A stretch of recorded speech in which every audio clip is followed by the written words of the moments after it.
Welcome to the video that changes everything for you. You guys seen the title? It's not a regular video. It's not 10, 20, 15 minutes. Grab your notebook, grab your pen, maybe an energy drink too if you need it, because we are going to nail everything you need to know to change your life with high ticket sales.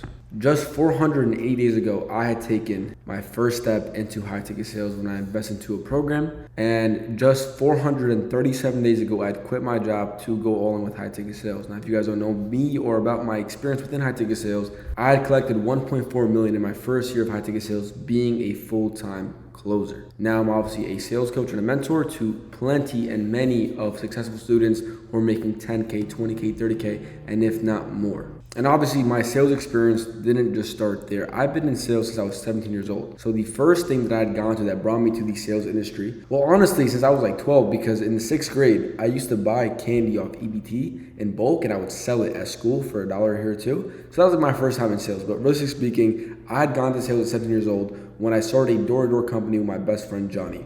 We were cutting grass, going door to door, knocking on homeowners' houses, and that didn't work out for me. Starting a business, going door to door with no experience did not work well as you would have assumed, right? After that, I shortly got into reselling Legos that I was getting from Walmart. And I'm not talking about $100, $300 flips. I'm talking about 1K, 3K, 4K flips. I was selling Legos in bulk off Facebook, meeting buyers in person. And that's what really got me into the sales industry. From there, I had found a job at a Hyundai dealership where I had just quit 437 days ago. That was the last 9 to 5 I had worked. And during my time at Hyundai and actually Honda, I was a service advisor. And I had sold over, I think it was 1.5 million in car service, oil changes, transmissions, oils, just a bunch of services you would have got done to your car. I sold that within my first year and a half of being at a car dealership. And being there, it taught me a lot about who I wanted to be. And again, I've always sold to an older demographic of people, right? So as you guys can see my experience coming into sales, I think I know what I'm talking about, especially on the real human psychology side of it. But yeah, and it's crazy to think about because just literally a year and a half ago, I was at Hyundai making $20 an hour. And just so you guys understand and kind of visualize where I'm coming from, I was never the smartest kid in school, right? I graduated high school with a 2.7 GPA. I dropped out of college with a 1.7 GPA. And again, flash forward now, I'm making over $100,000 a month within high ticket sales. And it's truly been a blessing to know and see how my life has changed. And again, I'm nobody special, nobody different, nobody irregular. Well, I think I am a little bit irregular, but I was just someone that took a chance on myself, found the skill, and it worked. And again, I've tried stuff like trading, e-commerce, TikTok shop affiliate. They never worked for me, right? I'm not saying that they don't work. They never worked for me. High ticket sales was the easiest and the fastest business model that I've seen results in. And I will say one thing too, sales is a universal skill that you're gonna have and you're gonna take throughout the entirety of your life. It's generally a life-changing skill that I hope and I wish that you take seriously upon this video because I'm going to teach you everything you need to know about high-ticket sales and sales psychology in itself. So over the next few hours, I'm going to be giving you the complete high-ticket sales blueprint to go from making nothing with knowing nothing to making over 10, 20K months with knowing everything in just this video, right? This is going to be a long video, and this isn't going to be what those sales gurus on Instagram teach you about those bullshit word reframes and retracts. I'm going to teach you real human psychology sales. I promise you, after this video, you are going to walk out of here a different person. You are going to know a lot more about other people, humans, ideas, thoughts, emotions, feelings, business, but most importantly, more about yourself. And this is the actual skill set that I took from making $500 a week to making over $100,000 a singular month in just a year and a half of my life. Again, I joined high ticket sales 480 days ago. And now I'm making this video because people have seen me, they've seen my story, they know I'm the real deal, and I want to educate you guys on high ticket sales because nobody else is doing it like me. And again, this is the real deal. If I've done it, my friends have done it, and my students have done it as well, there's no reason why you can't. And just for a disclaimer real quick, this isn't a shortcut to make money online with high ticket sales. This is the real deal. If you don't have the patience for this video, just hop off now because I generally want serious people watching this who are gonna comment what they learned, what they now see differently, and how it's gonna change their life. So please, grab a pen, grab a notebook, and let's get to it. And before I get into the skill set and the tactical side of high ticket sales, I just kind of want to give you a bit more clarity on who I am, obviously, right? I was never anybody, again, that was the smartest. I wasn't the most technical. I didn't know much about business.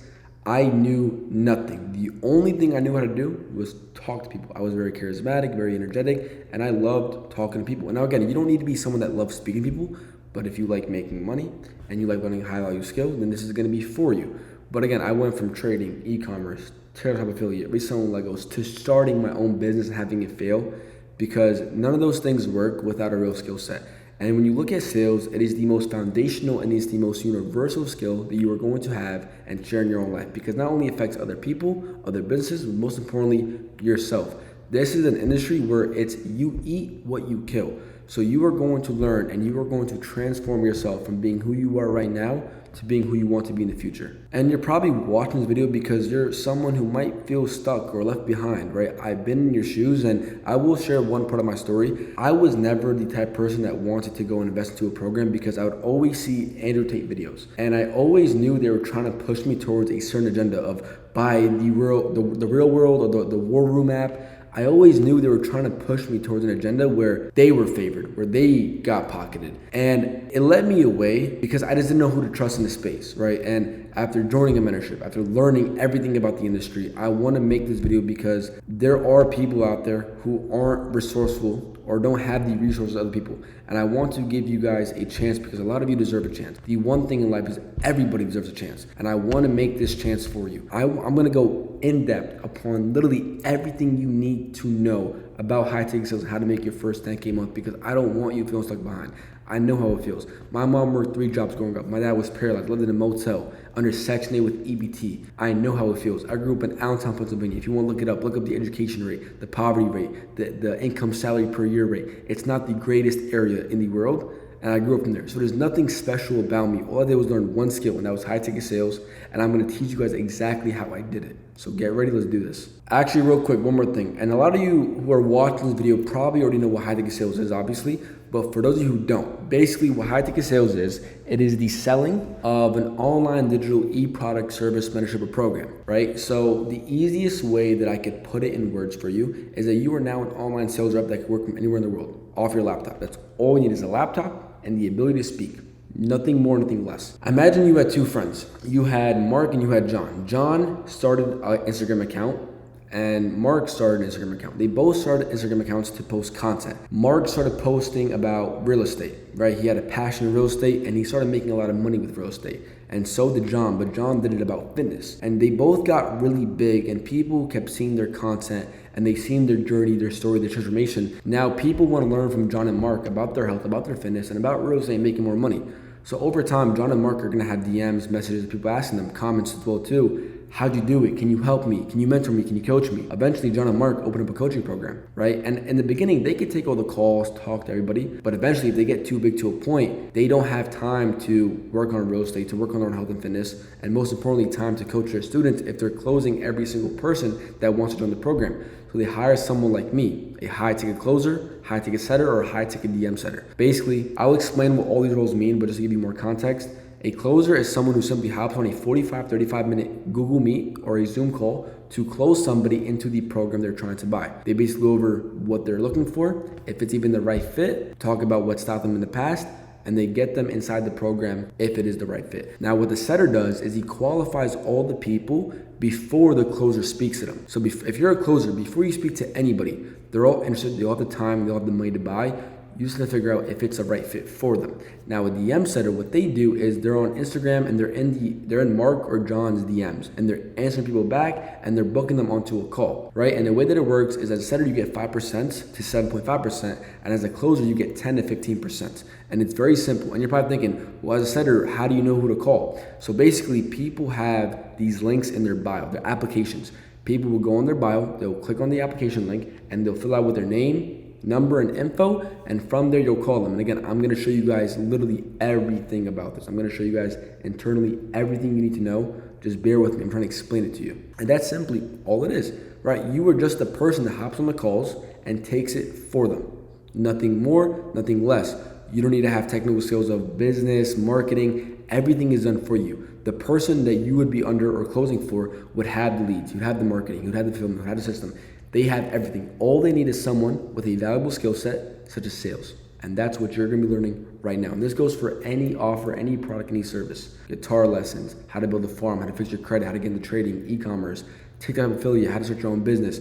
It goes deep and it goes for every single niche. So you could clearly see that the sustainability and longevity of high ticket sales is forever gonna stand because of the fact that when you look at it, the world is forming to social media and content. Everybody wants to make content, post videos, and this is gonna be the most sustainable and the most longevitable business industry in the world. All right, so here we are. This is the complete high ticket sales blueprint that is gonna take you from zero sales experience to 10 to 20K months within just 6 months. It took me 4 months to make my first 10K month. It took my students less than me, right? This is an industry where you eat what you kill. As fast as you can pick up the skill, learn it, and have real experience, you are going to make the most money. So let's get into this. So the first thing that I want to start with is foundation and mindset, right? Again, I don't want to bore you guys, but this is generally a topic I need to discuss with you because before you can do anything in life, you have to be mentally prepared for it, right? Like you probably heard the quote plenty of times from multiple people. I don't want to be the same guy, and I'm not going to give a motivational talk. I'm going to give you the real spill on how I changed my life and how I've helped others change their lives as well, just with the idea of mastering their mind, right? So you're probably thinking, well, why do most people fail, right? Most people don't fail because they lack skill, if I'm being honest with you. They fail because they lack clarity, right? Because before anything tactical happens, before the scripts, before the calls, before the money, you have to get the internal pieces locked in, right? Your vision, your why, your urgency, because the work won't last on motivation alone, right? Yeah, you're gonna be excited because, oh, I'm getting this free video on how to make money, and that's not gonna last. Like, you're gonna lose motivation for it, and that's fine. It happens all the time, which is why I want you to have the 3 pillars of foundation understood, right? Your vision, your why, and your urgency. Now, what does your dream life look like? I want you to envision, I want you to paint a picture of it, and what I want you to do is start journaling. Now, this is generally what changed my life in so many aspects, and I'm gonna share 2 pages of my journal with you guys. Just 2 pages, and that's all it is, because I want you guys to see the real spill behind journaling, behind mastering your mind before anything tactical happens, right? I'm gonna skip to my early stages. So this was on March 9th, 2025, 4 days before I quit my job. And I'm gonna show you guys the proof right here.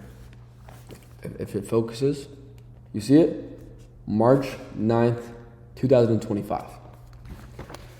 I had wrote, I'm completely broke. $0 in my bank account with $2,000 in credit card debt and $1,300 in school fees. I know God has a plan for me. The wealth will come. I will feed my family, friends, and those in need. I promise to feed the children of God. I love my life and find so much beauty in this current struggle. I cannot wait to be an influence and inspiration to those around me. Thank you, God. That was March 9th, 2025. Let me go to January 17th, 2025. This is before I got into high ticket sales, actually. At least this page was. Oh, is it gonna focus? You can see it right there. January 17th. I wrote, I am so happy that I am rich. I am so blessed to be able to take care of my family. I am happy that I have all my dream cars and dream life. I'm happy that my relationship with God is great. I'm happy that I'm filled with wealth. I'm blessed to live in a penthouse. No penthouse yet, but I pay the mortgage for my family, which is pretty cool. Thank you, God. I'm happy that I get to inspire people. I'm happy that I have the life I've always worked so hard for, dreamed of, and also prayed for. I'm happy. Thank you, God. I said I am happy to inspire people before I had over 500 followers on Instagram and TikTok. I said that I am happy that I have all my dream cars. I have one of my dream cars right now, an M5, and I bought it twice. I am so happy that I'm filled with wealth. I said that before I made a single dollar online. I am blessed to live in a penthouse. This costs more than a penthouse. I'm happy that I get to inspire people. At that time, nobody knew. And now I'm doing and I've done everything that I've journaled down because I had a vision of who I was going to become, right? Genuinely, picture your dream life. Picture the vision you have, right? And make it visible. Don't be vague by saying I want to be rich, right? Name the house, name the car, the freedom to fly your mom out, the look on your dad's face. Build it in detail until you can taste it. From there, you have to understand what's your why for this vision, right? My why is I grew up in a motel, right? I seen the worst side of money. My dad was paralyzed. His life was stripped away working for money to feed us. My mom picked up 3 jobs. I never seen my mom growing up, right? That's my why. I don't want my kids, my future family experiencing that. That's my biggest why, right? So it's like you had the vision. Now what's your why behind it? The deep emotional reason underneath the goal, not the money, what the money lets you do. Your parents, family, faith, coming back to people you sacrificed, right? I'm sorry, sacrificed for you. Like there needs to be a clear underlining reason to why you want this in the first place, right? Right now you're on this video for a certain reason. I don't know what your goals are right now, right? And please comment down below, hold yourself accountable, talk about your goals. But it's like if everybody wants the money, the fame, the riches, the watches, the cars, the security and the abundance of what money gives them, I guess the most important question is why? Why do you want it, right? Some people want it because they want a better future life.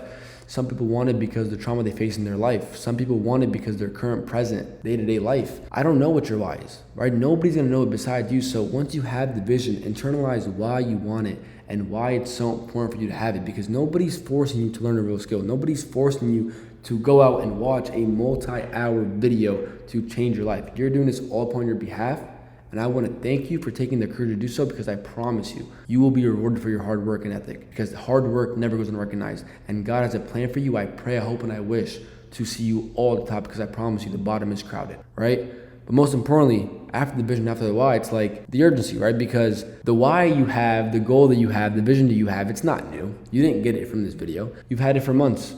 It's been years maybe. I don't know. It's like, I guess, why now, right? It's like you've thought about doing this for yourself, for your family, for months, for days on end. I guess why now and not eventually, right? Well, why stick to a video now and learn something when you've always thought this way, right? Because goals don't move people. Fear does. Fearing staying stuck is what it's making you watch this video. The fear of wasting potential, the fear of dying with the gift still in the box. That's why you're on this video. You're avoiding something. And I want you to clearly depict and imagine what you are avoiding and let it stay behind you. Because I'm gonna tell you something that might change your mindset, right? And that's the core belief shift. If you believe money's hard to make, your actions will confirm it every single time. If you believe money's easy to make, your mind is gonna believe that it's easy, so it's gonna push you to take more action, right? Because if we thought something was so hard, why would we attempt it? If we thought it was so easy, we're going after it every single time, right? Belief is the operating system. Action is the output. Until the belief moves, the actions cannot move, right? Before you could be this version of yourself, right? Because again, this is who you want to be in life. This is you 10 years from now, with the wealth, with the abundance, with the mindset, with whatever he might have or she might have. And this is where you are currently, right? It's like before we can become this person, what do we need to do or have in order to become them? Because we can't just flash our fingers and be there, right? This is where you want to be, this is where you are, right? So before we have the money, the wealth, how do we become this person? It's our belief system. It's who we believe who we are, right? And this is one thing I really want to talk about. Start going on walks, start journaling, start affirmating. Never say a negative thing to yourself, because negative thoughts hold more impact and power over positive thoughts. You could affirmate 10 times a day positively. The minute you give yourself one negative thought, it kills all of it. When someone says you want the good news or the bad news first, everyone throws the good news out the window because it's good. It doesn't matter just yet. It's like, what's bad? Because whatever is bad is more important. So in your mind, if you're negatively putting yourself down, you're never gonna move far in life, right? And it's like, put it this way, say you had a friend who negatively talked down upon you every single time. Would you like that person? Would you trust that person? Would that person motivate you? No. So how do you think it feels within your own soul when you do the same thing to yourself? That's why you find such hard time taking action, is because you've tricked yourself to believing you aren't worth it, right? And this is what I want to talk about. If this is who you want to be and this is where you are, how do we become this person first? The way we do it is we become that person mentally. How does this person think? How does he act? What does he do on day to day? And how does he live his life? Once you can clearly depict what that looks like, start doing it right now. Start going on walks, start affirmating to yourself, start telling yourself, I am, I have, and I've done, and I will, right? Because the way it works with your subconscious mind, right? It's whatever you tell yourself, your subconscious mind is going to look for evidence throughout your life that supports that claim. For example, if you say you're lazy, your mind's gonna look for reasons and examples of why you are lazy.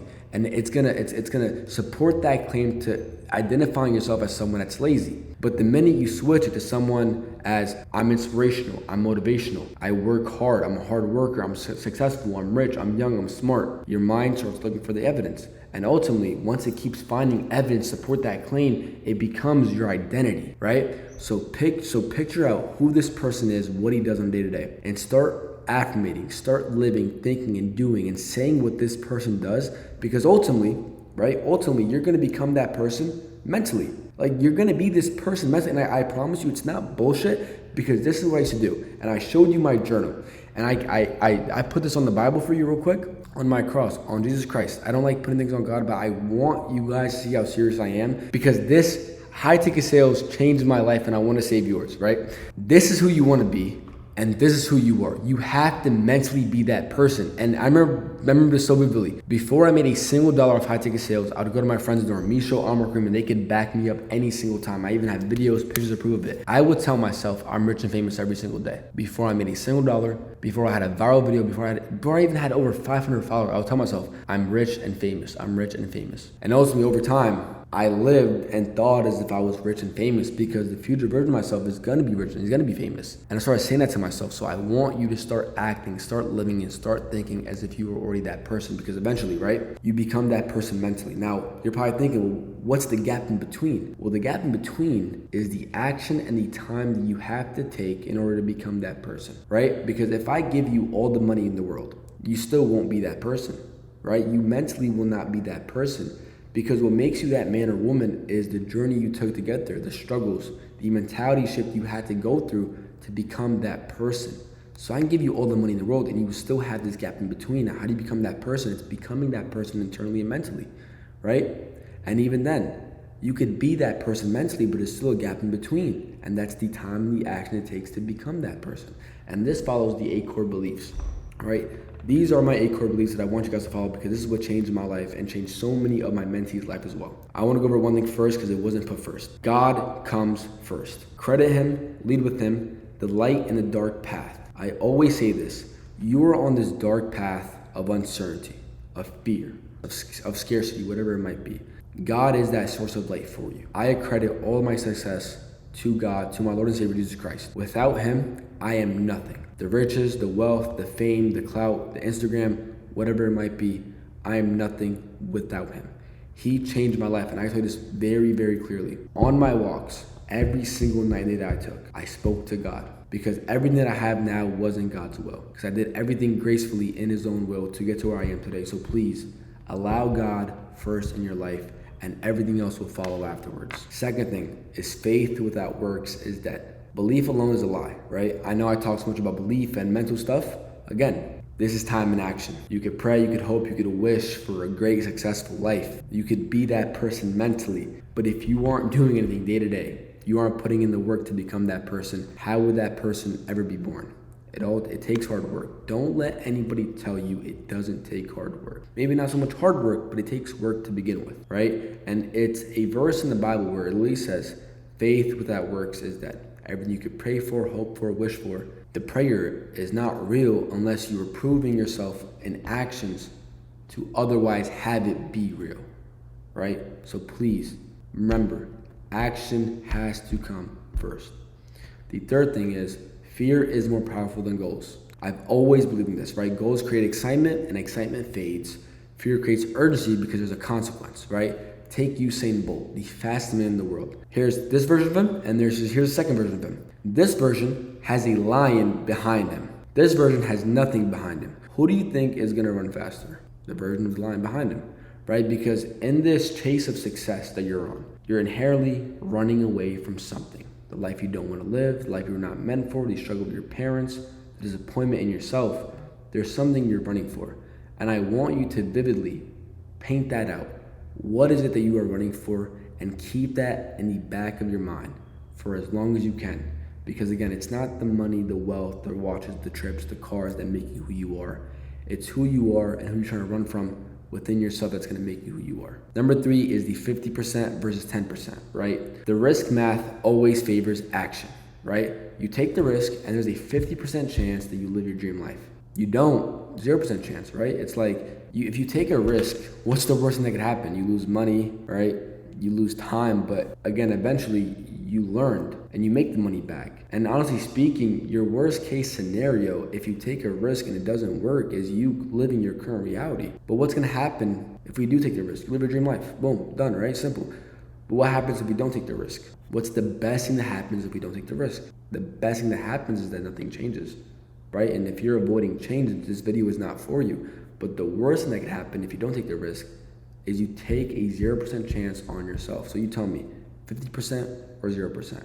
Number 4, Wasted potential is the worst outcome. Not failure, not poverty, not feeling like you suck, but wasted potential, dying with the gift inside the box, right? It's like you have this idea of who you can become, who you want to be. Don't let your potential go to waste, because I promise you the saddest thing in life is wasted potential.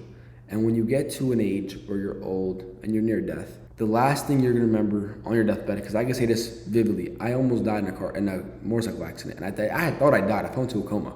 And the one thing I kept thinking about was like, damn, I wasted my entire life. I have nothing to show for. I have nothing to show for. I just fucking died. This was going through my mind when I crashed my motorcycle, right? So when you're near that deathbed, you're gonna reflect and look back upon your life. Like, you're gonna think, damn, I could have, I should have, and I would have been this person, but I never did. Don't let that be you, because I promise you, that is the biggest regret you could have in life that you can never fix. Number 5, you live 3 lives. Now, I created this theory on my own. The first life is for your parents and paying back for their sacrifice, whoever was there for you in your life. The first life is paying back the people that deserve it the most. The second life you live is owing it all to your younger self. Who did that person want to become? What were his goals, his ambitions, his inspirations? What were they? Live for him and fulfill every prophecy he had growing up.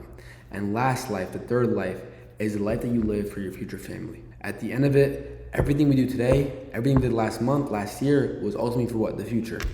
Everything you should be working for and working towards is the future, because that is the only thing that's gonna matter in a year from now, in 2 years, 5 years, 10 years.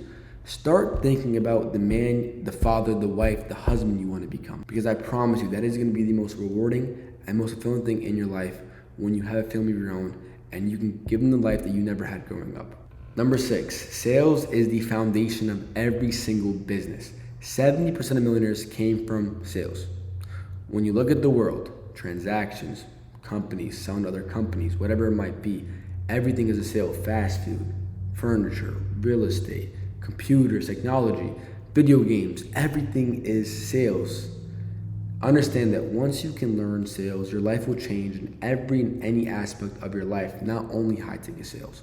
You are going to learn a skill that is going to transform you to a business-minded individual with a lot more potential. Because once you understand sales, you understand life. And not only life, but other people, thoughts, emotions, ideas, feelings, businesses, and most importantly, you learn more about yourself. And number 8 is regular people doing irregular things, right? That's all we are. We're regular people doing abnormal things, because there's no special talent, there's no silver spoon here, just the willingness to actually work and start and put in the grind to get to where you want to be. A normal person that does normal things will get normal results. A normal person that does abnormal things will get different results. So you get to pick and choose who you want to be. All right, so let's move into it, right? I know I kind of referenced what high-ticket sales actually is and why it's the fastest path to real income in 2026, but I kind of want to go more in-depth on it, right? Like what high-ticket sales actually is, right? It's remote closing, it's remote selling on either a Zoom or a Google Meet or even in phone calls, right? You're selling e-products and programs priced between $2K to up to $100K, right? You could sell for real businesses that are selling to other businesses. And basically why it's the fastest skill to income is because there's no degree needed, there's no startup capital needed, there's no business needed. All you do is you take calls. As simple as it does sound, it's not as easy as it might be because you're learning a real skill, right? And the way that the commission does work, it's typically 10% for a closer, 5% for a setter. And meaning if you're a closer and you make a 10K deal, that puts 1K in your pocket off one call. So imagine taking 6 calls a day, which is around 30 minutes to an hour. So say 6 hours every day, you close at least 50%, 3 calls at 10K. You just made $3,000 in 1 day. In 10 days, you're making 30K. In a month, you're making 90K, right? That's for the higher echelon of high-ticket closers who are making that per month. And a realistic income is honestly from 3 to 8K per month as a beginner. I would say that's like that's your 3 month to 6 month mark, and then there's intermediate, which is 10 to 20K, and then advanced is making 30K, 50K, if not more, right? And the best industries right now in high-ticket sales are honestly e-learning, business to business, coaching offers, tech like AI. It goes really in depth, right? It's the only skill that pays the same in any economy, right? Any marketing, any niche, or any continent. No degree, no capital, no business needed. The math is honest and it always is going to work out for you, right?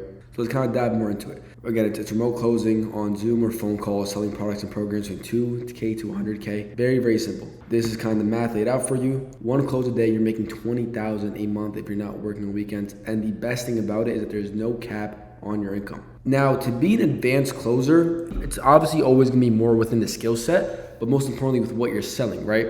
You're never gonna make 20, 30K selling a program or a course for people in sports betting, and there is offers like that. The best industry selling right now is e-learning. Info products, mentorships, coaching programs, they have the biggest commission pool because they're the easiest entry to sell for, and it targets the easiest people to buy from. B2B, which is business to business, agencies and services, business selling to other businesses, right? So for example, I own a business and my business is AI marketing. And we target construction companies, we target med spas, we target restaurants. You can only imagine those businesses have more money to spend. So inherently we're charging more because they have a bigger ROI. It's for a business's investments. Then there's coaching offers, fitness, dating, mindset, sales coaching, real estate. There's an endless demand. Someone has a skill for it. Someone makes content about it and somebody wants to learn from them, right? Then there's tech and SaaS, which is always going to be a base salary plus a commission, and it's honestly the future of the space, right? Now, what is tech and SaaS?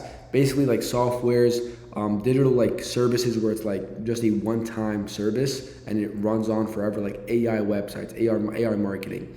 Very simple stuff like that. And that is where the majority of the money is going to be found. And so if I was you, start getting ready for it. Again, that doesn't discredit everything else. That is just the biggest pool of money you can make in high ticket sales. And the thing about high ticket sales too, it's a skill that pays you forever. Again, you're not only going to take high ticket sales you're not only going to take your sales skill within high ticket sales, you can take it to anywhere in your life. Real estate, starting a business, relationships, friends, family, anywhere. For example, right? Why this skill is different than e-commerce, trading, drop shipping, brand scaling, if you've heard of it, AI automation, is because all of them work. Yes, all of them do work. People make millions in every single one.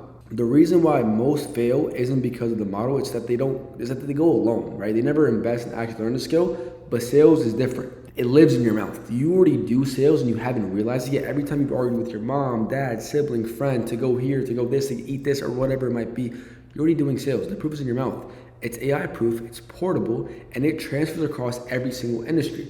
All these guys that learn trading, e-commerce, real estate, what do you think they're doing when they post content, right? They clearly know a skill and they're gonna wanna sell it. So inherently, the high ticket sales space is going to last for as long as people are selling something, and why would anybody not want to make money, right? It's very, very bulletproof and dummy proof. And again, the best part about it is the fact that it's no capital required to start. It's free.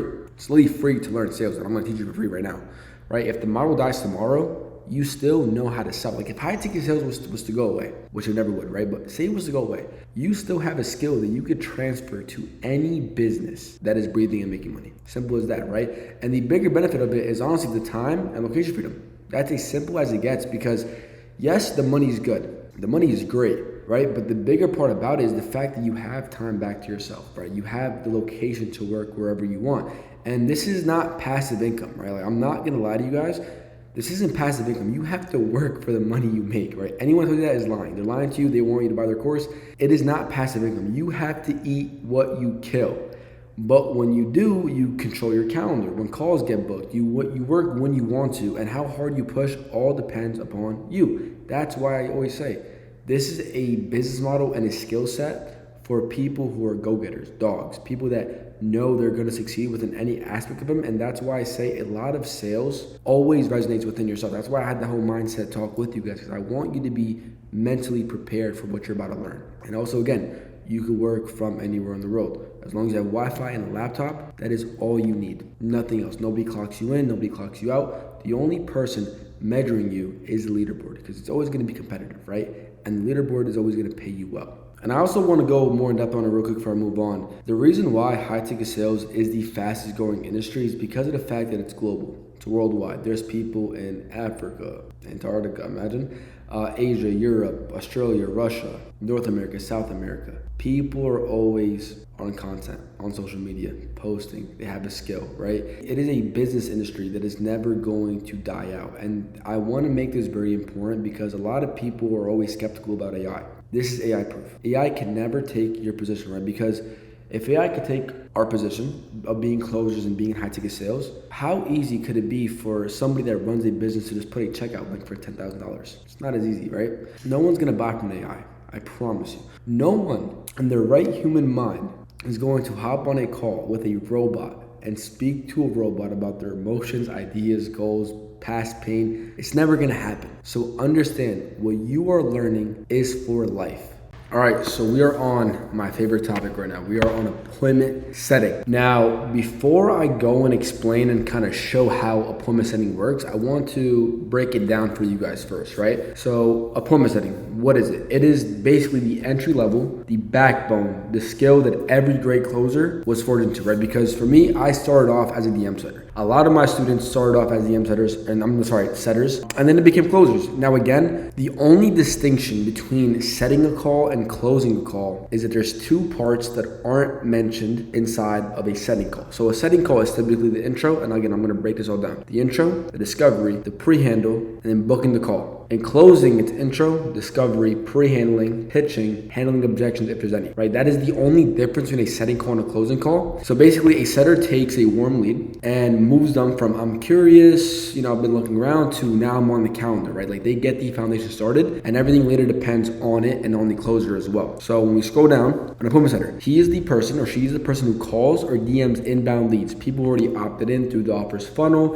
and qualifies them, builds a report, and books them onto the closer's calendar. Commission is typically 5% of what gets closed on the call, and they usually get around 4 to 8 sets per day, right? So imagine you're a setter and you're setting an appointment. You set, say, 6 appointments. And say out of those 6 appointments, 4 show up. But out of those 4, all 4 close on, say, a 5K package. At 5%, you're making $250 per call. So right there and then on 4 book calls on a $5,000 package, you made $1,000. And I'm gonna show you and like literally explain to you what a setter's role is and how it even looks like, right? But I really want you to understand what I'm talking about first, right? So here are the 3 core functions of a setter. Lead qualification. Remember, everyone that opts in, you know what? I think it's better if I show you guys. Let me think. No, I think I'm gonna explain it first, right?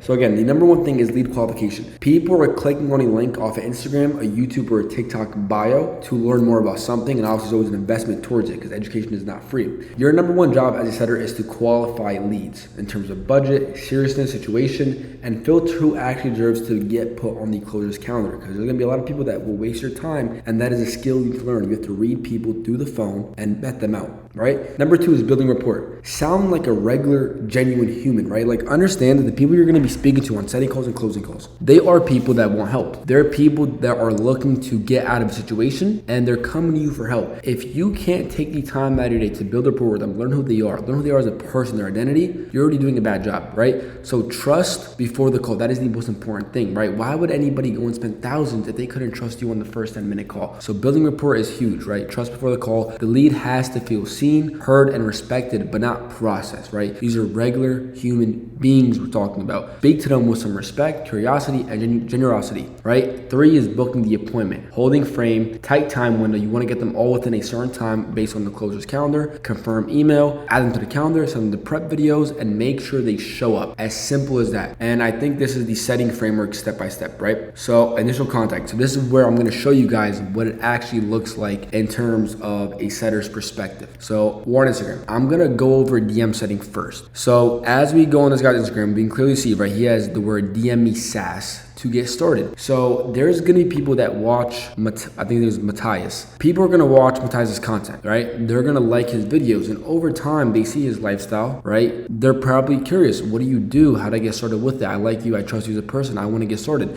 So what they're gonna do is they're gonna go and they're gonna DM him sass. Right? That's literally what they're gonna go and do. People do this, right? So they're gonna go DM him sass. And eventually what's gonna happen is a DM setter is going to respond. And what that DM setter is going to do, he's going to have a genuine conversation, figure out, what's really got you interested in learning SaaS in the first place. I guess what do you do for work right now? I guess like in terms of investing into your skill set, is how much you have set aside, right? Just having a conversation based off 3 things: building rapport, understanding and learning who this person is, why he wants to join in the first place, and what's causing him and giving you the urgency to actually in the first place. Second thing is lead qualification. Is this person serious? Does he have the time to show up, right? Does he deserve to get help? And lastly, is he qualified to even afford the program? And then from there, once all the check boxes are checked off, it's simply booking that person who came in through DMs onto a call. That is it, right? And you're probably thinking, well, how do you book them onto a call? So you will have a calendar where you book people onto a call. So when you're a setter, you're going to be given a calendar from your team. Everything I'm going to show you is going to be given to you from your team. They're going to train you on everything, right? So boom, we just had that conversation with some guy in the DMs, and now he's ready to go on a call. We're gonna ask him, you know, what day and time works best for you. Let me see if it's available. You find it. You obviously have their email, their phone number, their name. You simply go on a time slot that's open that matches their time in accordance. You put in their name, email, number, and you schedule the event. And boom, you now just booked the call as a DM setter. As simple as that, you just booked the call. Now let me show you what it looks like for a phone setter. So we have my boy Jay Mendez right here. He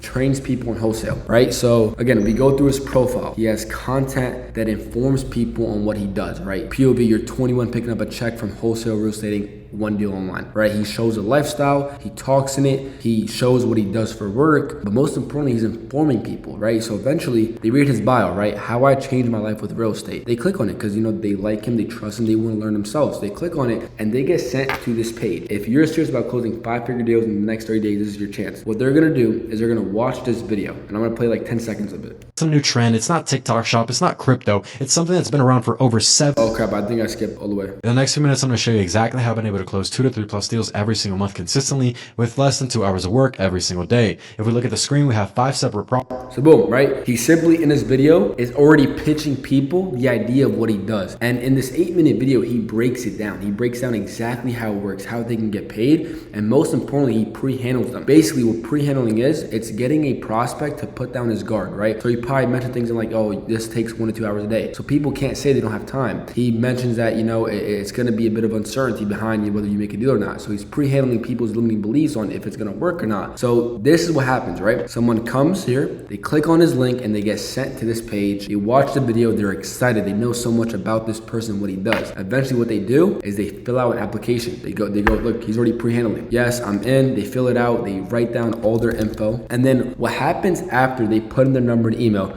as a setter, this is what you're going to see, because you don't see this as a setter, right? You don't see them filling it out, but what you're going to see is when they fill it out. So when they fill it out, boom, right here. This is called a CRM. This is basically where all the leads get put into for you as a setter. What you're going to do is every day this will be updated. You'll have like certain like categories of people that booked in, if they were qualified, not qualified. And what you would do is you would just come in here and you would find the person, whoever's new. You would go from like top to bottom, whoever's like newest, and you would call them up. That's all it is. You would call them up, right? You'd have that conversation with them, the discovery call. You'd figure out if they're qualified, if they're interested, if they're serious about this. From there, the minute you have that good conversation and you feel like this person is ready for the call, what do you do next? You go and book them. That's it. You literally go and book them onto a call and your job is done. It takes maybe 10 to 15 minutes depending on the call. Afterwards, you move on to the next person. That is the role of a DM setter and a phone setter. Simply again, I'm gonna break it down again. Look, he already responded and he knows me. So people will DM him, somebody will respond, either him or his DM setter, have the conversation, they're qualified, they're serious,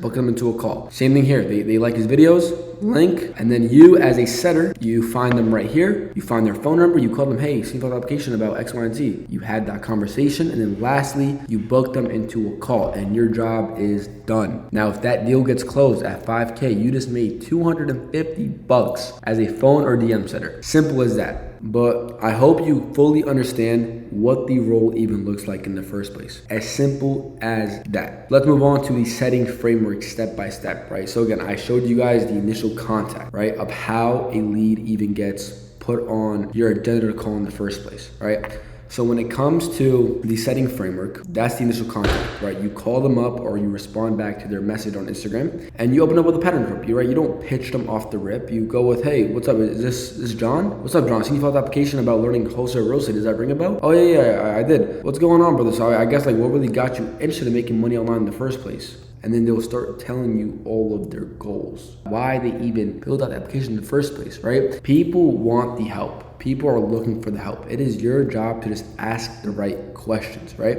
I guess, what made you want to get into making money in the first place? They'll explain, right? Number 2 is qualifying questions, right? I guess like, what do you even do for work right now that makes you want to get into making money online in the first place? Oh, I work as a mechanic, and then I guess how long you been working as a mechanic for? Oh, honestly, for like the past 3 years.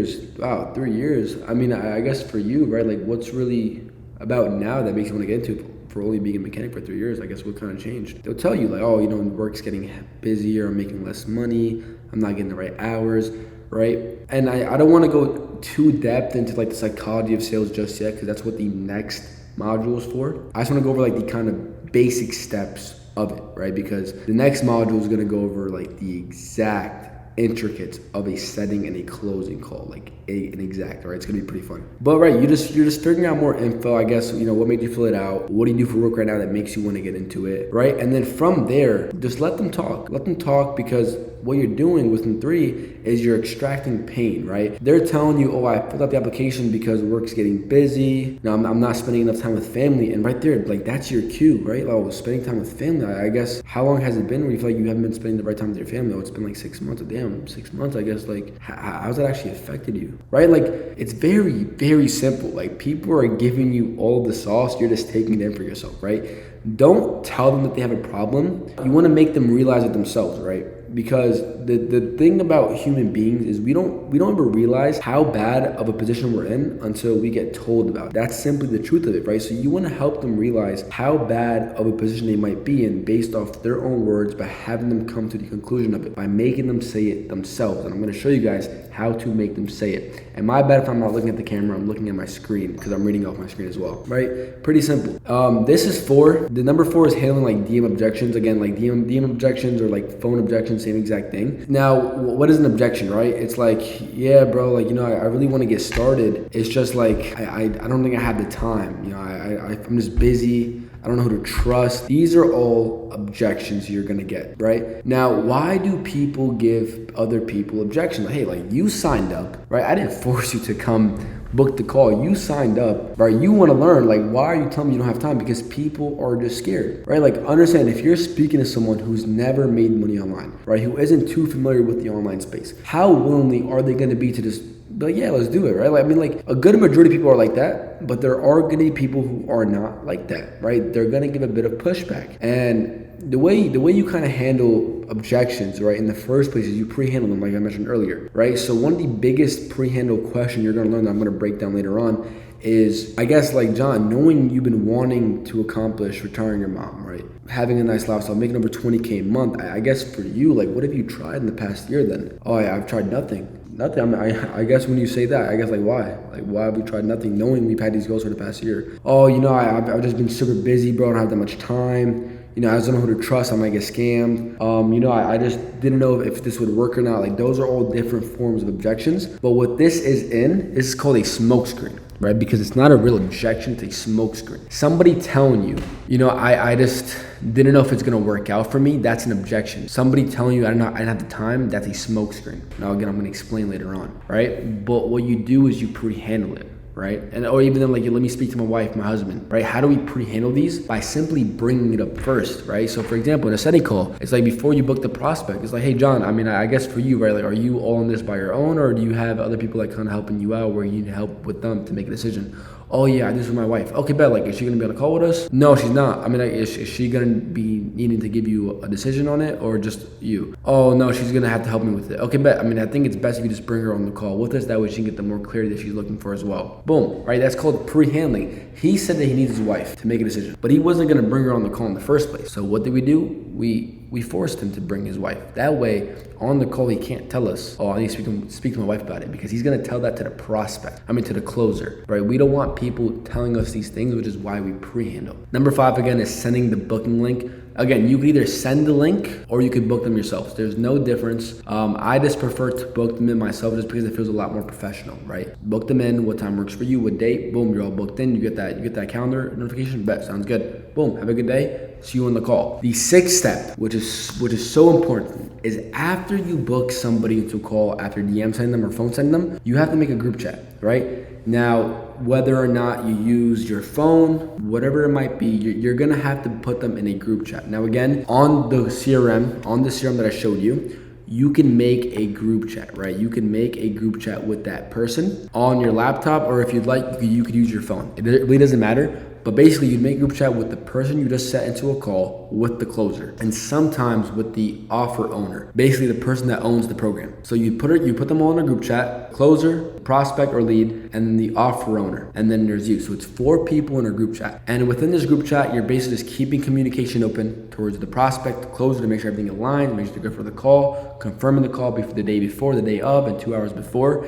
But most importantly, sending them resources. Right now, whenever someone gets booked into a call and there's a group chat made, You have to keep the lead warm, right? Because if you ghost the lead after you book them, there's a chance they might no-show. So how do we do that? We make a group chat, we talk to them in it, and most importantly, we send them more videos to watch, because these more videos that we're sending them are educating them on what they're gonna get into, how it works, but most importantly, we're pre-handling objections, right? Because that's what every video does. Like, they're just pre-handling objections to make sure the prospect doesn't bring them up on the call. And that's it, right? You send them a prep video, drop a reminder, and you make them feel cared about, not just processed onto a calendar slot. But it's pretty simple, right? I showed you guys DM setting, phone setting, right? Where the lead even comes from, the messages, the website, to the closed CRM. You find the number, you call them, conversation, they're qualified, they're serious, they have the money, you book them, group chat, send videos, reminders, make them feel comfortable, have any questions answered if they need any, and that's it. That is a setter's role fully done. There's nothing you have to do after a call gets closed or not closed, right? If you want, like for example, if your set didn't get closed, you can go out of your way and text that prospect, call that prospect, figure out why or what happened, or communicate first to the closer and then go and do that, right? Pretty simple. Now, I want to go over the setter mindset, right? You're not just pitching a product, right? You're not just pitching a product. You're prescribing a solution, right? This person, Mark, is looking to get help to make money with this business model. Clearly, if he's looking to make money, there's clearly a problem tied against money, because every goal has a correlation to a problem, right? You want to sell them on the solution, not the product itself, because if he could be a janitor and make 50K a month, he wouldn't be on that call in the first place, right? So again, we want to speak to people as if they're regular human beings. That's it. You already do. Don't overcomplicate it, right? And whenever you come across rejections, understand rejections are just a numbers game, right? Every no is a paid math towards the next yes, right? So you have to put in the mentality of like, this person isn't telling me no. They're not giving me an objection because they don't like me. They're doing it out of the fear of their own heart, right? They're not used to this. This is new to them. They're just unfamiliar, right? It's normal to say no or give objections when you're not familiar with what you're doing, right? Like if I was like, yo, let's go skydiving, you would tell me fuck no, right? You've never been skydiving. I'd have to kind of talk you through it, cool you down a bit, and then you might go with me. But like, this is what it takes to have a good setter mindset. And one thing I will say as well is like, activity is always going to be talent, right? Talent means nothing if you have someone that's outworking you. It's as simple as that. At this stage, the setter who outworks everyone is going to win, right? Because when you're a setter, it's mainly a sheer volume game. The more dials you put out, the more calls you get booked, the more money you make. Right? It's as simple as that. But then that's when you're gonna find your own style in sales, right? Because the way I teach my students high ticket sales and sales in general is I don't tell them to say this exactly, to say this sentence, say this. I help my students find their own style, right? On how they like selling, how they like talking to people. Because internally, your sales style is gonna be reflected based off who you are as a person. I'm a very nice salesperson, right? I'm not very aggressive. I'm very cool, nonchalant, very relaxed, but I know how to get my way. And the reason why I bring this up is because when you're a setter, right, you could focus on sheer volume, or you could be booking 15 calls a day, right? Imagine you're dialing 500 people and you're booking 15 calls a day. But your calls that you're having, they're not as long, they're not as like impactful, they're not as deep, right? So out of these 15 calls, say only 8 people showed up, right? So your show rate isn't the best, because your show rate should be at a 90%. So say only 8 out of those 15 people showed up, but out of those 8 that showed up, only 5 were closed, right? So we went from 15 booked calls to only 5 closing. Now, how did that work, right? Maybe you didn't do a good enough job on the setting role, because again, we had 7 people not show up. The calls that don't get closed are not your fault as a setter, but the calls that don't show are your fault as a setter, right? So if you booked 15 calls, only 7 did not show up. Why did those 7 not show up? Maybe you didn't put enough time and emphasis and care into the call, right? But you're all about a numbers game, and that's your style, which is fine. Then there's the setter who takes his time, who cares more about quality over quantity,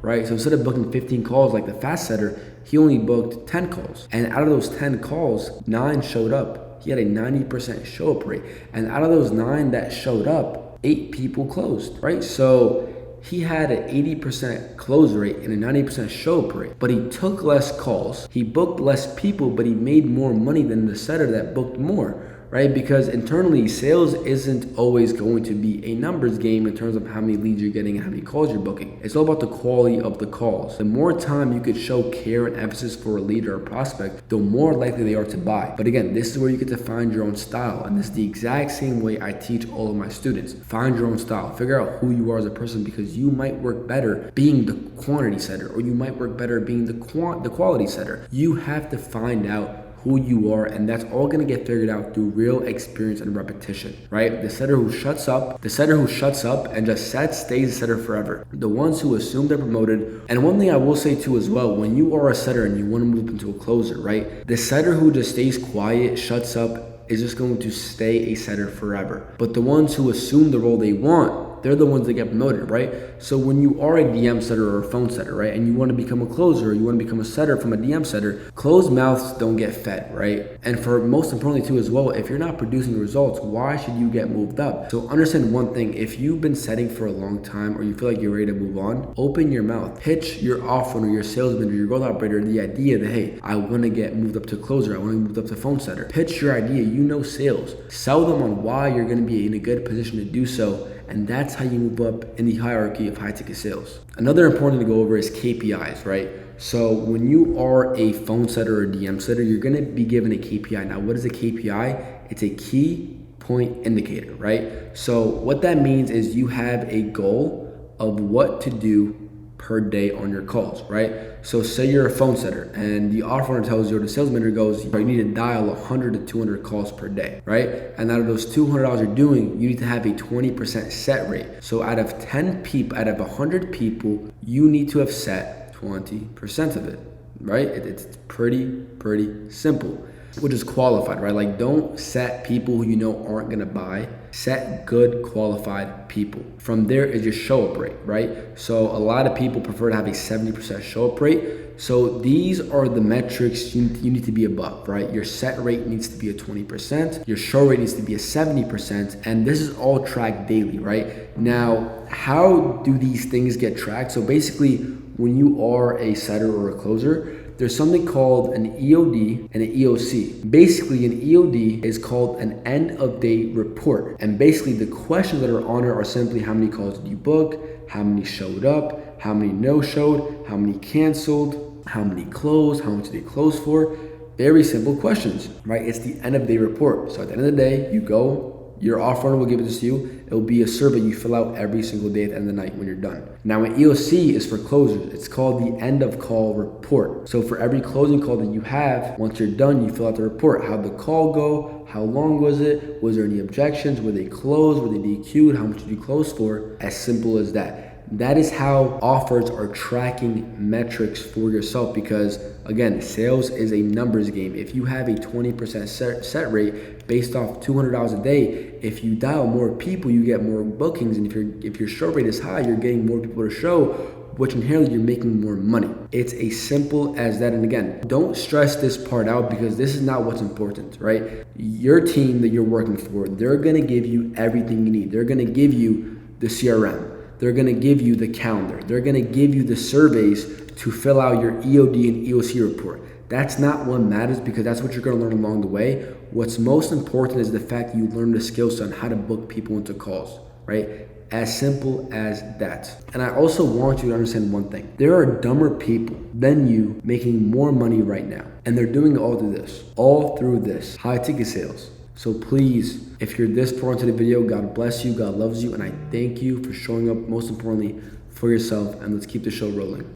I bet we are back. It's next day, and things are about to get serious. So please, notebook, pen, let's dive into this. We have a lot of modules to go through, and I built out a doc that I want to show you guys the anatomy of a sales call, right? So I'm going to break down how a call goes from setting and closing from start to finish. And then afterwards, I'm going to show you guys two calls, a closing call and a setting call, a live breakdown of how they actually work, right? So every great closer has the same map in their head. Every great close follows the same 5 sections, right? And those 5 sections are simply, let me pull it down, it is going to be intro rapport, discovery, pre-handle, pitch, and close. That is the 5 section that you follow to close any sales call. And it's the exact same thing in a setting call. The only thing that you don't have in a setting call is pitch and close. What you do have is 4 pillars: intro rapport, discovery, pre-handle, and book the call. So basically, I want to help you identify buyers in the first 5 minutes, because I can promise you, when you do get into sales, you are going to be able to identify who's actually ready to buy just based off the first 5 minutes. It's simply that easy. And let's get into it, right? So there's buyer and heat, buyer and power, and then the tire kicker. Tire kicker are guys that want to waste your time. People that are not generally interested in buying, they just want free information. And this is going to happen to you. So be aware so you save your own time, because I've taken calls with guys that were not serious, right? You could find them in the first 5 minutes, right? And the way you do that is by asking, what was their motivation for booking the call in the first place? And I'm going to show you guys that in the anatomy doc that I built up, right? Whenever you ask, and that should always be the first question you ask, right? Like, what kind of motivated you to book this call? What kind of motivated you to file the application in the first place? Oh, I'm looking for more information. The minute they say more information, tire kicker, right? And I'm not saying just based off that one sentence, DQ the call. Like, no, do a bit of probing. Now, probing means digging deeper upon their answer, right? So whenever you hear the words, I just want more information, like, you want to ask, okay, like when you say more information, I guess like to do what in a sense? Oh, to obviously like make more money. Okay, I mean, I guess for you, right, it's like, what's the real goal? Making more money or just getting more info? Because we can have all the info in the world, but are we going to make more money with the info, right? That's the clear distinction. So always probe upon it, right? And you want to ask them, like, what are you looking for help with specifically? Because whenever you mention that question, it's going to pull the pain to the surface level. Buyers and heat are always going to go in full detail, right? Now, whenever you have a prospect that is being very vague, they're more than likely not serious, right? Because if you were serious about changing your life and you're coming to somebody to help get your life changed, are you going to be as vague as possible, or are you going to be as detailed as possible? As detailed as possible, right? Because that makes the most sense. If this person is going to help me, let me tell them everything they need to know about me, right? This is how people think. Now, again, there's going to be some buyers who are vague but are serious. And I'm going to show you how to probe on that, right? Tire kickers are always usually very vague. Now, even when you try to call them out on their bluff, right, and you probe them and they're still vague, your best bet is probably the fact that they're not serious about it, right? And again, these are the 5 sections of every single sales call. So let's get into the actual anatomy of a sales call. This is what I'm so excited about, because I spent a good amount of time writing this out. Now, again, when I explain this, right, I'm gonna try to be as specific as possible. Now, granted, you guys are never gonna get good at sales without implementation, without trial and error, without real experience, right? You guys can role play, mock, practice, watch this video as much as you want. Never going to get good until you have the real experience, until you have trial and error, until you have real implementation, right? So please bear with me. Take in everything I'm telling you, and please be curious. Ask questions in the comment section. DM me with your questions. And what I think I'm going to do is I'm going to make a series on the questions. Yeah, let's do it actually. So as I'm going through this entire video for the next 4 hours, please, if you have any specific questions, right, and it wasn't clear enough, and you didn't understand what I meant by it, leave your question in the comments, and I'm going to make a YouTube video on every single question that was asked 1 week later. That way I have enough questions. But let's get into it, right? And my bad, I'm like super high energy right now because I was outside. I posted 12 times today, had to call some of my students.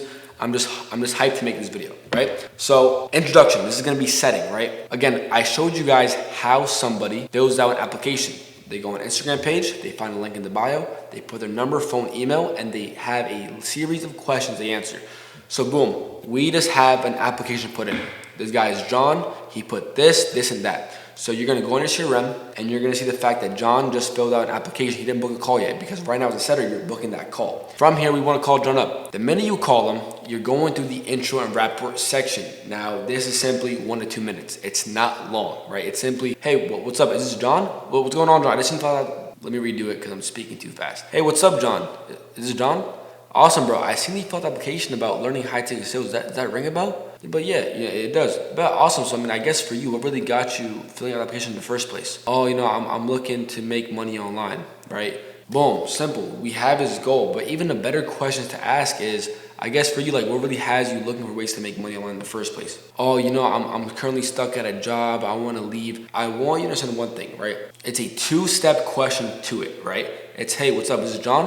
Awesome. I just seen you fill out an application about learning high-ticket sales. Does that ring a bell?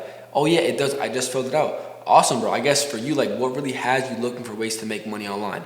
Boom, that is the intro rapport done. As simple as that, because the minute you ask the second question, you are going to get their goal. Now, this is where you need to be very conscious and very attentive to what they're saying, because the first goal they mention is always going to be in correlation to their biggest problem. If someone mentions, oh, I want to help my family out, I guess what's going on with your family that's making you feel like you can't help them out right now, right? Again, if I tell you a goal. That goal is rooting from somewhere, and that is my biggest pain point. So you always want to be very attentive to what is coming out of the prospect's mouth. Now, the minute you get their goal, right, what they're looking to accomplish, this is where we start discovery, right? Remember, this is a four section call when it comes to setting: intro, discovery, pre-handle, and book the call. So as soon as we're done with the first two-step questions, we want to get into what they do currently. Where are they in life right now that makes them feel like they want to get into X, Y, and Z, high ticket sales, trading, whatever it might be, right? So always ask, I guess for you, like, what do you even do for work, right? Very simple.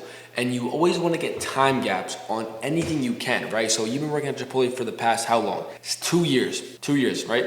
He's been working at Chipotle for the past 2 years. And you always want to figure out how many hours they're working weekly or daily, right? The reason why you want to ask that is because of the fact that you could pull more pain from how many hours you're spending at work. And most importantly, you could pre-handle if you get a time objection. And what that is, I was busy, so I never looked for help. But bro, you're only working 6 hours a day. How busy can you be, right? So understand that everything you're asking is always to be used in your own advantage. So we have what they do for work, how long they've been there for, how many hours a week are they working. From there, you want to go on to, okay, I guess for you, right, like what's the real goal behind this? Is it to kind of leave the 9 to 5 and go on with high ticket sales? Yes, it is. Boom. I guess how long has that been your goal for? The past 6 months, the past 1 year. So now we know he's been at this job for the past 2 years. And for the past year, he's had the goal of leaving his job, right? I guess just make it all make sense. It's been 2 years. It's been 1 year of you specifically knowing you want to do this. I guess what kind of, after, a year, after 2 years, like why now, right? Like what happened at work that made you want to look into this or look for help in the first place, right? Because again, if John has thought about quitting his job for the past year, but he never looked for help a year ago, I guess what about life right now? What about his job right now that's really pushing him to go and get the help in the first place, right? So you always want to ask, John, I guess after a year of knowing you want to do all these things, bro, I guess why now look for help in the first place? Boom. This happened. Bills are stacking up. Things are getting harder. I'm losing time, right? I don't know what they're going to tell you. I don't know what they're going to say to you. Everyone is going to be different. Everyone's going to have different pain, different goals, different whys, different emotions, different thoughts. This is where you have to be a real, genuine human being and be curious, right? I guess after a year of knowing you want to quit your job, I guess what happened now in your life that is making you look for the help in the first place? Because John, you could have booked this call a year ago. Again, this is not what you want to say unless you want to. I'm just kind of clarifying and explaining very in detail why these questions make so much sense, right? So the minute you get the why now answered, right, that's when you want to go into the soft qualification. Now, this is something that I teach all my students, right? So setting calls are typically 10 to 15 minutes long. But for example, we don't know if the person we're speaking to has money in the first place, right? So how can we ask this question before we waste our time? Because there's two qualifying questions, the soft qualify and the hard qualify. The hard qualify is when you ask it before you book the call. The soft qualify is in the first 5 minutes of the call. And the way that I taught all my students was the minute you know how long somebody has been at work for and you get their goal and you get their why now, you want to simply ask, I guess, John, for you, right? I guess how much would you want to make per month in order to leave your job? And the reason why you want to say in order to leave your job is because of the fact that that is now more tangible. If John's making 4K a month, he might say 5K, he might say 4K, he might say 6K. That is a real tangible number for John, and it feels so close because he's only 2K away, he's only 5K away, right? Because when you ask people what is your goal per month, they might say 10K, 20K, 30K, which is fine, but you want them to feel as if it's super close to the point where it's almost achievable, right? So I always ask, I guess, John, for you, how much do you want to make per month in order to leave your job in the first place? They're going to tell me, oh, I want to make 8K a month. Awesome, bro. That's a good goal. I guess for after hitting those 8K months, right? I guess what's the real goal behind it? Then they're going to say 15, 20K, right? But then I'm going to go back down to the 8K. Bad, bro. So, I guess you want to make 8K a month to quit your job. I guess, how far are you from that right now? John's going to say I'm 4K away. So now John is making $4,000 a month. And remember what we asked John? We asked him, how long have you been working at this job for? He said 2 years, right? So 4 times 12, that's 48,000 in a year. Times that by 2, that is 96 grand saved up. Now, granted, not everybody saves 100% of their money. Taxes, bills, life happens. So I always take the number of money they have made in the past time working at their job and divide it by 2. So 96,000 for 2 years of work, making 4K a month. That is $48,000 that John could possibly be saved up. But again, nobody is willing to invest that. They're only willing to invest at least 10% of what they have saved up, and that is 4.8K. So in 1 year he made 48K. In 2 years he made 96K. He probably spent 50%, but he has at least 50% saved. But he's only willing to invest 10%. That's 4.8K. Now again, this math I'm not saying is accurate, right? This is not guaranteed math to figure out how much money somebody has. We cannot guarantee that, but it's only a good kind of idea to kind of keep in mind, so you know you're speaking to someone who's highly likely to be qualified. So now we know John has 4.8K saved up, supposedly. But we didn't stop there, right? So we figured out how much he wants to make per month, that's 8K. We figured out how much he's making currently, that's 4K. This is the most important question, right? It's then you want to give a follow-up to why you asked that in the first place, right? So the minute you ask how far are you from that 8K month, they're going to say 4K. But like, bet, bro, I mean, I guess you're only 50% away. I guess for you, right? Like, I know a lot of people kind of get in this in the first place to make a lot of money or make even more money. I guess for you, right? Like, how are you with your expenses? Do you have a lot of bills, or do you save and invest a lot of your money? Based off their answer to the question, that's when you want to do the math. So John tells me, oh yeah, bro, I have a lot of expenses. I'm probably paying 2K a month in bills. Always ask, oh, a lot of expenses. Like, how much are you paying per month in bills? I'm paying 2K a month. So now we know he's not making 4K. He's making 2K a month. So 2 times 12, what is that? That's 24K. Times that by 2, that's 48K. 50% 24K, 10% is 2.4K supposedly, right? Supposedly. You always want to have them clarify how much are they spending per month, right? And you can be very, very intricate. Like, damn, bro, like, are you spending all your money? Like, how much are you saving per month? You can ask these questions, right? But the most important thing about it is how you ask them in the first place.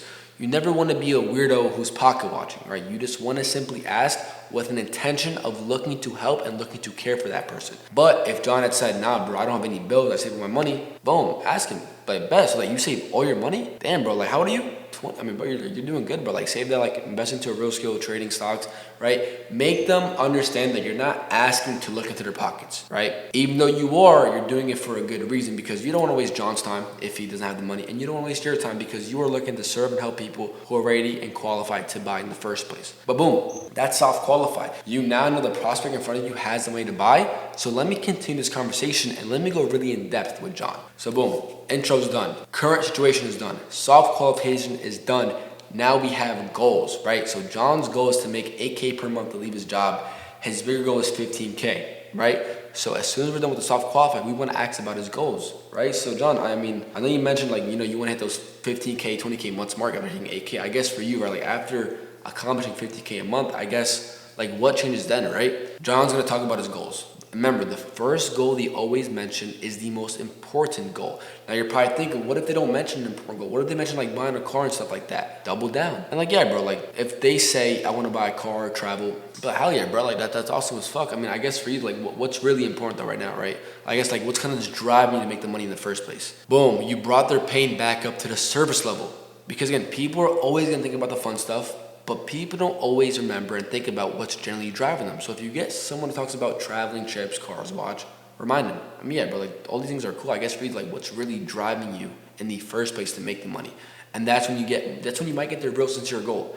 As soon as you get that, you kind of wouldn't follow up. I mean, bro, like, you said you're 20, right? You want to help your family. I guess for you, like, why is that actually important, right? Because a lot of 20-year-olds want to go buy the nice cars, go on trips, but like you said, your family, I guess, why is that important? Right? Why is it? Because that is the biggest difference between everybody you're going to speak to. We don't know why it's important. John must have grown up in such a struggle to the point of why that's now important, right? We want to figure these out, but how do we figure these out? By being curious. You want to have a curious mindset talking to these people, because generally it is interesting learning about people, right? So you have what changes after he hits his income goal. You have what goals are actually important. From there, you want to figure out, I mean, bro, like, I know you said helping out your family. Like, how long has this been in the back of your mind for? How long have you had these goals, these sincere, genuine goals of doing these things for your family in the first place? X, Y, and Z. 3 months, 6 months, 7 years, bro. We don't know. We have to ask these questions, right? The minute you get their time gap, say it was a year. Damn, so for the past year, you thought about helping out your family and doing this for them, bro. And again, I don't assume it's a good feeling, you know, having these goals for this long and not being there. But I guess for you, like, how has it actually affected you? Boom. What we did right there is called a probe. I probed his goal and his time gap into a painful question. How has this affected you, right? John's going to tell me, bro, like, I feel like I'm losing time. I'm losing potential. I'm getting stuck. I'm getting left behind. right? Now we know how John feels about his current situation. From there, you simply want to ask, bro, and I guess like knowing you feel like you're behind on time, you feel like you're losing progress. I mean, I guess like how has that truly affected you? Again, like you want to follow up, you want to probe them, because again, the best question is never going to be the first question you ask. It's always going to be the follow-ups to the first question that gets you the goal that you're looking for. So from there, we're going to get another double down on his feelings. Bro, simply consequence, right? Because it's been a year. Oh, I'm sorry. Let me trace back. So the minute you know what he's felt like, you want to ask. I mean, bro, I guess like that's not a good feeling. How long have you felt that way for? The past 6 months. So you tell me in the past 6 months, you feel like you were losing time, potentially feel like you were a failure. Like that's when you generally start to shift your tone and feel bad for these people. For the past 6 months, he felt like he's a failure, right? Like how was feeling like a failure served you in any way? It hasn't. Like how's it affected you, right? It's probably getting to his work, his mind. He can't go to the gym, or he can't sleep at night. We don't know these things, but we need to ask these things, right? And I guess like, bro, knowing you felt like a failure for the past 6 months, I guess like, has that affected your sleep at all? Like going to the gym? Like, bro, be honest with me, I know what it feels like. Yeah, bro, I can't get shit done. I'm just always in my own head thinking, overthinking. And that's when you want to consequence them. Like, damn, so you feel like this for this long and it's affect you then this way. I guess, bro, like, how much longer do you want to settle for this life of feeling like we're a failure, feeling like we're not making any progress? How longer do you want to settle for that for? They're going to tell you, not any longer, bro. Not any longer, right? And that's when you want to double down. I mean, bro, it's been a year since you want to leave your job. It's been 6 months of you having this exact goal of retiring your family. I guess why now not settle for it, right? Because for the past year, you already have settled for it. Oh, because now it's different, bro. Like now, I just want it all, right? What are they doing right now? They're self-convincing themselves to go all in. That is human psychology. I'm really teaching you human fucking psychology. They're literally tricking their own mind into convincing themselves on why right now is the best time to go all in. You're manipulating people, but not for the bad, but for the good, because John's gonna change his life. And the minute you get why John won't settle after settling for a year in the past 6 months, you want to ask him again. I mean, I guess, bro, like after losing out on time potential for the past 6 months, I guess like just why now, bro? Things have gone worse, bro. My family's struggling. You know, I've thought about it for so long. Like I'm ready to go all in. Self-conviction, baby. Boom. That is discovery done. We just finished our discovery. Discovery is fully done. What do we know about John? We know what he does for work. We know how much he makes a month. We know how long he's been working there for. We know how long he's felt about quitting his job, about his goals. We know how him not being at his goals affected him. We know how much money he wants to make. We know how much money he has. We know so much stuff about John, right? And that's discovery. And again, I know this probably sounds easier as I'm explaining it, but when you're on a real call with a prospect, it's not going to be that fast, right? A call is typically 10 to 15 minutes. Take your time. Generally have a care and a passion for helping these people. They are coming to you to change their lives. So be the person in position where you can do these things for them, for the love of God. The worst types of people I've seen that get into sales are the ones with no genuine passion or care for the people in need. If you want to succeed in life, and especially with sales, you need to put the prospect first above your money. I don't care what anybody says. Prospect first, money last. And that's it. Discovery's done. Intro's done. Discovery's done. I guess I came what's next. The pre-handle. John, you felt like you wanted to quit your job for the past year. You felt like you needed to retire your parents for the past 6 months. You felt like a failure for the past 6 months. I guess, what if you tried? Right? Like this is just curiosity. It's like if you know this much about this person, how he feels, how it's affected him, you know his goals, his deepest secrets, it's pretty much of a no-brainer to ask, like, what the fuck have you tried? And that's when we start the pre-handle. So we are back to the pre-handle. Now this is the most, if not the biggest importance of a sales call. Because you have to understand, right? What you're pre-handling is what stopped them in the past X, Y, and Z time, right? Remember, John thought about quitting his job for the past year. John thought about retiring his family for the past 6 months. What stopped John in the past year, right? And that's what you want to ask, right? I guess, John, like knowing you have these goals of doing this for your family, right, for the past 6 months, where you feel like you're a failure, I guess, like, well, what have you tried, right? And it's always going to be, I've tried nothing or I've tried something. So let's do the tried nothing. Oh, I've tried nothing. You tried nothing? I mean, bro, I guess like what's kind of stopped you from getting help in the first place? That's when they're going to give you something called a smoke screen. I didn't have the time. I was busy. I don't know who to trust. I don't know if I was going to get scammed. Whatever it might be. That's when you are going to convert anything they say into an uncertainty objection. What is uncertainty? Uncertainty is basically not having a future state of outcome. You don't know what the future state of outcome is which is why all these people struggle with uncertainty, right? That's why they never got help in the first place. They don't want to get scammed because they're uncertain if they're going to get scammed or not. They never made time because they're uncertain if it's going to work out in the first place. They're uncertain enough to the point where it's held them back from getting help in the first place, right? So whatever John might say, whether it's time, scam, not knowing who to trust, not knowing if it's gonna work out, you want to ask him. I mean, I guess like when you say getting scammed, or not knowing who to trust, I guess like what do you mean by that? And John's gonna explain, bro, like there's a lot of people that out here selling programs, like I just don't know who to trust. Like what if I get scammed? 100%, bro. And that's when you want to make them realize it's not about getting scammed, it's about uncertainty. And this is the way I would handle a trust or scam objection. 100%, bro. Like I get where you're coming from, where you don't want to get obviously scammed in the process. I guess for you, like, have you been scammed before? No, I haven't. Okay. And I mean, can I give you like an analogy on that? Analogies are the best ways to make someone understand what you're saying, right? Because it's a simpler way of saying it. Can I give you an analogy on it? Everybody, yeah, go ahead. It's like, do you believe there's good and bad in the world? I do. Okay. And like knowing that there's good and bad in the world, like out of 100 people, do you think all 100 people are trying to scam you? No, I don't think so. Yeah, exactly, bro. And like, do you feel like whatever we put our mind to is ultimately what we achieve? Yeah, right? Because example, like if your friends want to go to a restaurant and you don't want to go, right? What would you do? You would look for reasons, you would look for reviews to not go, to tell your friends about it. So it's like, if we don't want to invest into a program because we're scared about getting the results, what are we going to tell ourselves? We're going to trick ourselves into believing that we might get scammed.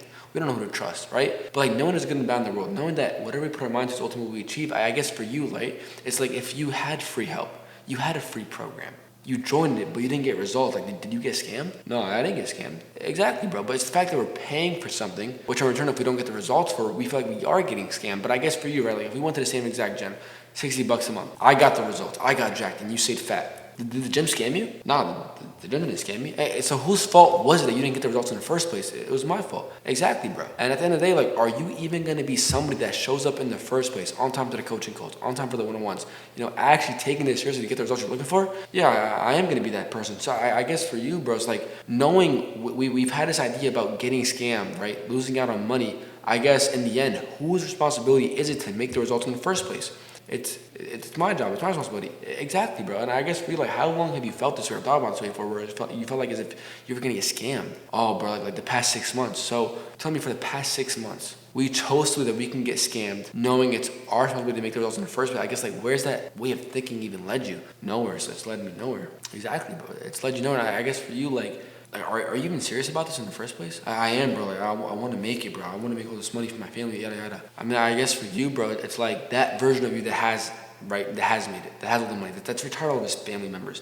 I guess for you, like, do you think he allowed the idea of getting scammed, knowing he's never been scammed before, knowing the responsibility falls back on him, right? Do you think he let that idea of getting scammed stop him? No, he didn't. I guess, like, what do you think he would have done, right, 6 months ago? Because looking back at it, say we had took a chance on ourselves 6 months ago, right? Say we had this convo 6 months ago, like, what do you think you would have been now? Oh, I would have been in the position where I could do all these things. Exactly, bro. Right, but looking back at it, we lost 6 months of progress. I guess for you, bro, like, how long do you want to keep living like this for? Not much longer. I mean, bro, I get that, bro, and I respect that. I guess for you, like, why, right? Like, I guess why overcome the idea of getting scammed now, right? Because we thought this way for the past year, so what makes that any different? Oh, bro, I just never really realized it like that. Like, you put it in a way where I could generally understand how it's been my fault. 100%, bro, right? But at the end of the day, like, you could say all these things, right? But what's actually going to prove that otherwise? Your actions. So, like, what I'm really asking you is, John, is like, are you actually willing to commit to the idea of betting on yourself and going all in to get to where you want to be in terms of retiring your family, X, Y, and Z? Yeah, I am. Boom. That was called the commitment. So what did we do? We asked them, what have they tried? We figured out what stopped them. We made them clarify on what stopped them. We made him realize it wasn't getting scammed. It wasn't not knowing who to trust. It was himself. It was uncertainty, right? We handled his limiting belief of getting scammed. And what did we do? We consequenced him on the idea of staying in the same position. But how did we make it so deep? It's because we told him, what if you would have had this convo 6 months ago? Where do you think you would have been now? I would have been in a better position right now. So like right now it feels so real, right? But you missed out on it. And I guess like how much longer do you want to keep living like this for? Not much longer. I guess, bro, we had a 10-minute convo. I guess like why? Why even commit to the idea of betting on yourself? And that is your commitment. From there, your pre-handle was done. Now, again, this is a setting call. We don't need to go too in depth with this. we just need to go far enough to the point where we have enough urgency for them to show up on the call. That is your only role as a setter. Are they interested? Are they qualified? And are they going to show up on time, right? So the reason why we have to do this in the first place is sort of the fact that we could ensure a high show up rate. We want to ensure that everyone we speak to is going to show up on time. Everyone's going to have money and everybody wants to fucking learn, right? This is what you do as a setter. You don't have to go in depth. You don't have to go in depth, but like I said before, there's two types of setters. The one that takes his time, books 5 calls a day, and the one that goes fast, books 10 a day. But we both came to the realization that one over the other can make more money depending on what best suits your style. As simple as that. But now let's go over into the tried something prospect, right?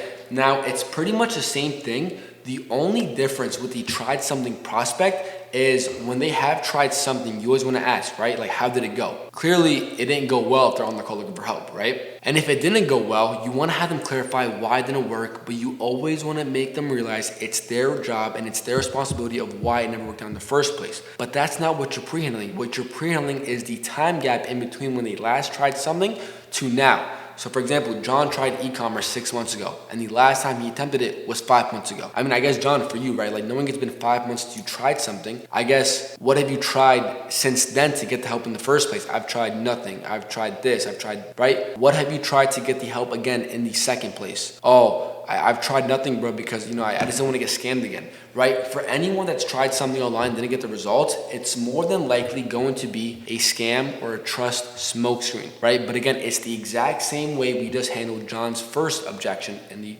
10 minutes ago. It's putting the responsibility not on trusting the mentor of the program, not getting scammed, it's on ourselves. And that is the exact same process you take for someone that's tried something. Now again, this is if you're selling a B2C product for someone that wants to learn how to make money. This is mainly for B2C people. If you're selling fitness coaching, right? It's almost the same exact foundation, but just different questions, right? Now, if you're selling B2B, it's more logical. I'm not covering B2B here, maybe in another video, but right now we're focusing on B2C because B2B is honestly a lot more logical. It's a lot more logical, it's a lot more result-based, and it's all about knowing what you're selling. This is all emotional right now, right? So boom, intro done, discovery done, pre-handle done. John's ready to fucking commit. Now, before we have John commit, we want to clarify that we feel as if we can't help him because this is an exclusive program. We can't help everyone, John, right? So as soon as you're done with intro, discovery, pre-handle, this is where you hard qualify and you book the call. So as soon as they commit to you and commit to themselves, you want to ask them, awesome, bro.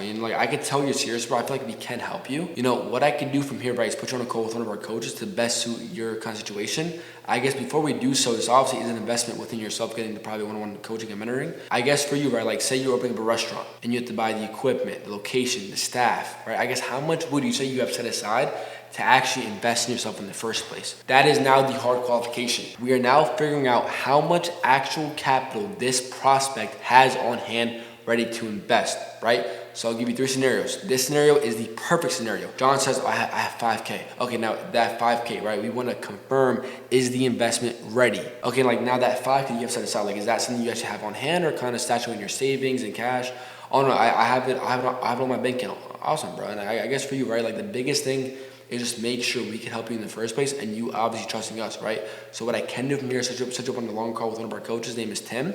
I guess for you, what time and day works best for you. Figure out what time, figure out what day. Remember, you have the Calendly link. All you do is you go on that link, put their info in, and you book the call. Boom. That's it. You just had your first fucking set. Now, the minute you have your first set, do not get too excited. You have to make the group chat with the prospect, and you have to send them the pre-call resources.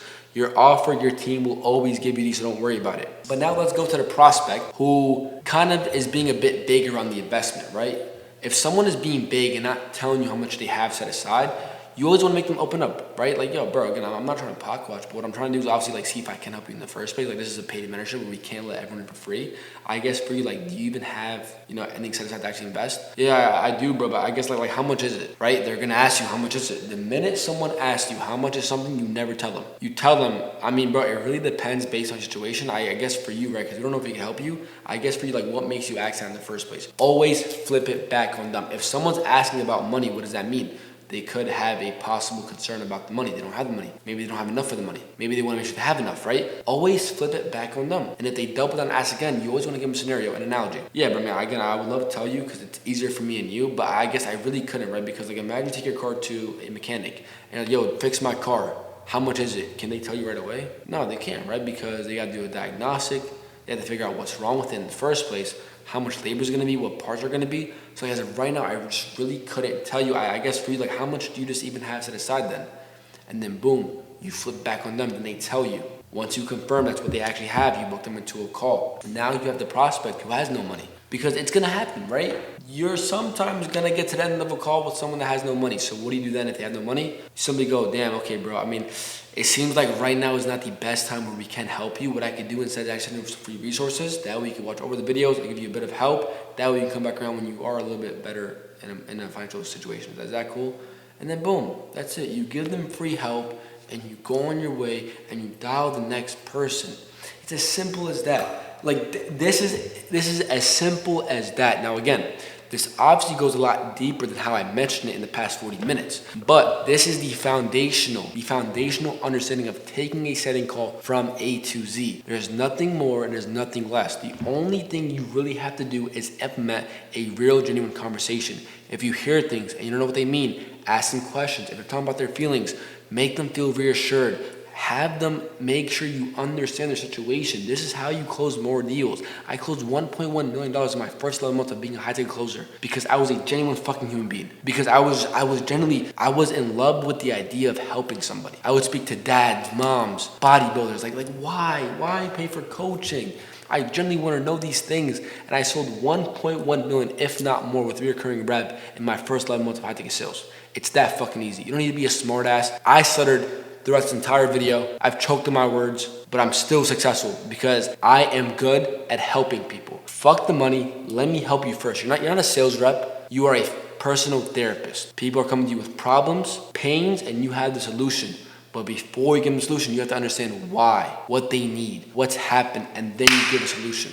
And that's it. That is the anatomy of a setting call done. Now, let's do a closing call anatomy. Now, with the closing call anatomy, it's pretty similar to the setting call anatomy, right? With the intro, it's pretty simple, right? The only difference in the closing call intro that you do is you explain what the call is gonna be about. Yo, what's up, John? Nice to meet you, bro. Tim told me a lot about you.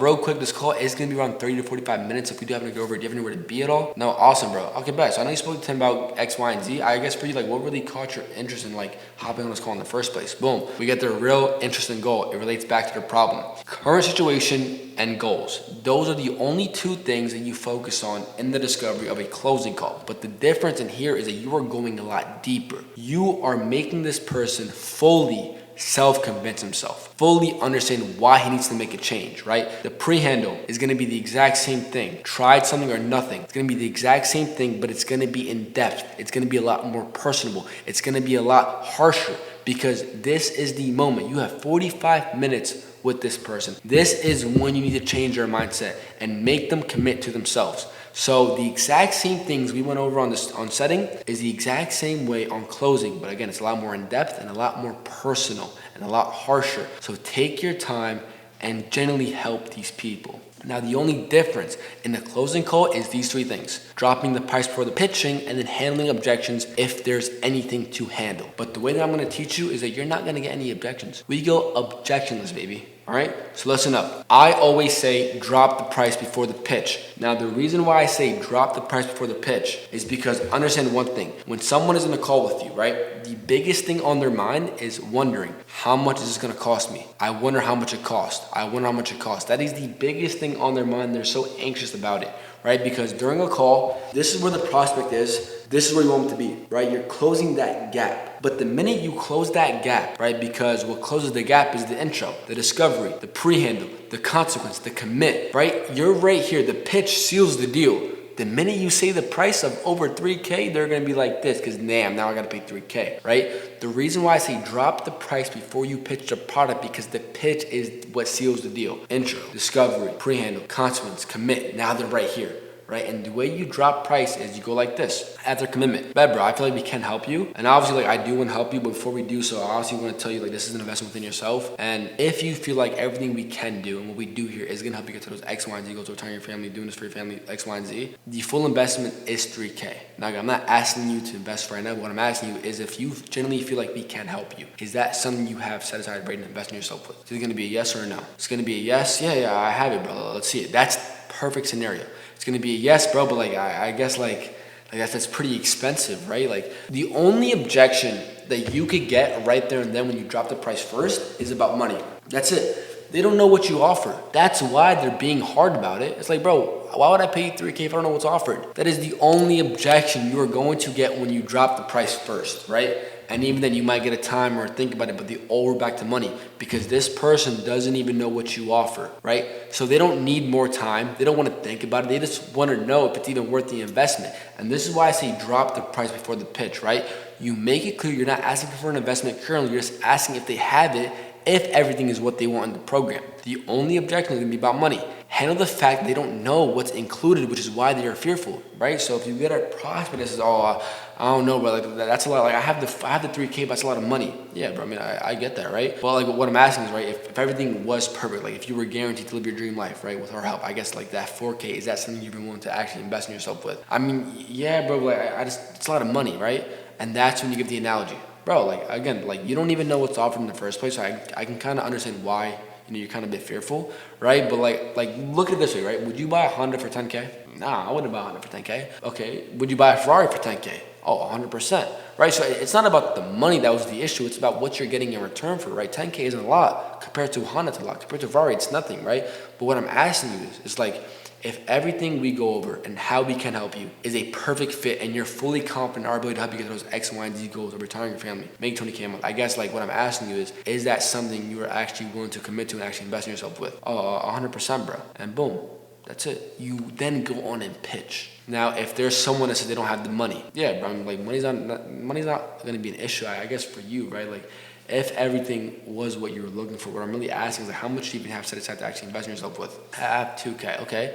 I guess like with that 2K, right? Like again, like we don't want to take food off your plate, but what I'm really asking is like, there's always going to be two types of guys, right? The guy that says, I don't have the full investment, so I'm just not going to do it. And there's going to be the guy that says, I don't have the full investment, but I'm going to make something work, right? And get resourceful. I guess for you, like out of those two guys, who do you think is more successful? Oh, the guy that gets resourceful. I mean, I guess why do you feel that way? Because, even though he didn't have all the money, he still tried his best to get inside and he probably made more money picking up more hours at work. 100%, bro. So like what I'm asking you is, right, it's like if everything you see in the program is a perfect fit, you feel like we can generally help you. I guess for you, like, are you actually willing to get resourceful? Oh, 100%. Bad, bro. Let's do it, right? And boom, remember, we're right here. We're right here after intro, discovery, pre-handle, commit. You know what's going to seal the deal? The pitch, the service, the product. Because imagine telling somebody, we could change your life with this, that, and that, all for 3K. The gap just opened back up. And now you're trying to close it back up by handling their objection. But the minute you're right here after everything and you drop the price, it's going to go like this. And then when you pitch the service, you are now sealing the deal because you're telling them, for 3K, you're going to get this, and that.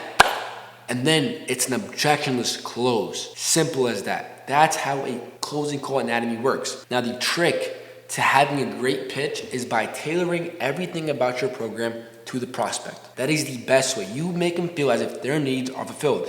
Their gaps, their holes are filled with what you have to offer. Taking pauses in between your pitch to ask them about their thoughts and questions, right? Because if you ramble on for 10, 15 minutes pitching your service, do you generally feel like this person is going to remember the first thing you said? Probably not. So always take pauses in between to ask them about their thoughts, any questions, and how they feel about this part of the program.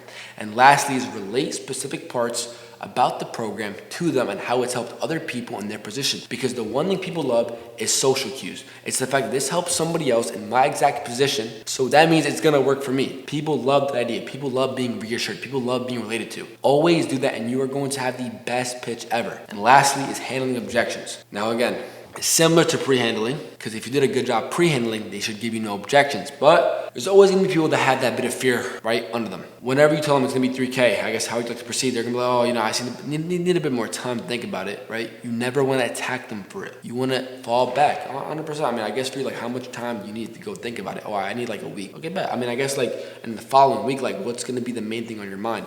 That's when you get their biggest concern. Oh, just like making sure like everything's gonna work out. So he thinks that the reason of why he's not getting involved is maybe things aren't gonna work out all the way. So what you wanna do is called the 3-step process. You question how much time they need and what they're gonna think about. So now we know he's uncertain if it's gonna work out. What you wanna do next is do a tie down. I mean, bro, like real quick, like money at the equation, I guess then, right? It's like with everything we do offer, right? Do you feel like we generally can help you? Yes, yeah, 100% I do. I guess, like, why do you feel like we can?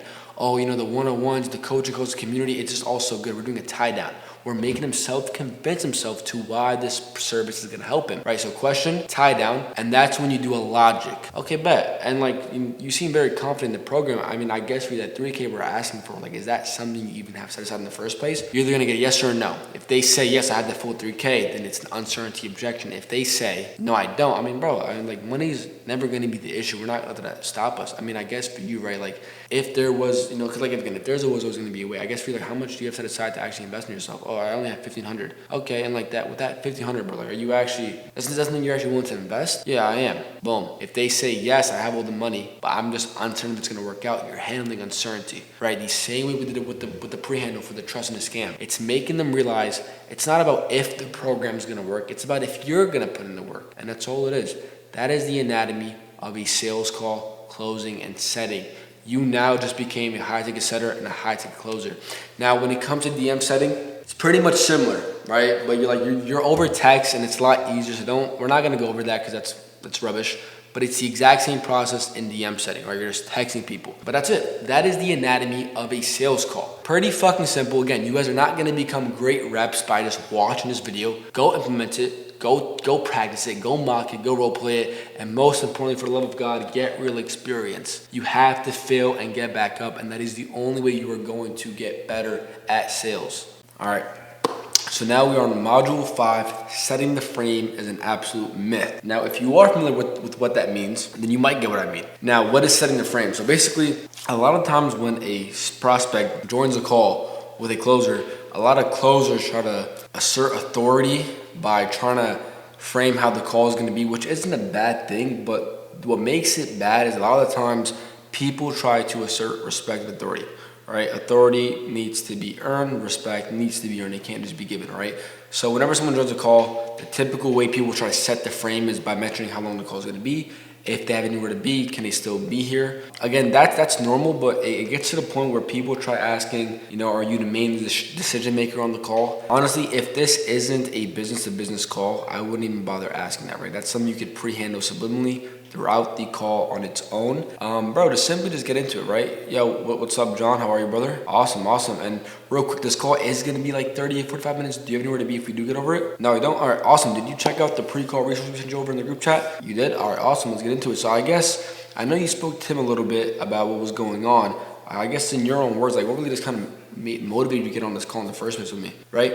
I think that's the most genuine way to frame a call, right? Frame a call. Because setting frame to assert authority, let's be honest, if you're a younger person as well too, and you're speaking to older people, it's not gonna go the best. Not that you can't, right? Like, understand, I sold on a fitness program for 11 months to grown men, right? Over the age of 25. And a lot of the times I would just jump straight into it. But what's up, how are you? The call is gonna be 30, 45 minutes. And I would get straight into it, right? Nothing else, nothing more. But let's actually get into why setting frame is an absolute myth. And it's a big myth in the high-ticket sales space and sales in general, right? So 4 reasons why setting frame is a myth. Frame can't be set, it can only be earned, right? You don't announce authority at the start of a call. You kind of talk your way into being respected. And again, at least now in this economy, there's a big trust recession, right? People are having a hard time trusting sales reps, right? Like, if someone is hopping on a call with you, just know that their trust is at a bottom and you have to build that back up. So the first 60 seconds a prospect joins the call and you're trying to be this type of macho salesperson who's framing the call, I promise you, it's not going to go your way. It's not going to look the best either. Just be casual, be genuine, right? When you meet somebody on the street and trying to be friends with them, trying to network, right? You meet a girl, whatever it might be, you don't try framing how your conversation is going to go. Like, yes, it's a whole different topic and different conversation, but still, it needs to be earned, not set. Number 2 is I've done thousands of these calls. Sounds rehearsed, right? I've heard a lot of people say these on their calls whenever they get objections. The minute that you are getting an objection and you go, yeah, I've done thousands of these calls, bro, I know how it goes, it just sounds ungenuine, right? Like, if you're gonna say something like that, I would go along the lines of like, bro, I'll be honest with you. I've spoken to a lot of people who have joined the program, who haven't joined the program, and 9 times out of 10, the people that don't join the program are always coming back around to later join on, right? I get what you're feeling, right? That's an example of how, instead to say, I've done thousands of these calls, you can just be genuine and say like a normal human being, because again, that is a sales script. Like that is a sales line. The best way to sell, at least in 2026, is to sound and do the exact polar opposite of what a salesperson would do. Like it's called the polar opposite effect in sales. So whatever salespeople are doing, you don't want to do it, right? Like especially in cold calling, how many people call their phone and say, "Hey, we seen you like online. You don't have a website." Like it's bullshit. You need to have a pattern interrupt where people can trust you, believe you, and actually be guided by you, right? Number 3 is most frame training scripts make you sound like every other closer. Yeah, same thing into number 2. You just want to be the complete opposite of what every other sales rep is doing. And the reason why a lot of my students make a lot of money so quickly, and again, I've had Brett Scales sales manager Benny Lockhart compliment me on my reps. I've had multiple sales offer owners, sales managers, and growth operators compliment me on my students. Even have multiple people hitting me up daily asking me for reps. There's a reason why my students hold a good status because of the fact that they can close more deals. How do they close more deals? Because of the fact that they sound genuine, they're human, and they're likable, right? The biggest thing when trying to set a call or set frame too early into a call, again, this is a blind date almost. So when you come up on the wrong foot, someone's likeliness to like you is going to go down, right? And if someone doesn't like you, they can't trust you. If someone can't trust you, they cannot be guided by you. And if you lost all 3 of these things, you're not closing a deal. As simple as that. People like and people buy from who they like and who they trust. So the biggest thing is trying to be as transparent as possible and holding trust for as long as you can, because again, in this economy, there is a trust recession going on, which is why we need to act this way. Number 4 is real frame is built in discovery, not the intro. Exactly, right? When you're asking these deep, genuine questions throughout your discovery, right? When you're probing on pain, when you're making people question themselves and actually realize, damn, what they've been doing wrong, they're going to respect you a lot more, right? Like there's been so many times where I've had older prospects and I put them in their place, not by trying to assert authority, by just simply asking them a question, making them realize it for itself, and then honestly just a good follow-up consequence towards it.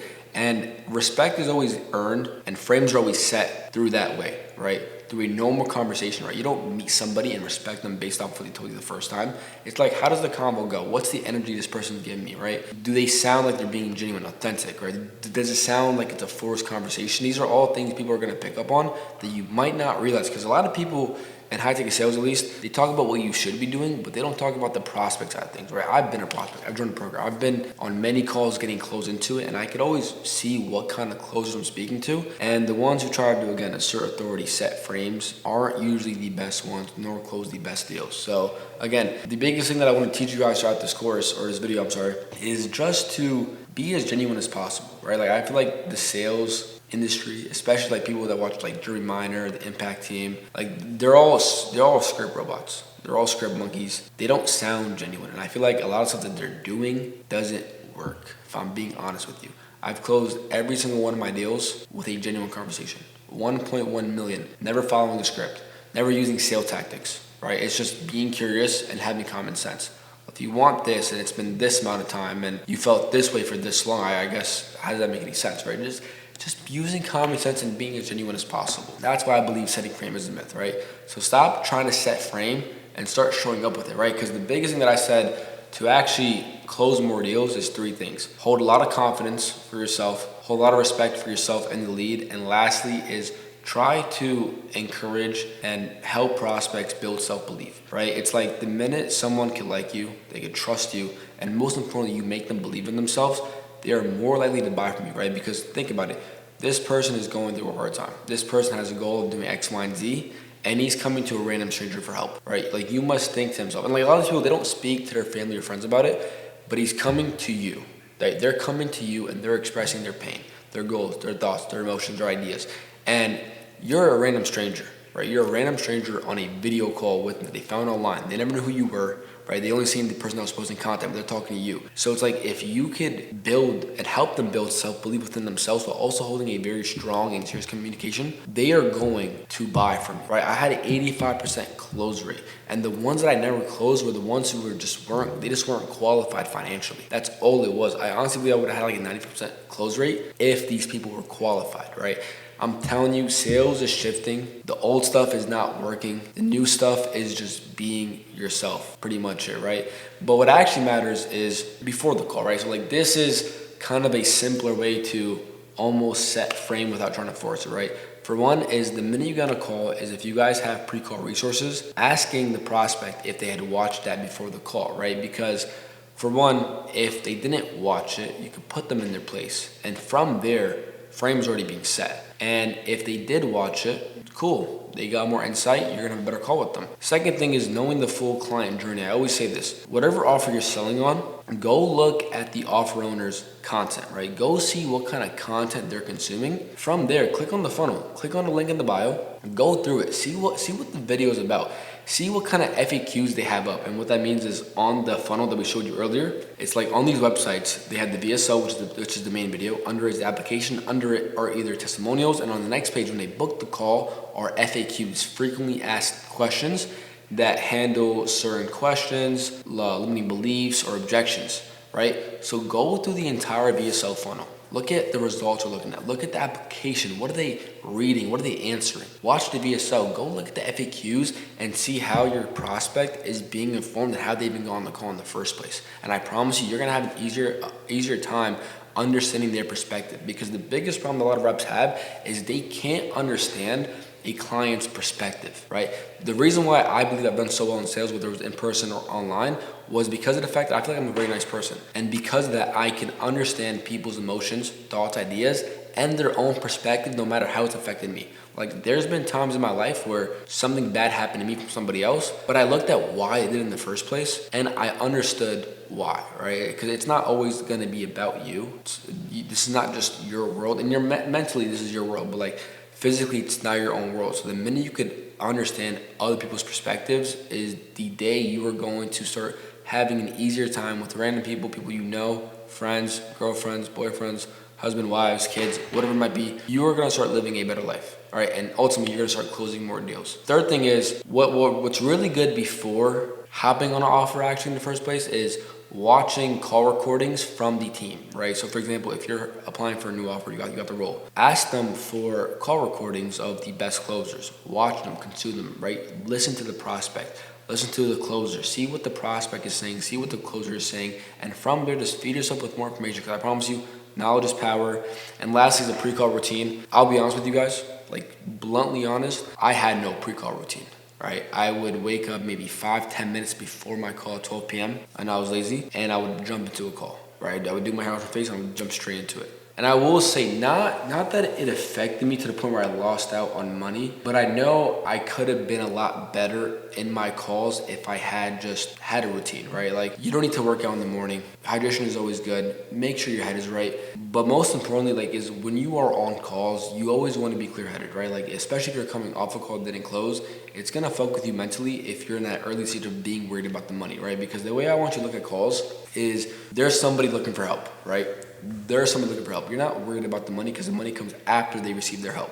But when you start focusing on the money side of things, you're looking at people as money, commissions, the minute you hear an objection, you hear something you don't like, your mind's going to start panicking. It's going to get anxious, right? And when you're anxious, you're cluttering your own mind. You can't think right because it's cluttered. You always want to have a clear-headed mental, That way you're going to perform a lot better. So pre-call routine can be essential. It's not important, but if you want to just elevate yourself as a closer, definitely have one where you're at least waking up at least 2 hours before your call, right? You're looking at your call notes, you're calling up the prospect before the call, and just little things like that will make a huge difference in your calls. Now, pre-qualifying red flags in the first 5 minutes, right? This is actually what matters more so when it comes to setting some sort of frame, right? So again, this is kind of more B2B, but decision maker on the call. So if you're selling a service to business owners, one of the most important questions you should be asking them in the beginning of the call is, hey, and by the way, I know we're gonna be talking about marketing with your business and whatnot.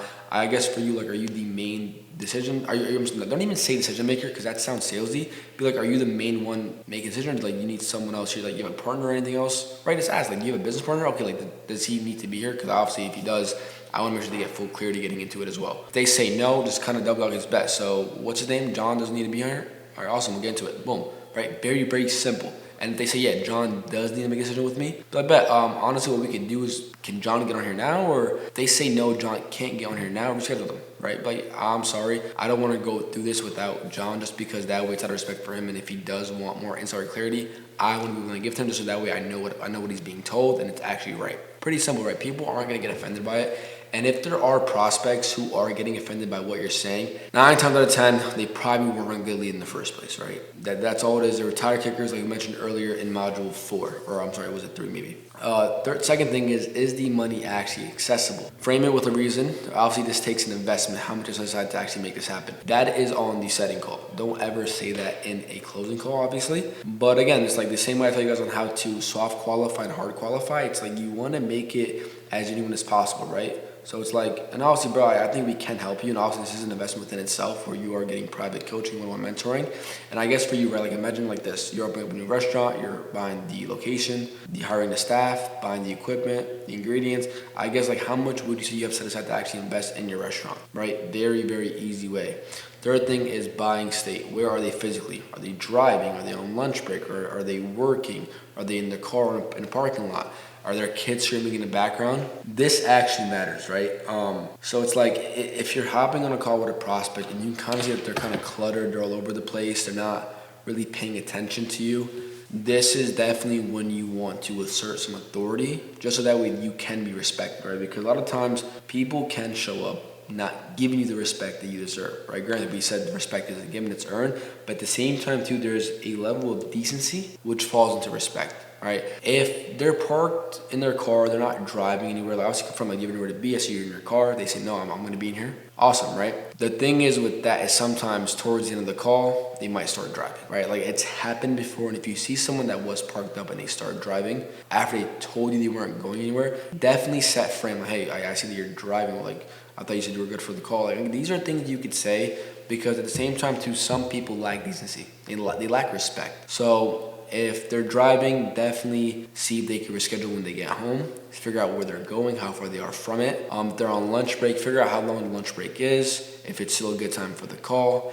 If they're in a parking lot or they're parked up, obviously confirm if they're going to drive anywhere. And if there are people in the background, if it's getting to a point where it's distracting the lead, nor distracting you either, definitely say something, right? You don't want to let little things like that slip by because subconsciously they are losing respect for you the entire time. And just because of the fact that when it comes to either a 4 or 5 figure decision on the call, they're going to have a hard time making it, right? Like they hear their kids screaming and they're being asked for $5K up front. Things are going to get a little bit more difficult. So you always want to make sure that you are putting yourself in the best position to actually close all of these calls. And that's simply all it is for Module 5 on Setting the Frame. It's a very simple concept. Again, sales is not overcomplicated. It's not easy, but it's not hard. You only get better throughout trial and error and real experience of speaking to people depending on what you're selling, right? If you go from selling fitness training and you go to sell business marketing, you're gonna have a time adjusting, right? Like you're not gonna be like that good at selling marketing if you just came from fitness. So there's always gonna be time where you have to go through trial and error, real experience, adaptability, and over time you will get better. Like I was trash when I got on my first offer,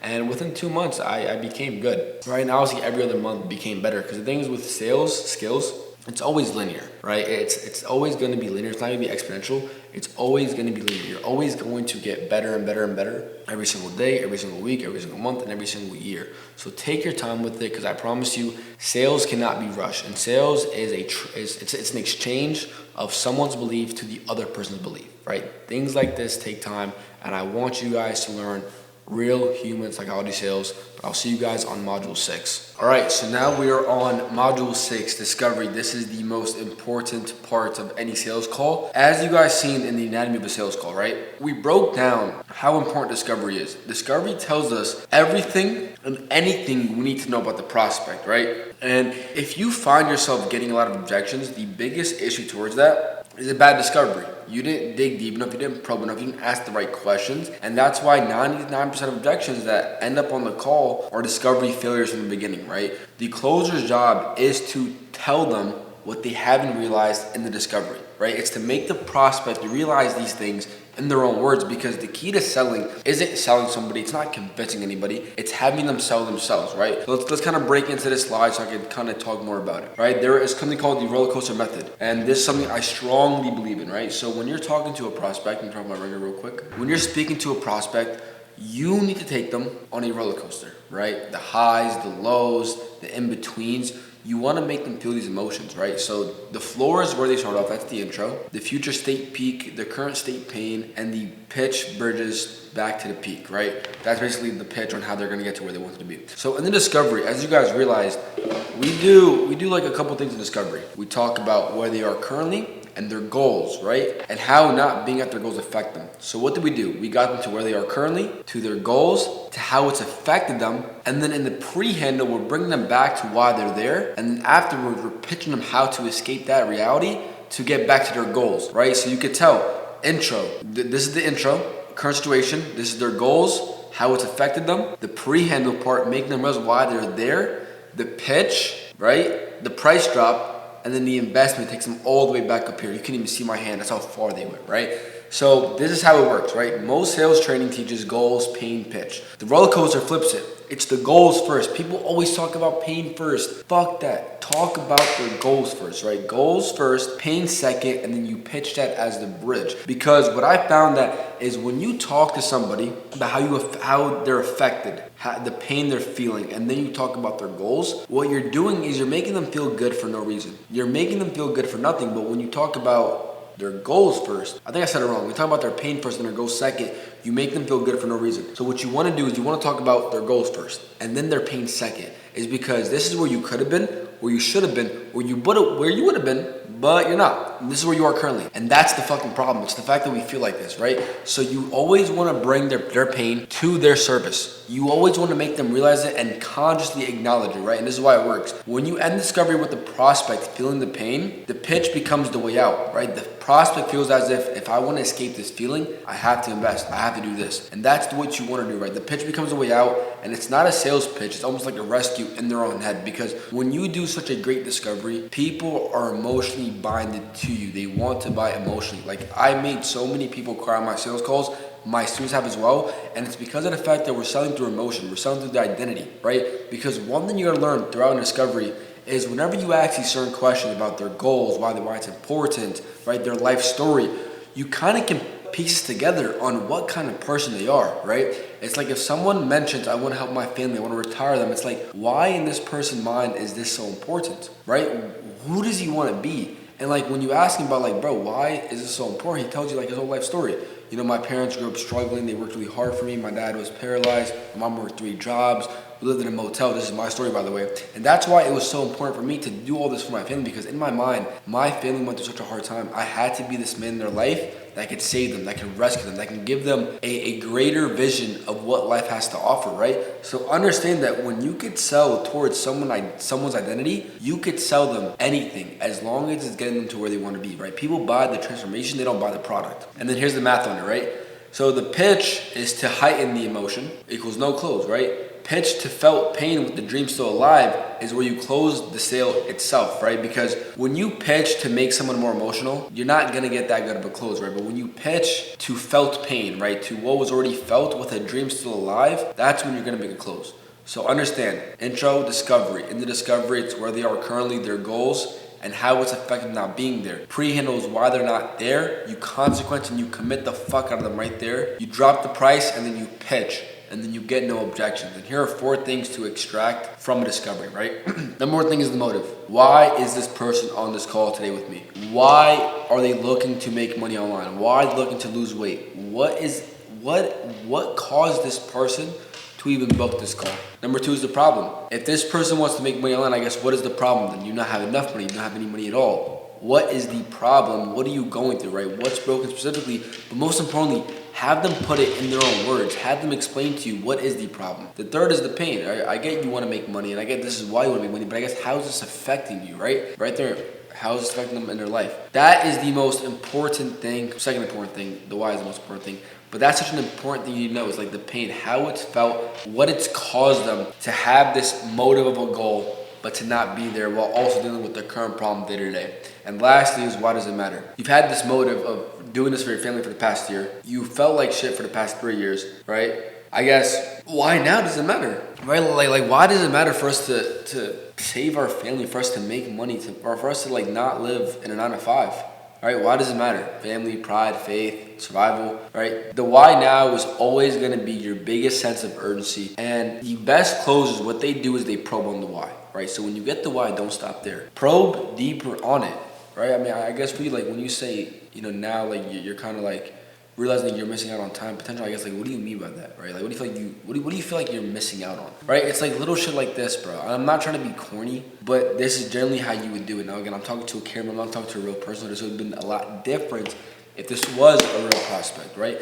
But this is how you sell. You sell through someone's identity. You sell through someone's emotion. You sell through someone's pain, and you sell them the man or the woman they could have been. That's what you do, right? And here are some discovery rules. Ask more, say less. Oh my fucking gosh. I don't know why a lot of closers think they have to be the one talking on the call. Shut the fuck up, right? You shut the fuck up. You don't have to speak much. Oh my God, if I show you my sales calls, bro, I would let people yap. I would ask one question and I'm getting a 10-minute dialogue back on my one question, right? I'm taking in everything that they're telling me. I'm depicting what kind of person they are.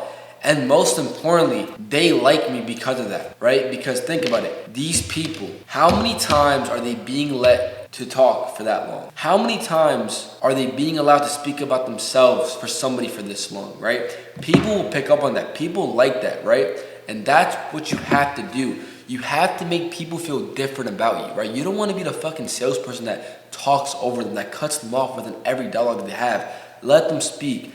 Ask more, say less. Every statement is a missed question, right? That's the biggest thing. Second thing is get comfortable with silence. Whenever you ask a question and the prospect has no answer to give you, shut the fuck up. Don't speak, right? You just ask them a question. Are you going to answer the question for them? No. So don't say anything. Don't say anything. Let them speak. Let them be in their own mind. Let them depict their own brain and let them give you an answer because they're thinking, they're letting silence fill the airs because of the fact that they're trying to think of what is the best answer to say. What is the most impactful answer? What is the most meaningful answer? Because again, the right prospect will open up to you if you are the right person to do so, right? Always let your prospects think in silence, right? And even then, obviously if it goes past more than a minute, you don't want to sit there like an idiot, right? If I ask a question and it's been a minute of silence, I'm going to ask them like, yo, are you all right? Right? Something that's just going to be casual. Nothing that's going to attack them or offend them. The way to sell, at least in this day and age, is to be a regular human being. And we're all regular human beings. But a lot of us lack common sense. And this is what I'm trying to tell you because the thing is, social media, all these gurus have fucked the way you think about sales. You don't need to be salesy to sell. You need to be a regular human being. It's not your fault, but I'm teaching you what's right, and this is the best way to sell it because of the fact that you're going to find your own style within it. Third thing is never accept a vague answer. If you ask a question on how it's affected them personally, mentally, physically, about X, Y, and Z, if they give you a vague answer, do not accept it. Dig in with it. I mean, like, I guess, what do you mean by that? How so? I mean, I'm not sure I really understand. Like, can you tell me more? Right? Until they tell you what the fuck they're feeling. A lot of people, again, you have to take it from this perspective. You're a stranger to these people. You're on a blind date. They don't know you. They just met you. All right? And you're asking them all these fucking questions. They're not going to be comfortable right out the way, right off the rip, right? You have to ease them up. You have to make them feel comfortable. And the biggest way by doing so is if you get a big answer, just ask them to dig a bit deeper. And also, you don't say dig deeper. You ask them, I guess, what do you mean by that? I'm not sure I really understand. Like, can you tell me more? And I guess like of X and Y, like how's that affected you more so personally? Little stuff like this. Let me open the door for my dog real quick.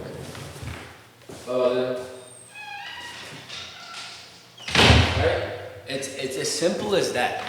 Like, I don't like overcomplicating sales, right? Like you guys can tell, like I'm very passionate about this. And I have such high energy, is because this is the real deal. You don't need to be a fucking salesperson. Just be genuine, right? If you don't understand something, ask what they mean. It's like, don't try to make yourself sound smarter or greater than who you are. If you don't understand something, ask what it means. Fourth thing is, the prospect should be doing 70% of the talking. You know why? It's because of the fact that the prospect is convincing himself. The prospect is selling himself. You don't sell shit. You are just having a conversation. Let the prospect speak himself or herself into why they need to buy it, into why where they are currently is their fault. The more you talk, the more you lose. The more the prospect speaks, the closer you get to the goal, right? Now this is the decision tree approach. Map the call like a flow chart. Remember, I talked about the gap. Intro, discovery, pre-handle, price drop, pitch, you close it, right? So map it like a flow chart. It's not like a memorized track. You don't need to memorize every single step you're gonna take. But if they say X, you go here. And if they say Y, you go here, right? Flexibility beats rigidity every time, right? People can smell a script away. You don't want to just have an idea or a step-by-step process of what they say. You want to adapt to conversations, right? You are going to speak to a different person every single time. You are never going to have the same prospect. Similar prospects, yes, but never the same prospect, right? So when you, in your mind, if you're thinking, if they say X, go here, if they say Y, go here, go there, you're fucking yourself up because you never know what they're gonna say. So the biggest way to beat that is by having flexibility, by being a genuine human being, by listening in and being attentive to what they're saying, most importantly, understanding what they mean, right? Because there's a difference in what they say versus what they mean. And I'll give you an example of it. I would ask guys, I guess for you, like, why is it important that you kind of, like actually get jacked and fit? They would say, oh, I just want better health. Okay, yeah, like when you say you want better health, I mean, I guess like why is it so important that we should get the better health? Oh, because I just want to be there for my kids and family, my wife. And I guess for you, like, why is it important that we're actually there for our kids and family and wife? And then we get the real fucking answer, right? Because their reasoning wasn't because they want to be healthy and jacked. The reasoning was because of the fact they want to be there for their kids, for their wives, for their family. And I guess why the fuck is that so important? And that's when you could tell who somebody is as a person, right? Flexibility beats rigidity, however you say it, every single time. Now, here's how to pre-handle objections inside discovery, right? So, what is pre-handling? If this person started about making money online for the past year, why has he not done it? And what was that reason? That's the pre-handling. You're basically pre-handling whatever stopped them. Was it timing, commitment, being a decision maker, finances, time availability, being busy, not trusting somebody? Was it a scam, right? What you want to do is I explained in the anatomy of a sales call in module 4. This is how you enter a pre-handle. And I guess, John, like knowing we wanted to leave our job and go on with High Ticket Sales for the past year and a half now, like knowing that it's affected us for the past 6 where we felt like we're a failure. I guess like in the past 6 months, like what have you actually tried? The minute you ask what have you tried, that's the pre-handle. The minute they say nothing is when you go into why. And then that's the reason why they tried nothing. But in their mind, they believe it's time. They believe it's commitment. They believe it's being busy. They believe it's not knowing who to trust. But in reality, it's uncertainty. If they were 100% certain, if they would have put in the work, put in the time, they would be guaranteed the results. Do you think they would have found time? Do you think they would have found a way to not make themselves busy? Do you think they would have found a way to trust somebody? They would have, right? Because eventually, everybody makes time for what's actually important.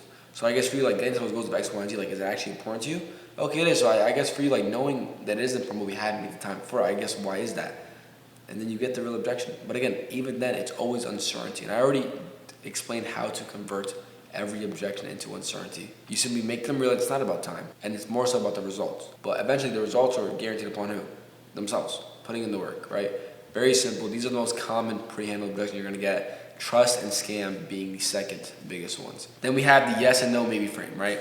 At the end of the call, there's only yes or a no. I'm completely fine with a no. We're both more adults here. The one I want to avoid is maybe. Let me think about it. Can we keep it between a yes or a no? All right? A prospect should only ever tell you yes or no if they want to join. If they tell you, let me think about it, I need this, I need that, they want to join. They're just scared. All right? And eventually, again, I already covered it. If they don't give you a yes and they don't give you a no and they give you anything outside of a yes or a no, they want to do it, but they're scared. They're dealing with the uncertainty of what's going to happen if they choose to accept the program, and that's your job to uncover, right? And it's like when you say you want to think about it, I guess how much time will you need from me? 2 days. Okay, I guess like in those 2 days, what are you going to think about? X, Y, and Z. Make them realize that it's not about X, Y, and Z, it's about uncertainty. It's about the results. But eventually, who are the results guaranteed upon? You. And that's all it is, right? If the discovery is wrong, the pitch is already dead. I would never even, like, there's been times where I don't pitch anybody. I'm like, fuck, I can't pitch him. I can't. Because of the fact that we did not have a good enough conversation. He doesn't trust me enough. He doesn't believe me enough. He hasn't convinced himself enough to even join. So why the fuck try to tell him how we're going to help him if he's not already bought in? Because I understand one thing. Before a prospect even hears about the pitch, they have to be bought in. In their mind, they already made the decision to commit. Because throughout your discovery, throughout the pre-handle, you should have made them already commit to changing their lives. And if you haven't done that, if you feel like the discovery was weak, the whole conversation was trash, do not pitch your prospect. And that is all it is for Module 6 on the discovery. I'll see you guys on the pitch. All right, Module 7. You're not pitching features, you're pitching a transformation. If the discovery was done right, the pitch, closes itself. Every word ties back to what the prospect said.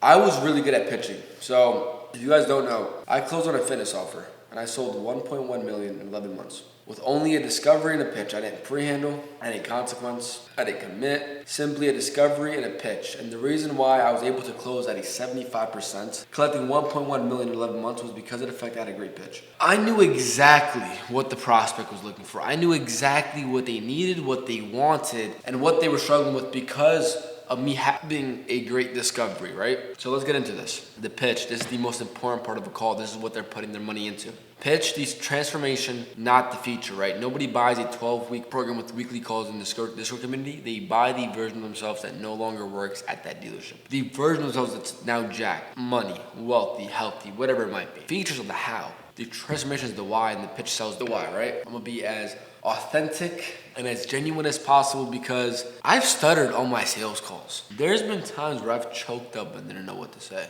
Plenty of times. Understand that it's normal. No one's gonna look at you differently for it. It's all a part of life, right? So here are the pitch rules. Every line, every feature connects back to what? What the prospect said in the discovery, right? Every single time. Their words, their pain, their goal. And the way that I would pitch, right, because I didn't say this actually, the way I would pitch was I did my pitch and my discovery at the exact same time. Obviously, you're not going to be doing that, but I did.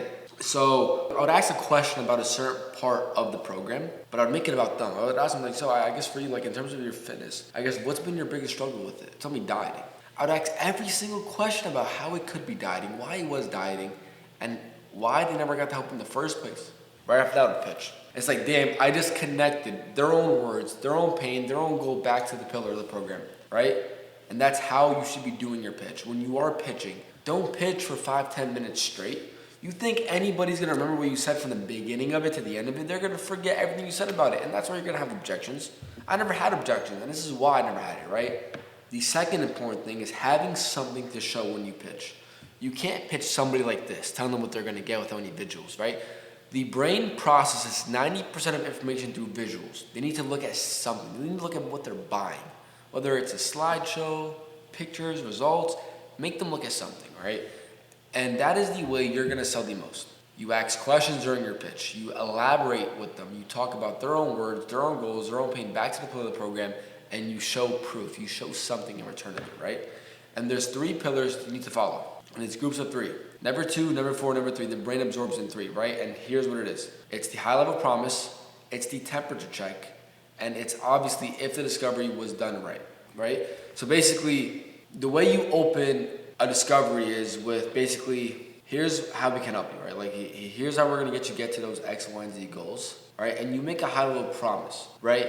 Because again, the reason why we have to make a high level promise is because of the fact that when we had our discovery, when we had our pre-handle, when we had our commitment, when we had this entire call for 30 minutes, the prospect trusts us, the prospect believes us, the prospect has already convinced themselves. So if we can make a high-level promise before we pitch, they're bought in.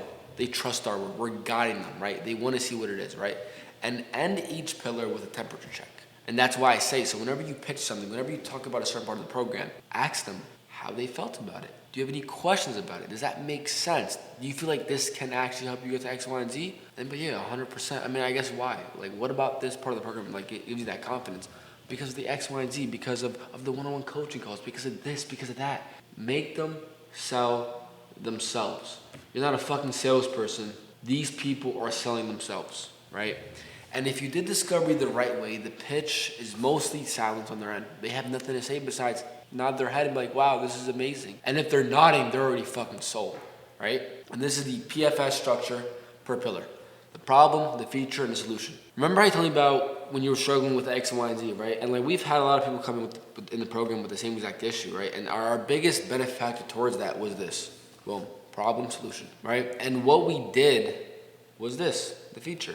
And how it works is that when you get into the program, we're gonna help you do X, Y, and Z.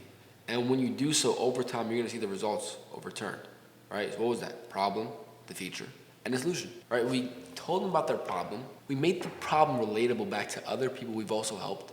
Builds trust, builds proof, social proof.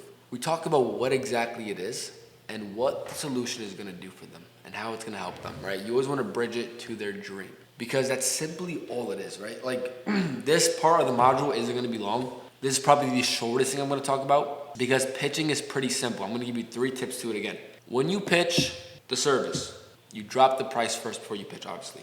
When you go and pitch it, you make a high level promise and you show them something. You have them read or follow something along the way. You pitch, you ask, you answer, and you move on.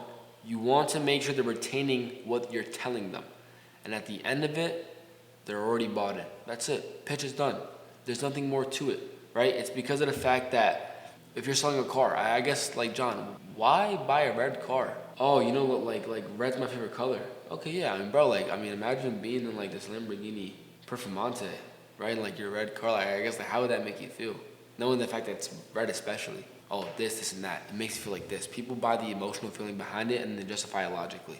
As long as you could show them enough proof how, why, and when you're gonna get to where they want to be emotionally, they're gonna support that decision logically. And that's all it is for pitch.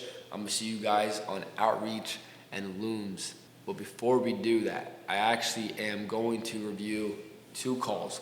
I'm gonna break down a setting call and I'm gonna break down a closing call. So it's gonna be exciting. Stick around for it and I'll see you guys on that call. All right, so you guys just see me break down the anatomy of a sales call and setting and closing from the intro all the way down to pitching and any objections if they were given.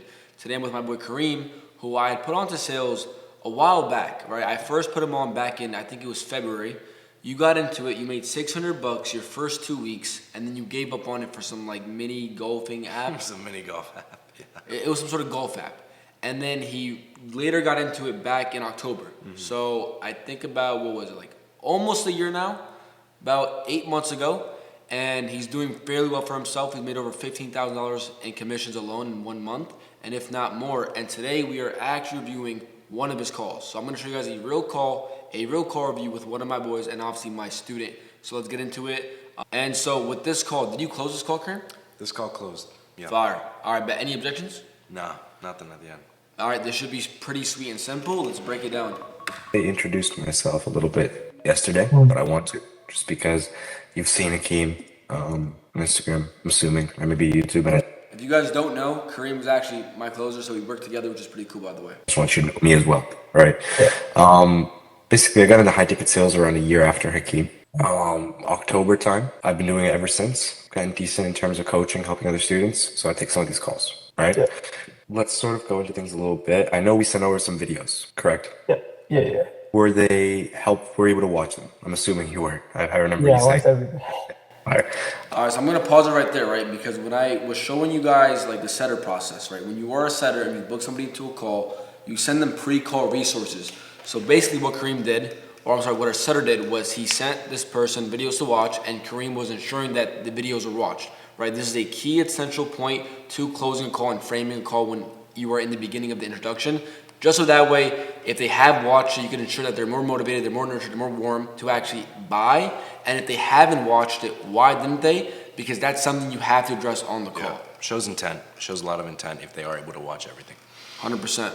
Were they helpful in any way? Right? Did they clear things? Okay. How so? Like, it's mostly like the motivation and stuff, you know what I mean? Like, when you look into stuff, it's like you just look at it and then you're like, okay, whatever. But these, like, I don't really watch long videos. Like, I'm not a YouTube guy, you know what I mean? I don't watch a video for like hours. But like, that was like, like, okay, you know what? I'm going to watch this. I'm going to stay to this. I'm going to see what's going on. And like, there was some thoughts that I had. But I was like, I don't know like the answer of it. But like, when you're watching the videos, you get the answers, right? So it's like pretty good, you know what I mean? You mentioned that they resonated with you from a motivation standpoint, right? Yeah. Talk to me a little bit about that. What sort of motive? What do you mean by that? Like, All right, so I don't want to be picky, but the reason why I paused it right there is because, again, it motivated him to do what, right? Like Kareem was trying to figure out what did it motivate him to do what? To actually take action, right? To go and make money, to take a risk on himself, right? Because motivation in what aspect? Because the answer Kareem gets, Kareem is going to use it against him, right? In a sense to either build confidence, build self-belief, or in any way to push him over the edge where he can actually commit to himself. Because again, if you know what part of motivation intrinsically motivates somebody to do what, you could always use that as leverage. Is that kind of what you're doing? Yeah. Pretty simple. you know, everybody like needs money and stuff, right? And like, I want to live like, I just want to live like, I just want like, I don't want to be like 9 to 5 guy, you know, like I just want to be the person that like enjoys life, enjoys the money, enjoys the work, enjoys everything, you know what I mean? And it's like pretty like outstanding for me and stuff. What guy are you trying to be? Good. You kind of want to, you want to explain why you asked that? I know why you asked that. Yeah, of course. So What he described in that like short couple sentences right there was the person that he wants to be. Okay? Me asking him to describe that person, it just allows him to describe his goal, the outcome that he wants, a tangible that he wants, which, as you said before, is like super helpful in terms of leverage. If you know exactly in mind what they want to be, because a lot of times it's then like, okay, how far are we from that? Why don't we have that? 100%. And that's basically like identity framing somebody, right? What kind of guy do you want to be? In his head, we know the type of person he wants to be. He wants to be this guy, the one that feeds his family, makes all the money, pays all the bills, right? I guess why is that so important? And you kind of probe more into their why, their intrinsic motivators, to what's pushing them to be some sort of person. Because again, when you could sell somebody on who they want to be, you could sell them the dream, right? Because everyone's buying a transformation. Nobody's buying a product or a service. Put it into a word. Say a lot of things you can't even put it into a word. It's whatever comes to mind. It's usually the right answer. Not the right answer, but it's usually what you know you want to be. But I want to be me. What does you look like? And like living life, nice house, you know, making money while you're living, while you're enjoying it. Like it's like being the person that could help myself and others. Boom, right? I said it. He wants to be this person who lives a nice life and helps other people. Now, I guess why, right? Why does he want to be that person? We don't know what he went through just yet, but Kareem's probably going to figure this out. Mm-hmm. Do you know anybody like that in your life, or someone you know that is just sort of the person that everyone comes to, that is able to live their life how they want on their terms? Do you know anybody like that? Not really, to be honest. Really? It's fine. Some of us aren't blessed to have that in our lives, right? When you think about that type of person who everyone comes to, who's providing for everyone, who lives life on his terms, what is their character? It's like a person you go like up to when you need something or you're lost or like you need help with, right? Like you can rely on them. Good moment to pause. Speak louder though. Part of my reasoning with asking that question was he wasn't really describing the way he described the person he wants to become wasn't character based, right? It was just what you get once that character changes, right? You get the money, you get the houses, you live life comfortably. Now, what I want him to describe is sort of how this person, how they act, how they actually like take decisions, stuff like this, like not just the tangible things that they have, but what made them have those tangible things. 100%. And I knew from the minute you asked, you knew it'd be like that.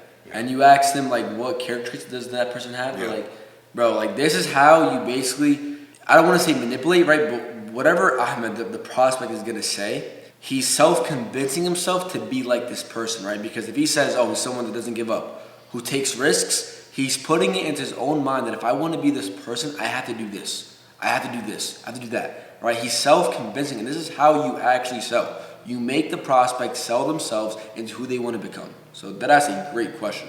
Like you can rely on them at a point where like if you mess up, it's okay because you're gonna just go to them and be like, hey, like, I need help with that and stuff. You know what I mean? Yeah. Yeah. Would you go to someone that isn't reliable? Would you go to someone that doesn't have their own things figured out? Or would you go to someone who does have things figured out and is Or I'll reliable? go to someone that has things figured out. Okay. So when it comes to that person who's a provider who has the answer sort of for everyone whenever they come up to him, what does that person look like? Not just from a perspective of he's doing those actions and people are coming to him for these things. What are they in terms of their character? They're smart, you know, like they're intelligent. They know how, like, they know about life. They know, like, the rules, you know, they've been through it. So you gotta go up to them and, like, see how it was. They're, you know, pretty mature, not the other people, like, that do other things. They're also, like, they're older than you, right? So, like, you gain experience. They don't have to be. They You don't be. have to be, but, like, when you know someone that, like, experienced it, it's like, okay, like, this the area. If it was just age and experience, wouldn't everyone who is older than us be able to do that? You're right. You're completely right. Right? That's What do you not- feel? What do you feel separates yourself currently from that type of person? It's putting effort. Yeah. Yeah, putting effort, taking time, you know, like moving distractions away and stuff like that. Moving what? Like pushing distractions away. Like When you say effort, when you say moving distractions out of the way, why do you feel like you're at that stage now instead of the stage where you are the person that everyone comes to?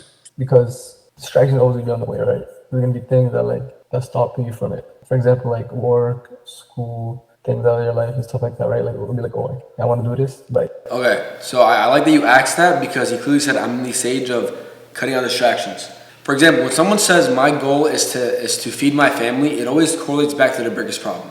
He says like I'm in the stage of cutting out distractions. from what, school, work. Like he's trying to find the time to go all in. Like now Kareem knows what to pre-handle, right? In terms of school, in terms of timing with work, right? Like Kareem is getting all the leverage he needs to prevent an objection of time, right? Because Kareem knows this, right? And Kareem can reiterate the fact that you told me, like, you need to cut out distractions, X, Y, and Z, right? So this is a perfect example of setting up leverage to pre-handle, basically. Yeah. Simply all it is, right? And that's what we're doing in the discovery when we're challenging limiting beliefs and pre-handling. We are just setting ourselves up so that we don't have to deal with those objections later on. That's it. Like discovery is the most important part of any call. Without a good discovery, there's no good pre-handle, nor a good pitch. Yeah. Discovery is key. I can't do this because I have to do this, right? So sometimes you gotta like push it away a little bit, and also like the effort part is like you see something, you want to do it, but you never do it. You know, like there's like we'll be like, especially like at nighttime, right? You're like, oh, like I want to do this, I want to do this, I want to do this, and the next day it's like, it's whatever, it's okay, it's whatever. Is that what has been happening to you? That nighttime 2 a.m. motivation? Yeah. Okay.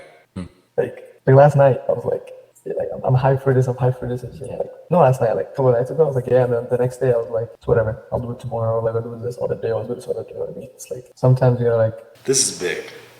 This is really big. Because right now, he's literally describing what might come up later. I'll do it later. And if you guys don't know, one of the most common issues that a closer will face, most common objections will be, think about it, which is just doing it later. Him being aware, me making him aware throughout this call that that is an issue, it's going to be so strong to make sure that we don't have to face that later on in the call. Mm-hmm.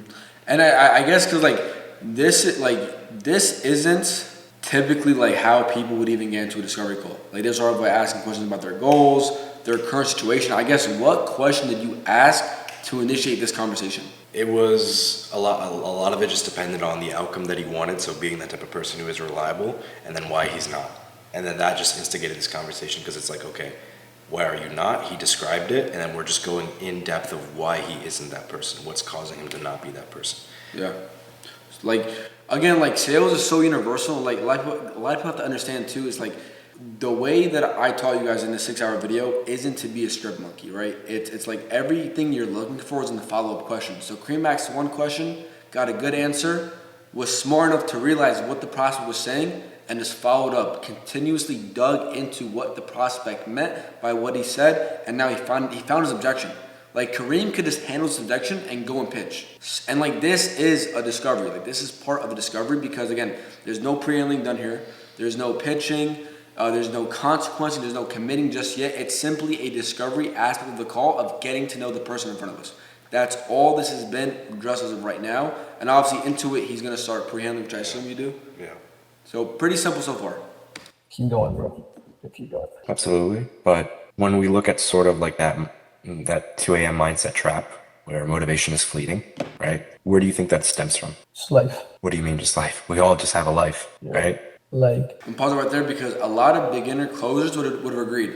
Yeah, bro, I get it, life, right? Because a lot of people think, let me just reassure the prospect, let me be relatable, and the person's gonna like me. You question them. This is what you should do. If you don't understand, again, that's such a big answer. Life, Kareem just asked, what do you mean by life? And he's gonna go in depth to what exactly about life. you don't want to wake up feeling like, oh, I gotta do this all day. You want to wake up thinking like, oh, like you enjoy what you do and stuff. Like people wake up in the morning and they're like, oh, I gotta go to work and I gotta do this and I gotta do this after and this, right? When you have that mindset, it's like you get used to it and then just like keeps in you. Like I want to wake up as like, oh, like I want to do this. It's not like I gotta do this. I want to do this. I want to do this. Like I want to do this, stuff like that. Just like living the life that you want to live since you were a kid. How does it feel, Ahmed, that because of fleeting motivation, you aren't living the life that you want to live? Now, this is a consequence question. We're gonna take just a pause real quick. I need to go do something. All right, we're back. Yeah. So, like I said, that was a consequence question. Let's see what the prospect said himself, because again, in sales, it's all a self-convincing thing that you make the prospects do. Feel strapped. Like you feel like you want to do things, but you don't have motivation. You don't have like. For me, it's mostly like someone. You know what I mean? Like, I don't have someone to like push me and motivate me to do things, or like I have someone that I can go to and be like, hey, like I want to be that person. But the issue, I don't have that person to become the person they are. So it's like you just gotta find someone that you want to become, and you gotta like push yourself and show that you want to become that person, and try to become this person. You know, just become that person. Do you know when, you have these famous athletes, right? They have kids, like, LeBron and Bronny, right? Yeah. People may have someone in front of them all the time. They're lucky, they're blessed that have achieved something in a certain space. Yeah. Does that always mean that they arise to the occasion and become that exact person? Not exactly. Would you agree with me that it's less about having someone around you that is the image that you want, and it's more so yourself getting there? Yeah, I agree. What do you mean? Like what? Why would you agree with that? Because sometimes, like, when you have someone, like you said, LeBron, Bronny, right? Bronny didn't really, like, he put in work, he put in effort, but it wasn't, like, hard work because it was easy for him, right? Like, it was easy for him to go into it and stuff like that. So he didn't put enough work in order to, like, go there. Exactly. Like for example, like, I had, like, a friend that was, like, wealthy. You know, you go up to him, like, hey, like, I want to be like you. But the thing is, like, they won't put that much effort because it's your friend, right? Exactly. So you need to, like, pour your work into it. At the end of the day, it matters less having someone around you, and it matters more so what you do for yourself. Yeah. Right? How long? You mentioned the word trapped. The word trapped is really powerful. How long have you felt trapped? It's an on and off thing, right? Like, let's say, 3 years ago, I felt trapped about like a couple months, and then they went off. I was just like free, and then it came back again. And like the past, I'd say about under like the past 6-7 months, same thing. Yeah. Why have you been okay with feeling trapped for 7 months? Honestly, like, I just wanted to see what happens to me in the future. What do you mean by that? See what happens. Like, there's always a purpose to life. You'll be in a bad spot in the future. It could change. So never be ashamed of the life you have. Because if I never felt trapped, then I would never have this mindset. Of course. I would just, just be regular. But like, I'm learning things, bad things, and becoming into a better thing. But why do you think you have to feel trapped to actually start moving? Isn't that sort of like like someone has to hit a low before they can hit a high? Yeah. Is that what you want to be? Not really. That's why I'm pushing myself right now into becoming a different person. Okay. Stuff like that. It's not the best. It's not just not the best. It's really bad. Like, let's pause for a second. Yeah. The feeling of being trapped. I mean, does a caged animal feel good? No. So the word trapped, the feeling of being trapped, that's not just like whatever, is it? No, it's not. Okay. Why have you never put yourself in a position where you are the person that people come to? You are able to help yourself become that person. Why have we not left that cage? Why are we still trapped? Honestly, it's mostly because like I had like a full-time job, right? So like I was like, you know what? I just worked a full-time. You got something to say? Smokescreen City. Smokescreen, right? He blamed it on his full-time job. But I also want to mention one thing. I know you guys seen in module, I think it was 3, where we talked about setting the frame. If you guys peeped the intro of the call, Kareem didn't try to set a frame. He didn't try to say this call is going to be 30 minutes, X, Y, and Z. The way he set frame throughout this call was throughout the call, right? He said, let's pause for a second, right? He set the frame as someone who's in authority because clearly the prospect wasn't taking the problem seriously. He was laughing it off, giggling off, and Kareem said, let's pause real quick. And he dug more into it, and he just came across a smokescreen. This prospect's mind, in his mind, he thinks it's his job. Oh, it's my full-time job, right? So, like, again, that's an example of a smokescreen, but it was never really about his job. You know what his actual objection was? I forget now. But the feeling I have is probably going to be fear. That's what we learned. That's what he taught us. So I'll just like funnel it through fear. Every objection is fear. But I'm actually, this is so far a pretty good call. Like, we don't have to stop many times. I just want you guys to see like how you can probe into a prospect's mindset and make them convince themselves otherwise. Job, make money. Can I ask you a question? Go ahead. Open your phone right now. Yeah. Can you go to your screen time? Yeah. What's the weekly average?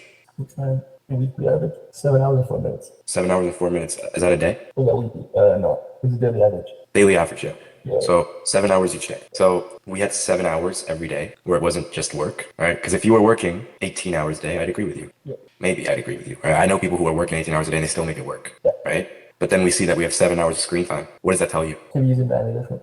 Right? In a better way. Okay. So let's not talk about work stopping us. Yeah. It's more like we've stopped ourselves, correct? Yeah. Why do you feel as if you... He just put his dick in his ass. Like, no, did he? Like, he said it was his job, it was his work, and Kareem really made him look at the screen time, told him what it was, and he agreed.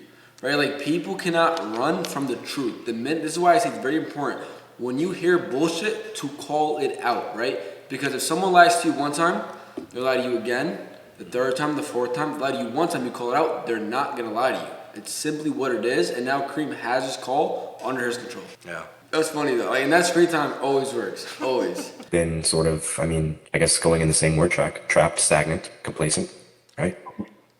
Sorry? A perspective on feeling complacent, when it comes down to it, it really isn't about a lack of motivation. Because you've had those 2 a.m. times where you're just like, let me lock in the next day, right? It's not about that lack of motivation. Most of the time, it's that people aren't willing to give themselves a shot. I agree. Why do you agree? Why does that resonate? Because like I've been seeing like Hakeem videos, like been seeing them all over, right? Like you don't have to go on screen time like 7 hours, right? I see videos like that, and I just say like to myself, I want to become like that. I want to be that. But I never really pushed myself into being there, like taking a shot and just trying, right?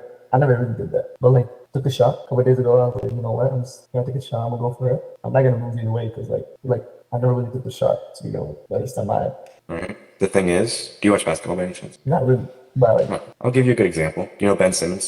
I think you do if you don't know basketball. Ben Simmons. So he's this guy who he takes shots, but he takes them so rarely. yeah, Okay, great. Pat on the back for taking a shot. But does taking a shot every once in a while ever actually mean you're going to do something? Do you become a better person, a provider, a person that people come to from just taking a shot every once in a while? if I'm making it, Right? Even if you do make it every once in a while, people, do you only want to make a shot every once in a while, or are you looking to better yourself constantly? I'm looking to better myself constantly. Okay. My question to you isn't if you want to better yourself constantly. It's an obvious answer. Everyone wants to get better themselves constantly, Yeah, don't yeah. they? Right? Yes. Do you feel like if you had absolute certainty that every shot you took would have went through, would have succeeded, that would have put you in a better place, you would have been taking shots more often? Yeah, sure. Oh, boom. So he just did a certainty analogy. He made him commit to the fact that if the shots were guaranteed, he would have done it, which is good. Why do you think the analogy was bad? I didn't think it was bad. I just didn't think I hit what I wanted to hit. And actually, something that we talked about a couple nights ago would have probably made this a lot better. So, a lot of people consider getting on a call as taking that shot, right? But getting on the call, is that actually doing anything? Is that the solution? We know it's not. It's something we talked about 2 nights ago. We were reviewing someone's call. Right. And it was simply that people will consider themselves just showing up as taking that shot. People go to the gym, right? This is what I would have wanted to say now that we talked about it. People who go to the gym and just show up to do like 5 minutes of cardio, take their pictures and go out. They've showed up, right? Mm-hmm. But it's like, There's no real work done. I think what you could have said that would have made this better is when you would have probed more on the fact that, like, yeah, you could be the guy that takes a shot once every while, and some of those shots might go in, but is that going to be the type of person someone relies on every once in a while, or someone relies on very consistently, right? I think that sentence right there would have added to that off what you just said. Like, you want to be the guy that takes shots every once in a while that people can rely on every once in a while, or someone who consistently shoots his shots, whether they make it or not, because they know you're showing up for yourself. Something like that. But again, it's like that analogy was still perfect because of the fact that you got your point across, right? Kareem just funneled that analogy into certainty. The prospect agreed verbatim to the fact that if every one of my shots were guaranteed, I would have took a shot. So now we know this person is constantly looking for the certainty and for a guarantee. But in life, the only guaranteed things you could have is death and taxes. So now, like, Kareem has them in the pocket. Sure. Do you think that same mindset of needing absolute certainty that something will work out is the same thing that's going to hold you back? I mean, like, nothing is certain, right? Absolutely not. So, like, you gotta do the uncertain sometimes in life. Not You don't have to. You don't You have to. don't have Right? to, but- Why do you want to? Because, like, I'm uncertain about it, but I'll do it so I can be certain. See, because, like a test. Like, oh, like, I don't know what to do and stuff like that.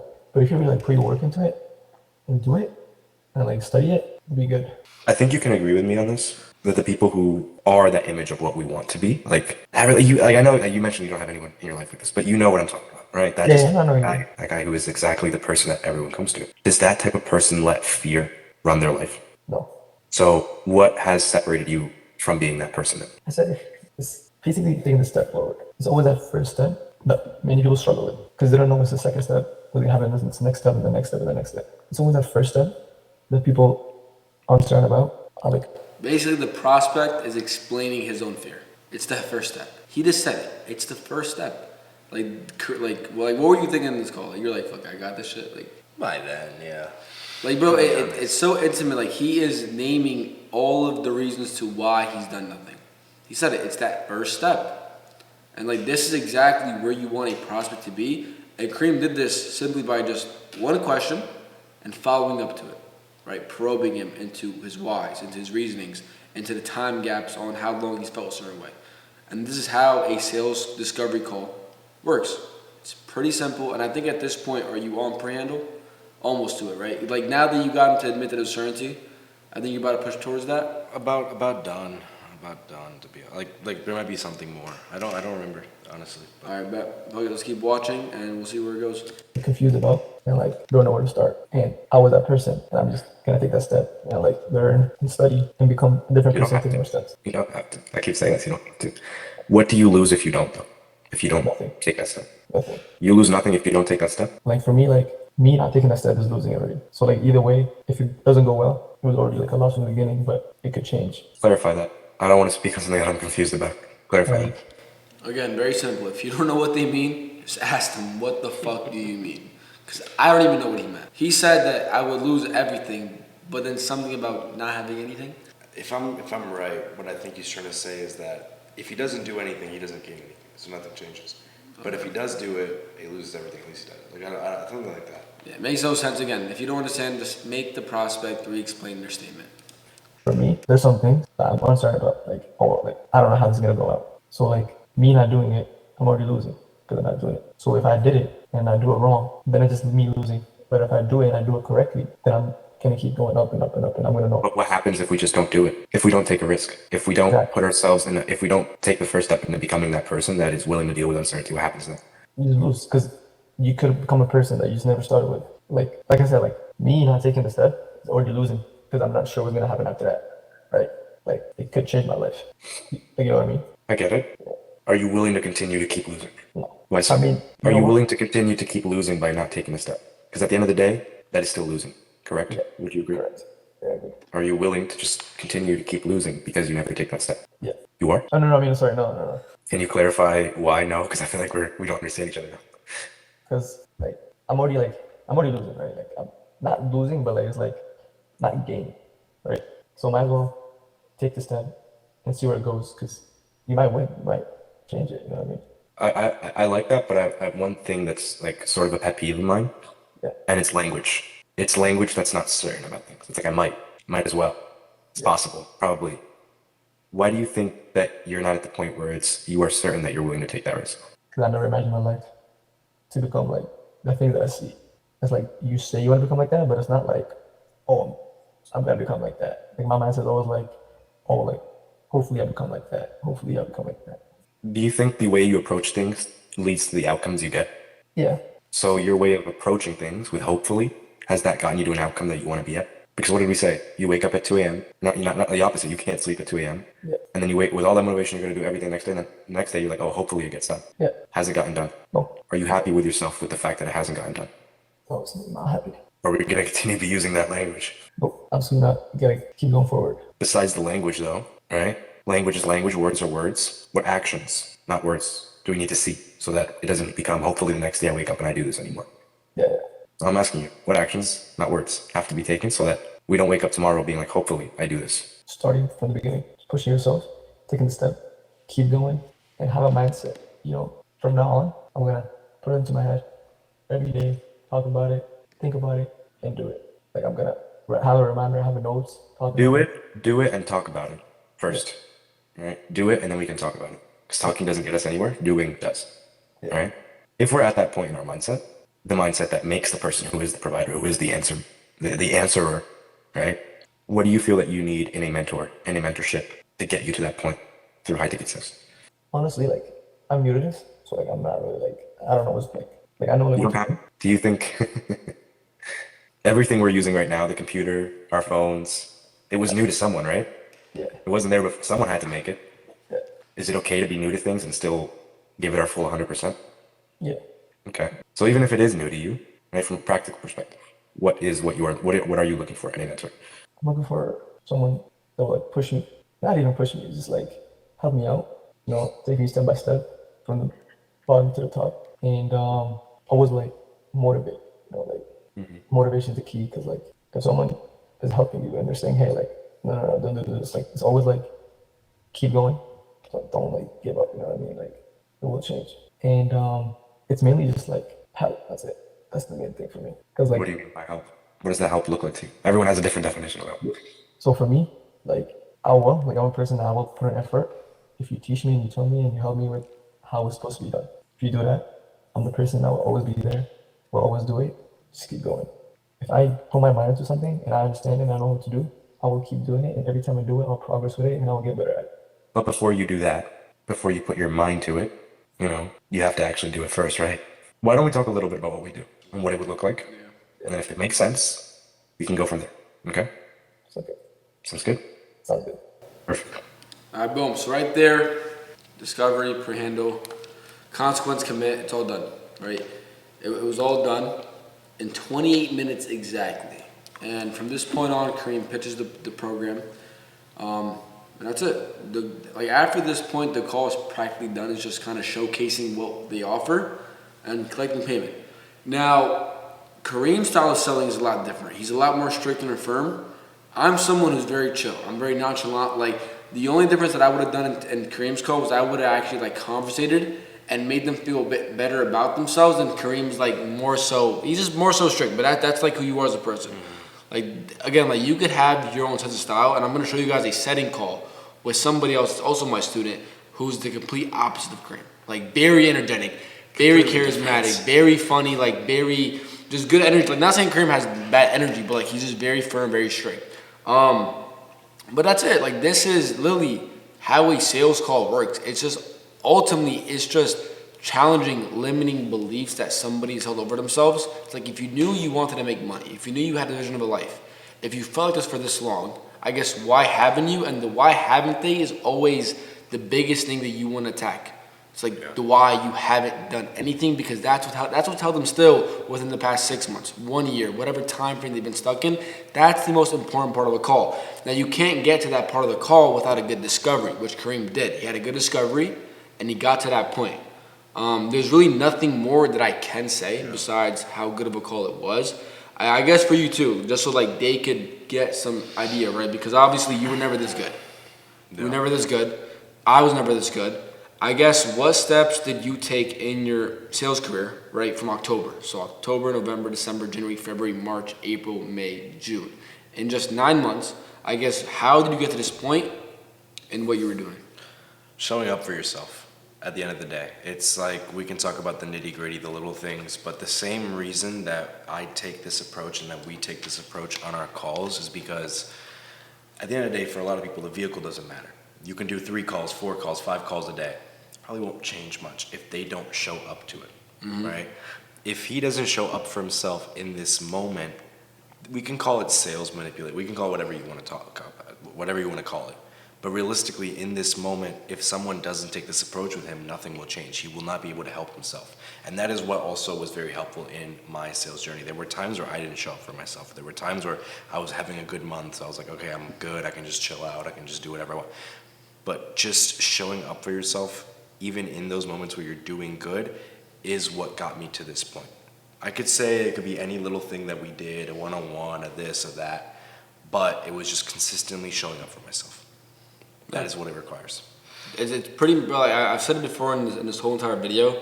The only way you get good at sales is by continuously just doing it through trial and error. That's it. That's simply all that it is. And great call. You want to add anything to it? Not much. This is just what happens when you get taught by the right mentor. Right. And Kareem was an introvert. He was like, I think, the quietest friend that I had. And he's killing it in sales again. You don't need to be mean. You don't need to be strict, firm. You don't need to be an introvert, extrovert. You can be whoever you want to be, because the way that I taught you guys sales in this entire video was how to find your own style within it. Again, this is Kareem's style, and I'm going to show you another call with a setting call on Jake, one of my students as well. So I hope that kind of gave you guys a bit of idea of how calls even work in the first place. And I'll catch you guys in the next clip. All right, so we're back. And I know you guys just watched Module 4, which is the anatomy of a sales call. Module 5, setting frame being an absolute myth. Module 6, discovery. Module 7 being the pitch. Now today, I want to show you guys how these calls actually look like from one of my students. Omar was actually my boy too. So he has a setting call for us to review. And real quick, just so you guys know, he came from a background of day trading and got into tactical sales. Omar, if you kind of want to introduce yourself as well too. Yeah, I joined in January, and then I got an offer in March, and I saw my first dollar within 2.5 months, and now we're pushing about 10K a month, just under. He put a deposit, and then yeah, he did close actually. All right, so Mike was on mute, my bad. But let's get into it. This call was closed and was set. So Omar, if you want me to stop it, just let me know, all right? I bet. Hello. Hey, Michael. How's it going? Good, how are you? This is Omar from Chase Fisher's team at Affiliate Automated. You signed up for Chase Training, getting into TikTok Shop automation. Is that ring a bell? Yes. Awesome. Were you able to make the training? When is it? It Sorry. was a couple of days ago. Oh, yeah, the one on Wednesday night? Yeah. Yeah, I was there. Awesome. What'd you think of it? I'm gonna pause it real quick. He's speaking fast because it is in like 1.7 speed. But by the way, this is a webinar lead. So you guys don't know what this is yet, but I think on module 13, you're gonna learn marketing funnels. And this is a lead that came off a webinar who obviously watched a 3-hour live stream. So that's why he asked him about the live training. Oh, it was great information.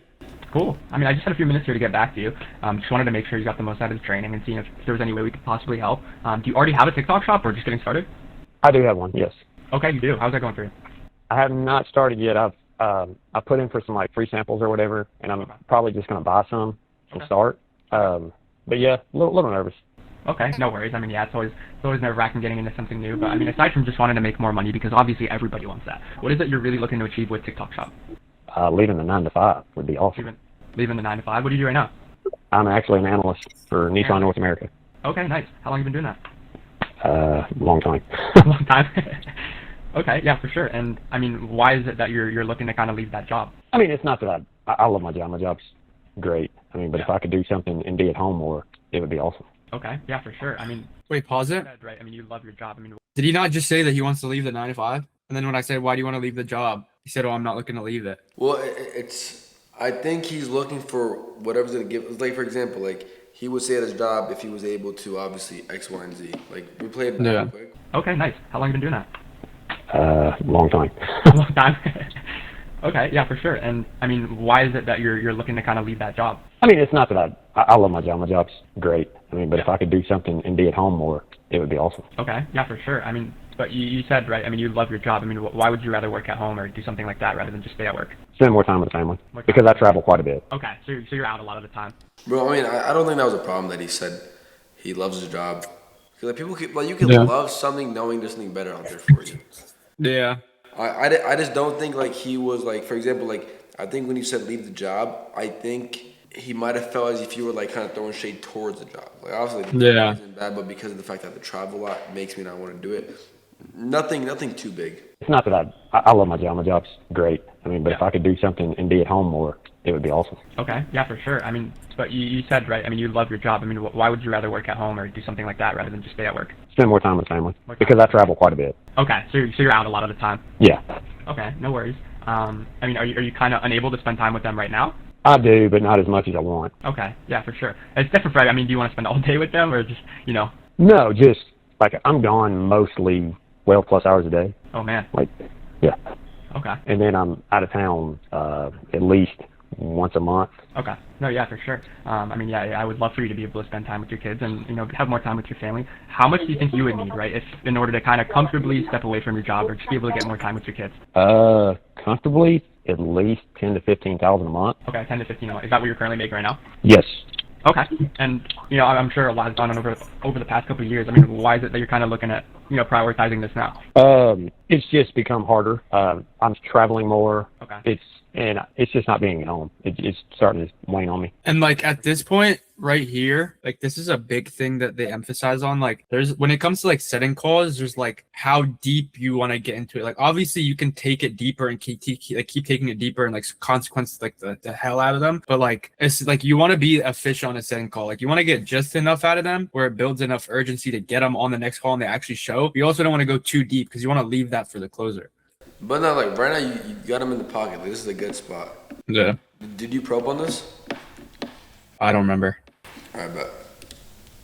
Sure, I know it's not easy. Family's very big for me too, so I understand how that can get. I mean, how long has this been kind of going on for? The extra traveling for the last couple of years. It was just very small amounts, but the last 2 years it's been quite a bit. Okay, yeah, for sure. I know you mentioned you have a TikTok shop, but really haven't started on it. I mean, what are you currently doing right now to kind of get to that goal where you can step away from your job and have more time with your family? Truthfully, I haven't done. I've just been trying to get my followers up to be able to join the TikTok, to be able to start selling on TikTok. Okay. When did you start that? Promoting. I just got my 5,000 like last week or the week before. Okay. I'm at right at 7,000 now, but I literally just got it. Okay, good job. I mean, what do you feel like is kind of preventing you from being able to, For context, you need 5,000 followers in order for you to start selling on TikTok Shop. Just for reference. I'm not like you're on a really good offer, bro. Because like a lot of the people you're gonna be speaking to seem to just like they're already fairly committed. Like the fact that they get followers, like he already has followers in the first place. Like this is like low key like such a good offer to sell on. Yeah, it's a really good offer. The thing is, like, this is why webinars are so big. Because if a webinar is done right, they're warmed up so much. Like the people that self-book from our webinars, like close like 70 to 80% of the time. How much is the offer due per month? Last month we cracked $500,000. This month our goal is 725. Valid. Bet. Knowing what to do. Yeah, for sure. I mean, that's for everybody though, right? I mean, you either start and learn from your own mistakes and find out what to do, or you get some sort of guidance and learn from other people's mistakes that have already gone through that. But I mean, for you personally, Michael, guidance aside, what do you think the reason why you didn't jump in the first place to kind of figure out what to do on your own? Fear. Fear? Fear of what? Yeah. Failing or? Failing, I guess being on camera. All right, I'm gonna pause right there because I like the question you asked because a lot of people would always ask, I guess, what's kind of stopped you from like getting into it, looking for help, and they always use an excuse, but you always ask them, what stopped you from trying it yourself? Like that's such a good question. And they always It pockets them. They always say so. I don't know. I just like the way you act it every single time because you get the belief. It's because like right there, like it lays it up right there for me. Because it's like if they haven't tried anything or they have tried something, they're on this call because they're not where they want to be. So even if they had tried something, it lays them right up into the fact that like what they were doing before wasn't working. So it pins them against the wall that like this will put them in the position to do that. Sir, but let's see. So far, it's pretty good. I got nothing to say about it. For the first time. Okay. Yeah, for sure. I mean, And not really having a general, I guess, idea of what I'm doing. Like, what works, what doesn't work. I mean, that for sure. Jumping in something blind is not something I like to do. Yeah, I get it. I mean, what do you think's maybe prevented you from looking out and seeking guidance in terms of getting coaching? Not knowing how to do it. Knowing how to do it? I'm not gonna lie. I feel like one thing you could have done. Obviously, you don't want to make your call too long. It's kind of get why he doesn't want to be the person that does it without getting the help or going in blind, and then ask him that question. Because I feel like it would just kind of like it would just put him in a spot where it's like he believes so much of why he wouldn't do it blind, but then you kind of ask him why haven't you, and he just said he didn't know how to. Is that what he said? Yeah.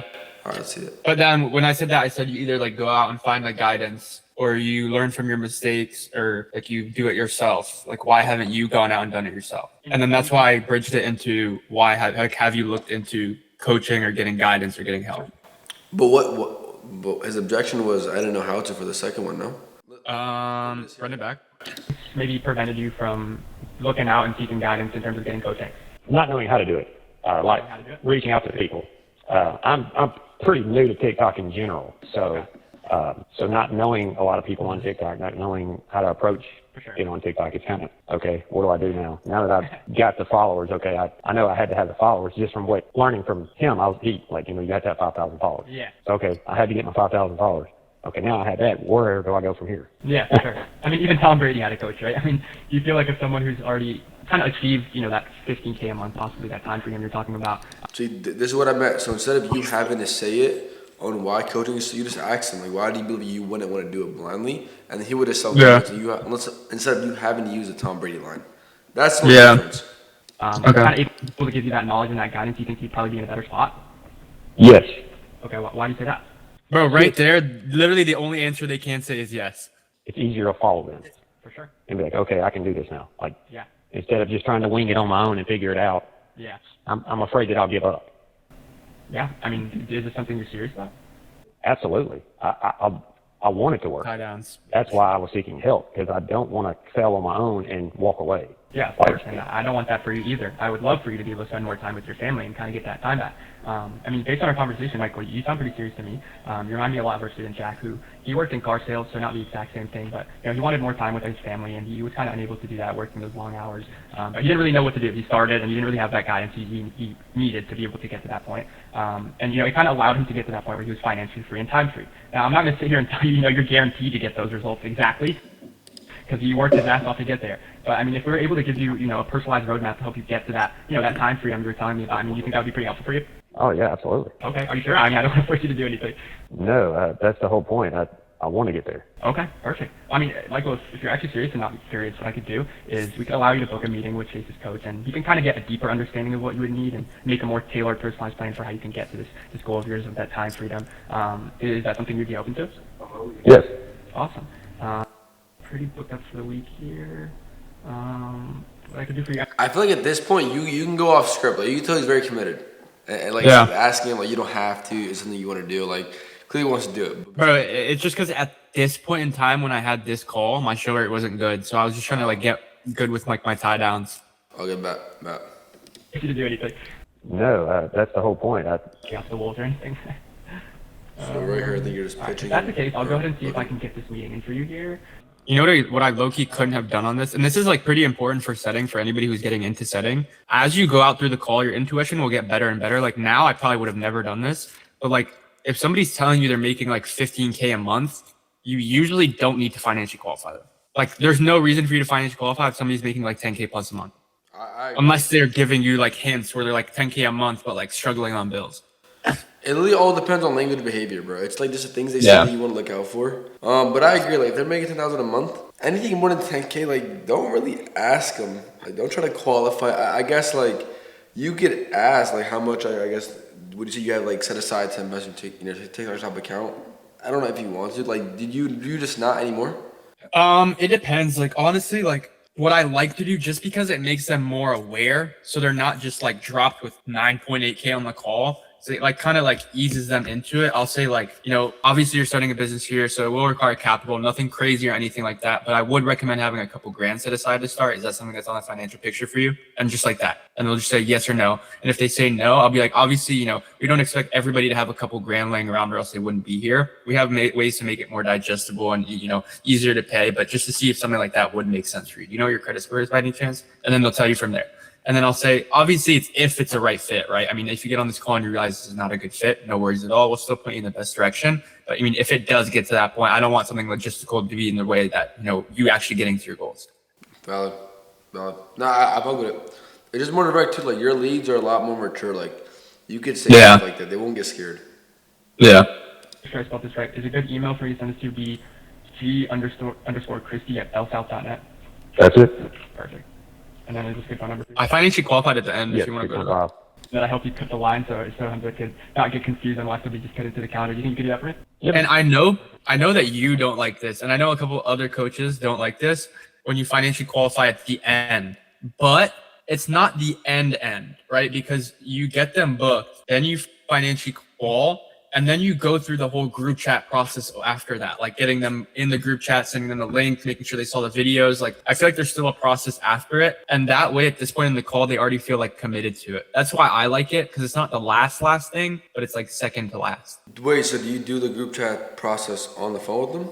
Yeah, I do it with them on the phone. I add them to the phone or to the group chat. I make them respond, and then I tell them, you know, these videos shouldn't take longer than 30 minutes. Make sure to watch them before you call, whatever.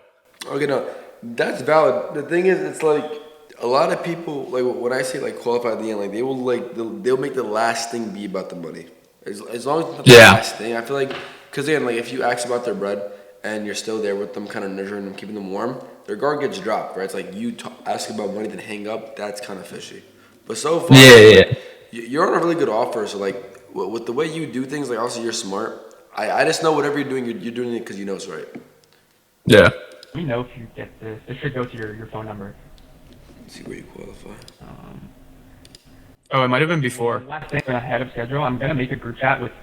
I got it. You got it. Perfect. Let me just. Before? Alright. My friend, and then I help you cut the line so Hamza could. No, I mean, I could do that. I don't know. I guess it just. So it will require some form to be. Oh, here. Oh, it wasn't the last thing. Christie@bellsouth.net. Oh, yeah, it was right here. And then is this a good phone number for you? Yes, 615-456-7656. Okay, perfect. Now, Michael, of course, you know you are starting a business here, so it will require some form of upfront investment, not something like starting a restaurant for 60, 70 grand or anything like that. But if you believe this could get you to where you want to be, right? I mean, how much capital roughly do you have saved up so you can invest in your skill set and achieve these goals? I don't know. I guess it just depends. Okay, no worries. I mean, the reason why I ask is I don't want to throw you in a spot where, you know, we're able to help you and you're kind of unable to do it. We usually do recommend having a couple grand set aside to start off. I mean, is that something that's on the financial picture for you, or did that kind of put you in a bad spot? No, I mean, I could do that. Okay, no worries. I just want to make sure I spelled that right because I don't want that to go to the wrong email. Val, and like the thing is too, like you guys are wondering, it's like when you're a setter, like you have to know your closer, right? It's like you know your closer, you know he's really good, right? Like as long as they're having a couple grand, you could put your faith in Hamza because you know whatever they're gonna have, he's gonna work around or he's gonna get the full thing. So it's like, and again, you know your offer, you know your lead, you know your closer. So you could end off things like this without being very specific because you don't have to. Like the team is good, the offer is good, leads are good. It's like if you're on a different offer where you kind of realize where your closer might not be the best, your leads aren't the best, the offer might not be the best. Like that's when you have to do a bit more digging to ensure quality. But in your case scenario, I feel like with you, it's more just quality. It's much more quantity. The more you could put out, the more you could make. Yeah. Everything like does itself. So that's really it. That's literally how a setting call looks like. Now again, too, a lot of people think that setting calls have to be super emotional, super deep, where you have to make people like pain. On setting calls, all you have to do is ensure three things, right? Their interest in the program, their interest in actually showing up, and qualifying financially. That's it. As long as you can do those three things, it doesn't matter how deep you take the call or how long you take it. This is typically what a average and good setting call looks like. Granted, if it's a different ICP, different offer, it might look a little differently. But besides for that, Omar, if you want to give them, I guess, one tip of advice when you first got into setting, right? What made you a beginner setter now into a setter that's making over 10K a month? I would say it's two things, honestly. Like the biggest thing that I think doesn't get emphasized is people get too lost in the process of the call, like just getting them booked in, that I got so sidetracked. I didn't focus on the tie down. So like there's a difference between booking somebody in and actually getting them to show up for the call. So the tie downs toward the end, like you see in this call when I'm like, are you sure? Like, I don't want to force you to do anything. It's just like subtle reconfirmation in their head that they actually want to do it, because the no-show part for me, like when I first started, I had like a 20% show rate. Yeah, like it was cooked. But now I'm sitting at like I had a 92% the whole month up until the last week, and it dipped to 85. So like almost like 8 to 9 calls out of my 10 calls will show. So you said it was ensuring what? Like not getting lost in the call? Like it's good to focus on your process, but be sure to get subtle like tie downs throughout the call. Because it's like subconscious. If somebody says out loud they want to do something, they're more likely to do it and like show up to it than if you don't say anything the whole call and you're just talking the whole time. It kind of keeps them engaged, if it makes sense. I agree. But besides that, I mean, like, I don't think setting is too difficult. Like, setting is just like a conscious game, bro. As long as you can understand what you're hearing, what you're listening to, who the prospect is, like, you'll go far. Like, from there, like, a lot of people kind of get on a setting offer and, like, want to become a closer right away. It's like, if you stick it out long enough, you could become a closer on your current offer. Like, right now, you're about to become a full cycle, right? Yeah. Boom. And you're on the offer for how long? I joined end of March, so beginning of April, and it's May, June. So 3 months total, and you're about to start transitioning into a full cycle rep. So you're making over, I think it was 8K plus a setter, 3 months, and now you're about to go into a full cycle, making maybe say 3x, 5x more.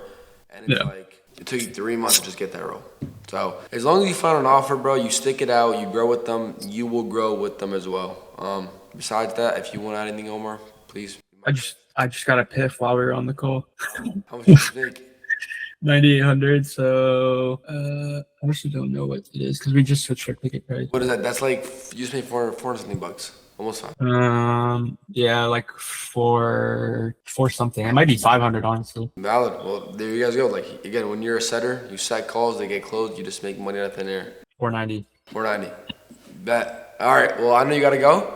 I'll see you guys on the closing call review with Kareem. All right, Val. Thank you, bro. I appreciate it. All right, let's get into it. Module 8, outreach and Loom videos. You guys have the skill set. You know how a closing call, how a setting call looks like. This is the second step, right? So there's 3 steps. You learn the skill set, you master it. The second step is you create a Loom. That's your personal video resume to get an offer. And third is you apply to offers. So right now we are gonna go over how to make a good outreach and Loom video, right? The Loom video is what gets you hired as the closer.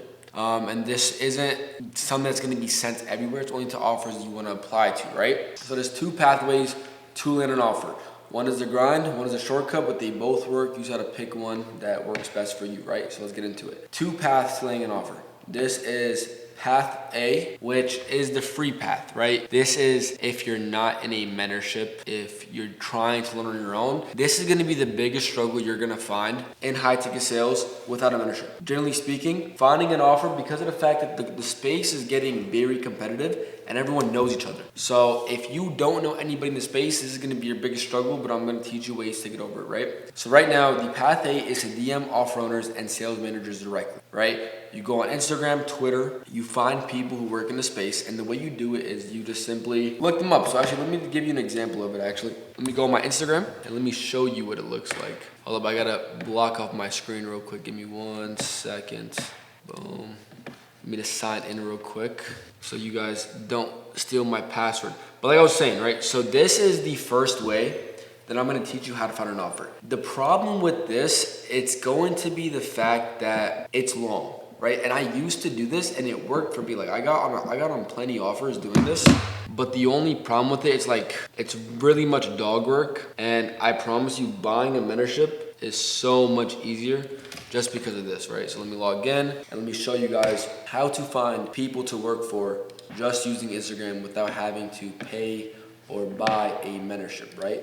So let's get into it, clear all. All right, boom, let me show my screen again. So boom, right? What you wanna do, and let me show you again, right? So path A is DMing offer owners and sales managers directly. So this is basically how it works, right? Say you wanna sell fitness training. You go on IG, you look up fitness coaching, right? You look up fitness coaching, as simple as that. Is you're gonna find people and videos that promote back to online fitness coaching, just as we see here, right? So let's look at this guy, for example, right? Apex Gains Coaching. We go on his account, what are we gonna find? He has 1,000 followers, but he has a website, right? And he has in his bio, physique and lifestyle coaches, apply now. We click on the apply now button, we can see that we can book a call, right? So they're taking calls with clients, and this is actually far because they have the price listed, right? So the one way you can get on this offer is by DMing them, right? Now make your DM message unique, because a lot of people that send these messages, but with him only having 1,000 followers, probably not that many people are DMing him, right? Like, be like, hey, I want to, oh look, someone texted me, you inspired me, hopefully, okay, just went away. But hey, I want to close for you. Let's talk, all right? That's just this is a very bad example of it. You kind of want to be a little more in depth than I did, but that's the first way, right? You go on Instagram, TikTok, YouTube, Twitter, and you search up what you want to sell. E-commerce, trading, high-tech sales, business marketing, real estate, whatever it might be. You look it up, and there's going to be people that have a program surrounding that, and you simply hit them up and you just ask them to work for them. Second way is searching Facebook ads library for companies running ads longer than 2 months, right? Basically, I don't have access to this, but I could check, right? So basically what you could do, right, is you can go on Facebook ads library, and there's then like a way to do it. But I don't know if I'm gonna be able to actually find a library. I've never used meta ads in my life. Okay, probably not, right? But basically, once you can figure out how to do that, oh wait, here, ad library. Let's see if we can do it. I've never done this before, but this is also a method of how you can do it. Go to report. Okay, so let's see. Okay, boom. So search. So let's look up fitness coaching again, right? Fitness coaching. Let's search it and see it popping up. I'm not sure how this works. All right. So look, we have these people, right? So ZFit Personal Nutrition and Fitness Coaching. Click on him, and we can see we found his page, right?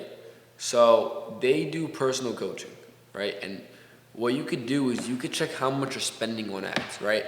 So this is a good way to see if someone is running a good program, because the more they're spending on ads means the more they're getting in return, right? So that's one way you could find somebody to sell for. I wouldn't recommend it just because I haven't done it, but if you know more about meta ads, go ahead and do that. Third way is to go on YouTube, search up niches, right? So how to start e-com, how to start sales. And what you do when you search these people up, right? I'll give you guys an example of it too, because I love giving examples, right? We're gonna go how to start trading. And what you're gonna find is you're gonna find people that sell a trading program.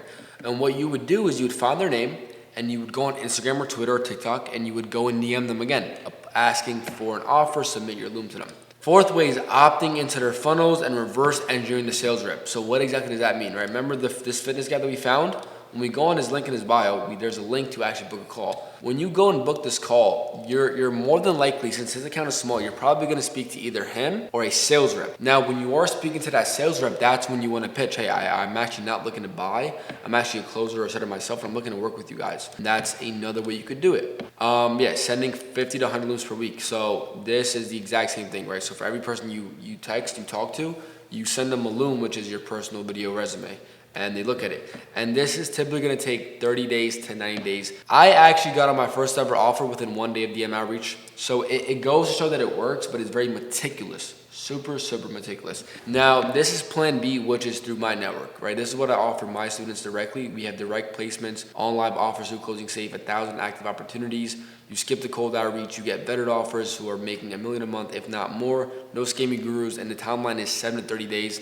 And mention naturally, I don't, like, this isn't me trying to sell you guys on anything, but it's the fact that when it comes to certain areas in high ticket sales, some are gonna be pay to win, right? Now again, you don't need to join a program or a mentorship to get offers. It's just going to make your life a lot easier, right? Because I want to show you guys what it looks like inside my offer board, right? So let me pull this up for you guys real quick, because this is what all my students get access to, and I pay 4 figures a month for this, right? So basically what it is it's an offer board, and the cool thing about it is that you could sort out and filter out what exactly you're looking for. So from here we could check, right? Let me just filter out, because I think I have a filter on it, yeah. So let me take this filter out. So if you look here, there are 852 opportunities, right? There's actually 1,100 yesterday, but I think they took 300 out because they always update it. But there's 800 opportunities of offers looking to hire, right? So you don't have to cold outreach, you don't gotta go through Instagram, YouTube, TikTok, you just come on this website and you find the offer you wanna sell for, right? But this is the cool thing about it. It's the fact that you could filter out what you wanna do, closer, setter, full cycle, which is both setting and closing. Sales managing, CSM, and DM setter. You could even choose your experience level if you're new into it and you're early into it, if you're intermediate, if you're an amateur, if you're a pro, even the specific hours you want to work, whether you want to work part-time or full-time, when the offer was actually posted in itself, and what industry and niche you want to sell in. Health and fitness, real estate, digital marketing, e-commerce, B2B coaching, info products, right? You get to pick and choose what the fuck you want to sell, which I think is super cool. One student, Jose, who actually got an offer through the job board, making $9,000 a month as a setter within 2 months of high ticket sales. He came from real estate background too as well. But the cool thing about it is the fact that you could pick how much you want to get paid. So let's put 10,000, and what you're gonna see is the fact that all these offers paying you 15K a month, 14K, 9K, 12K, 15, 30, 12, 40K, 15K, 12K, 12K, 10K, 25K, 15K, I can go on and on, 30K, right? Like, the proof is in the pudding of all these offers. And the cool thing about it is that you get their Instagram of who's owning and who's running the offer, their email, and the Instagram to the account, and you click apply now. You're always going to be one button away. You're one lever away. You don't have to search for hours, which is why I heavily believe that if you can find a mentorship that suits your personality, that is offering you this, it is your best bet to landing an offer, right? Now, what's a good outreach message, right? Something personalized, right? You want to reference something specific to the person, to their offer, or whoever you're talking to that's going to hire you, right? Because it's going to show that you went out of your way to not send in some automated message. It's unique, it's personal, and people will like you a lot more for it. Second thing is you want to keep it as short as possible, right? You don't want to bore people, right? What you want to do is keep it under 100 words, respect their time. Most importantly, give value in your message. If you're not giving enough value, why should they hire you? Third thing is, again, lead with value. That's the biggest thing. Not your ask.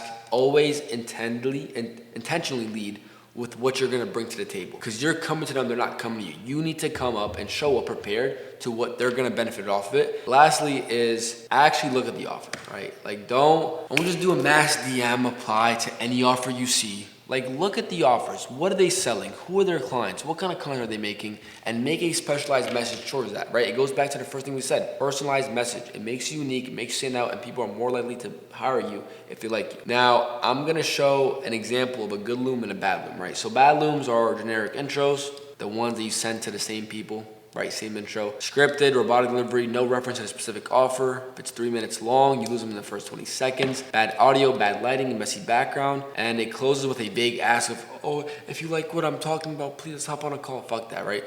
A good loom is you open up with their name and a specific detail about their offer. Confident, conversational, like you're talking to a friend. You reference their funnel, their product, their audience. You want to keep it under 2 minutes, respect their time again. Clean background, sharp audio, and clear face on the camera. Closes with one clear, specific ask, right? You want to be as specific as possible. And this is how I structure my students to build out their loom, right? It's the intro. It's who you are, where you're from, your current time zone, so they know if you can lead their team with the proper hours. Second thing is past experience and results, right? What have you done before? Specific numbers if you had them. Translate anything sales adjacent into terms that matter to a closing role, setting role. Do not lie in the frame. Now, this is where it's gonna get a little tricky. You can lie on a loom. If you're brand new, you can lie on a loom. right? The thing is, when relying on a loom, you want to be very specific, and most importantly, you want to have a good skill set, right? Because again, experience doesn't determine skill set. Age does not determine skill set. What determines skill set is actually your conviction, your confidence, and your actual energy towards it. So if you are really good, and people can recognize that you're really good, but you don't have any experience, you could always lie about it and get away with it. The thing is though, beware, I'm not telling you to lie, but if you have to, fake it till you make it. And lastly is why you, right? Personally, why you be the best fit for this specific position and what you bring to the table that other applicants don't. The thing is, understanding it like this, right? If you're a sales manager and you're hiring a rep and you watch 10 looms and they're all very similar, all same experience, they're all pretty good, how do you know who to hire? How do you pick somebody if they're all similar? I'll tell you. You pick whoever you like the best, right? Whoever related to you personally. Because at the end of the day, you're picking someone you like. People are more likely to hire their friends, their family than a random stranger. So be yourself. Intro, past experience, and why you. And now let me show you guys examples of these looms, right? So I'm gonna show you my best friend Amro is also my student that I got into sales a few months back, right? So this is 8 months ago. This is his first ever loom, right? First ever loom, 8 months ago. So let's watch this loom. Let's see how, and it's only 30 seconds, which is already bad, right? 30-second loom, it's probably not that good, but this is his first ever loom, and I'm gonna show you one of his most recent looms, and you're gonna see the improvement in himself and the conviction that he has behind himself. Yo, what's up? My name is Amro. I'm 19 years old. I'm a sophomore at Lehigh University. And over the last semester, I got into high-ticket sales and I bought a mentorship. Fast forward to within the last 4 to 5 months, I've actually closed over 400K cash collected. I've closed for John Anderson, Chris Anderson, David Abella, Nate Witt, and I'm in Scales and a couple other B2B. What's pretty cool though is I live with 2 other closers, and my boy has his own mentorship, which is the one that I ended up joining. So there's tons of connections there. Besides all that though, I know I have the drive and the work ethic to be the best closer on your team.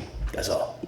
All right, so I'm gonna replay it back one more time, but this time I'm gonna stop it and show you guys why this was a bad loom. Ready? Yo, what's up? So off the rip, camera quality is ass, right? Simple as that. The camera quality sucks. My name is Amro. I'm 19 years old. I'm a sophomore at Lehigh University. Second thing, he mentioned he's a sophomore in college, right? Being a business owner, would I want to hire someone who already has a full-time commitment towards college? Probably not, right? And if you are in college, if you are working a job, just don't mention it. Don't mention you're in school. That's all you have to do, just don't mention it. And over the last semester, I got into high-ticket sales and I bought a mentorship. When you say you bought a mentorship, it's cool and all, but the thing is, you're pointing out to the fact that it's necessary for you to mention, right? If you're a good closer, you don't need to mention that you invested into yourself, right? Only new beginners do this because they want to add more value. If you're good, don't mention it. It only makes you look like a rookie. Fast forward to within the last 4 to 5 months, I've actually closed over 400K cash collected. So 4 to 5 months, collected 400K. That means he did 100K every single month. But let's look at his of who he's closed for. I've closed for John Anderson, Chris Anderson, David Abella, Nate Witt, and I'm in Scales and a couple other B2B. And a couple other B2B, so we'll take 2. So he's closed for 7 offers and did 400K within 5 months. So 7 offers in 5 months. We could definitely point out the fact that he's lying, right? It's like, it's pretty intimate, and this is what you want to be aware of, right? Like when you are going to cap out your experience, be very specific. Explain what you sold, who you sold to, and the exact amount of time you spent on each offer, and most importantly, why you left the offer in the first place. What's pretty cool though is I live with 2 other closers, and my boy has his own mentorship, which is the one that I ended up joining. So this doesn't matter, but again, since he was so new, he's trying to bring as much value as he can to the table. There's tons of connections there. Besides all that though, I know I have the drive and the work ethic to be the best closer on your team. And the why you is I have the biggest drive and work ethic to be on your team. Everybody's gonna say that. This is a bad loom. But now let me show you guys what a good loom looks like. From my boy Amro again. He killed it, right? And this was 4 months ago. This is an old loom, so he's even better now, but this was still a very good example of what a good loom is like. So let's watch it. And by the way, he mentioned the dinosaur because he was told to say it because he was applying to a direct offer. Yo, what's up? My name is Amro. I'm 20 years old, and I would literally fight a dinosaur or streak the Super Bowl if it meant that I got to work with you guys. Regardless though, my sales journey started about 2 years ago working at a Hyundai car dealership, selling cars straight off the lot.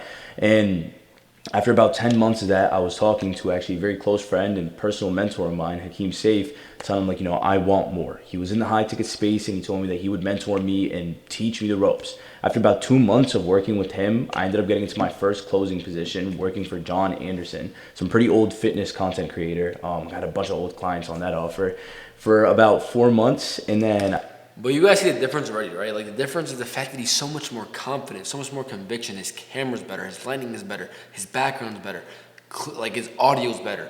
He sounds more confident, he's more nonchalant. The fact that he mentioned in specifics who he sold for, what he sold for, right? A clear demonstration of how a good loom looks like. Now, I worked with Anthony Eclipse for about 3 months after that, and for the next 3 months up until this point, I was actually working with AJ Currency, who's a big trader in Dubai. I'm not sure if you know him. I was sales managing his offer while simultaneously sales managing a business-to-business digital billboard management and marketing offer, where we actually automized their lead flow. I'm not sales managing either of those offers anymore. The business to business one was because we had 0 growth operators and he was looking to have me growth operate, and that wasn't really where my expertise was. And then the AJ Currency offer, I didn't, and really suck if it did. And I stopped working with AJ Currency simply due to the fact that, poor pivots, a lot of pivots. They kept going in different directions. But regardless, both of those teams, I actually sales managed and brought on reps in-house because I'm a coach on the Closing Safe. Scaled them up to 300K cash collected on a month-to-month basis with 0 growth operators working the back end, strictly just through the sales team. I've brought in over personally, outside of the sales management, $1.2 million in cash collected as a closer. And I mean, I bring malleability, adaptability. I try to be a sponge, learn from wherever I can, always keeping a student's mindset regardless of where I'm at.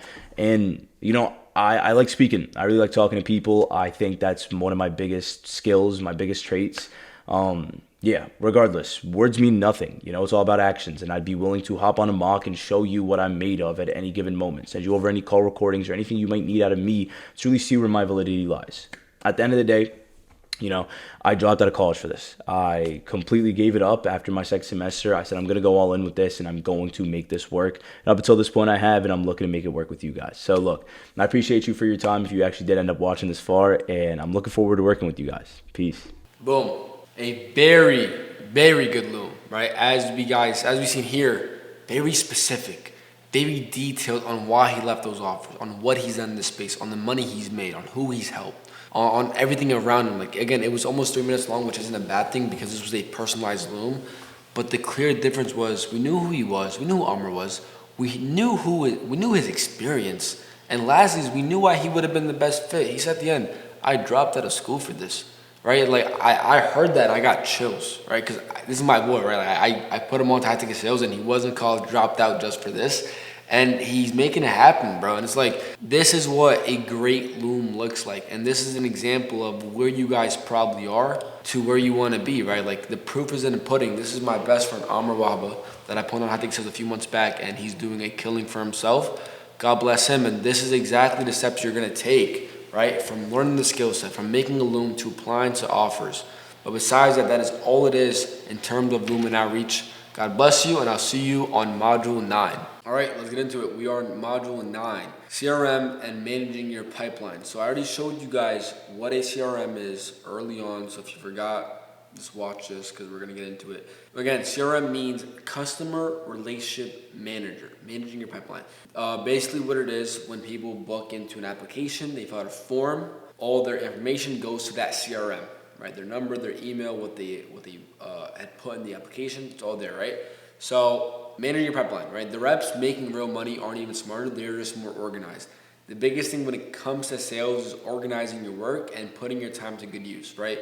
If you don't have a CRM, you're going to be chasing your leads in a circle. The CRM is where amateurs, rookies, beginners become real men and professionals, right? So let's get into why this is actually important and how this is going to make you more money. So first thing is, again, customer relationship management or manager. This is a system where every lead lives. Every conversation is logged here. Every follow-up is scheduled here. Every status is updated here. The difference between a rep who's winging it and a rep who runs sales like an actual operation is CRM. And there are 7 lead statuses that you need to have. And I don't want to make this module more than you might think it is. It's simply just setting statuses, setting up follow-ups, right? That's really the biggest thing that this is actually about, right? So it's a very short lesson, but there's 7 statuses: new lead, contact lead, qualified lead, book lead, a no-show lead, a closed lead, and a dead lead. New, we know what it means. Contacted, pretty self-explanatory. Qualified means they have the money.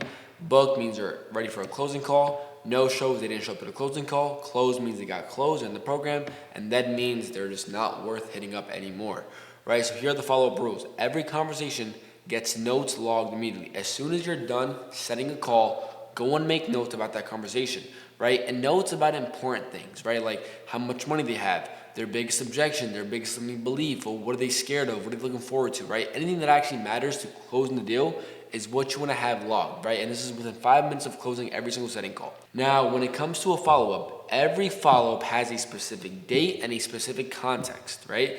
So for example, an amateur is going to put call this person Tuesday. A professional is going to put call this person Tuesday at 2 p.m., confirm that he has spoken with his wife, ask about the bonus he had mentioned at work, and that way you're already knowing what to talk about when you go into the follow-up, right? This is going to be easier said than done. Again, it takes less than a minute to go out of your way and give context and to organize everything specifically, and I promise you this is going to make you a whole lot more money, right? Reps without a CRM are going to burn out. Reps, the ones that stay organized, obviously the ones that are consistent and always have something planned out, are always going to be the ones that make the most money. And how do you organize everything? Well, I'm going to show you exactly in a CRM, but most importantly, it's through smart views, which again, I'm going to show you, right? So instead of scrolling through 200 leads when you want to find 3 people, you could filter out your pipeline so the highest priority leads always surface first. And that way the view becomes your playbook, right? You open a CRM and work is already lined up for you. So let me show you guys what this actually looks like. So again, this is my CRM and we have all these leads, but most importantly, I want to talk about smart views. So as we can see here, last 90 days, DQs, opt-ins, all follow-ups, all unqualified people, 3,000 plus, 657 credit score, 1,000, 2,000, 500, 1,000 no-shows, right? Everybody is marked down and organized, so we know exactly how to play the system. But let's go into our DQs, right? Let's go into the DQs and let's see why some of these people were DQ'd. And as we see here, there was 242 people that were DQ'd. So let's go on Leonardo. Leonardo, as we see here, he was from Sweden. So we had DQ'd him because he was from Sweden. And obviously this isn't like the only reason. It's because of the fact that it was a financial issue, a language issue, because again, we don't let people into the program that can't speak English. But as we see here, right, he's listed as a DQ and there's notes set on him. But let's go to people that were actually booked as follow-ups, right? Let's look at Jorge, for example. So let's see. So right here, there's actually no notes. Was there notes? Okay, so again, we actually fired this person. Timothy, if you're watching this, I love you, but we fired Timothy. And as you can see why, it's like, well, I mean, this isn't a bad note. Hung up for 10 seconds, so not his fault. But we can see he tried dialing him, right? But he put him as a follow-up because he never got a conversation out of him. Let's go more into it. Let's find somebody else. Let's find Ray. Let's look at Ray real quick. So let's look at the notes. He was listed as a follow-up. We go in his notes. There's no notes. We have a call for a minute long, but we don't have any notes. And again, this is the main reason why we fired Timothy, because he wasn't leaving notes. So let's keep going through it. Let's look at all of the 3,000 plus people, right? The qualified leads. Let's look at Yarisabel, right? So she was someone that had joined the program. And if we go here, no notes, right? Oh, yep, no notes. So didn't leave any notes, which is annoying. Again, that's why he's gone. But most importantly, at least everyone is qualified under their right status, right? So for example, no-shows. We go on no-shows. Let's go on Lucas, for example. Are there any notes here? No notes. Another reason to why we fired Timothy, right? But as you see here, everybody's organized in their proper order from first to last on their status, right? And there usually should have been notes here, but there isn't any notes. But this is the one way where you're gonna keep all of your CRM leads organized. You know exactly who to go through, when to go through them. And again, you are going to get a lot more hands-on training when you do get on an offer, right? Because when you get on an offer, you're going to speak to the sales manager, the growth operator, and the offer owner. They're going to help you set up everything. They're going to teach you the ins and outs of what metric they use, how they do it themselves. So you're going to have an easier time, right? But that's all it is. It's just simply CRM management pipeline. Staying organized makes you more money. And I'll see you guys on module 10. Module number 10, we have metrics of a good closer or a good rep versus a bad rep, right? I really want you guys to understand that sales is math, right? Life is math. So once you know the numbers, you know where to fix it, right? And like, it's like when you know what to fix, you know how to improve, right? 3 numbers separate top performers from average reps. Know them, track them, and improve the right ones. Whatever is trackable is measurable. Whatever is measurable is improvable. And when you know what to improve upon, you know how to get better. So this is a key insight that a lot of sales training people don't ever talk about, but I want to. Let's get into it, right? So these are the 3 core metrics. show rate, close rate, and an offer to close rate, because this is all about sales, right? Like for example, if you're having a disqualification rate, that's not a sales problem, that's a marketing problem, right? And what does DQ rate mean? It's like whoever's disqualified. How many people are you speaking to per day that are just disqualified leads? That's not a sales problem, that is a marketing problem, right? So there's 3 core metrics for sales reps: show rate, close rate, offer to close rate. A show rate is the number of book calls that a setter has versus the ones that actually show up, right? So I booked 10 calls today. Only 5 people showed up. That is a 50% show rate. And the way that you get better at increasing your show rate is understanding why those 5 did not show up. Review the calls. Did they get post-call? Did they get pre-call materials? Did you make their group chat, right? Out of those 5 that showed up and the 5 that didn't show up, what were the differences you had in between each call, right? Because the difference here is that you're going to be speaking to different people, right? Just because you closed and you booked 5 guys doesn't mean the next 5 guys are going to close or get booked, right? Because everyone's going to be different. That's why you have to be very personable and very universal to each person you speak to. Number 2 is close rate. This is for the closers. The number of calls that you convert into a sale. So for example, if you had 10 calls in one day and you closed 6 out of 10 of those calls, you have a 60% close rate. As simple as that, right? Obviously, same thing with show rate. It's like out of those 4 that didn't close, what happened during a closing call that prevented them from closing, right? Always figure this out. Third thing is an offer to close rate. Now this is such a broader conversion. This tells you if it's the actual rep in itself or the offer in itself. And basically what the offer to close rate is, say you take 10 calls, and on those 10 calls that you've taken as a closer, you only pitched the program to 6 people out of 4 people, right? So, and out of those 6 people that you pitched to, 4 out of them closed, right? So let's do some quick, very simple math. I'm gonna show you guys how this actually works, right?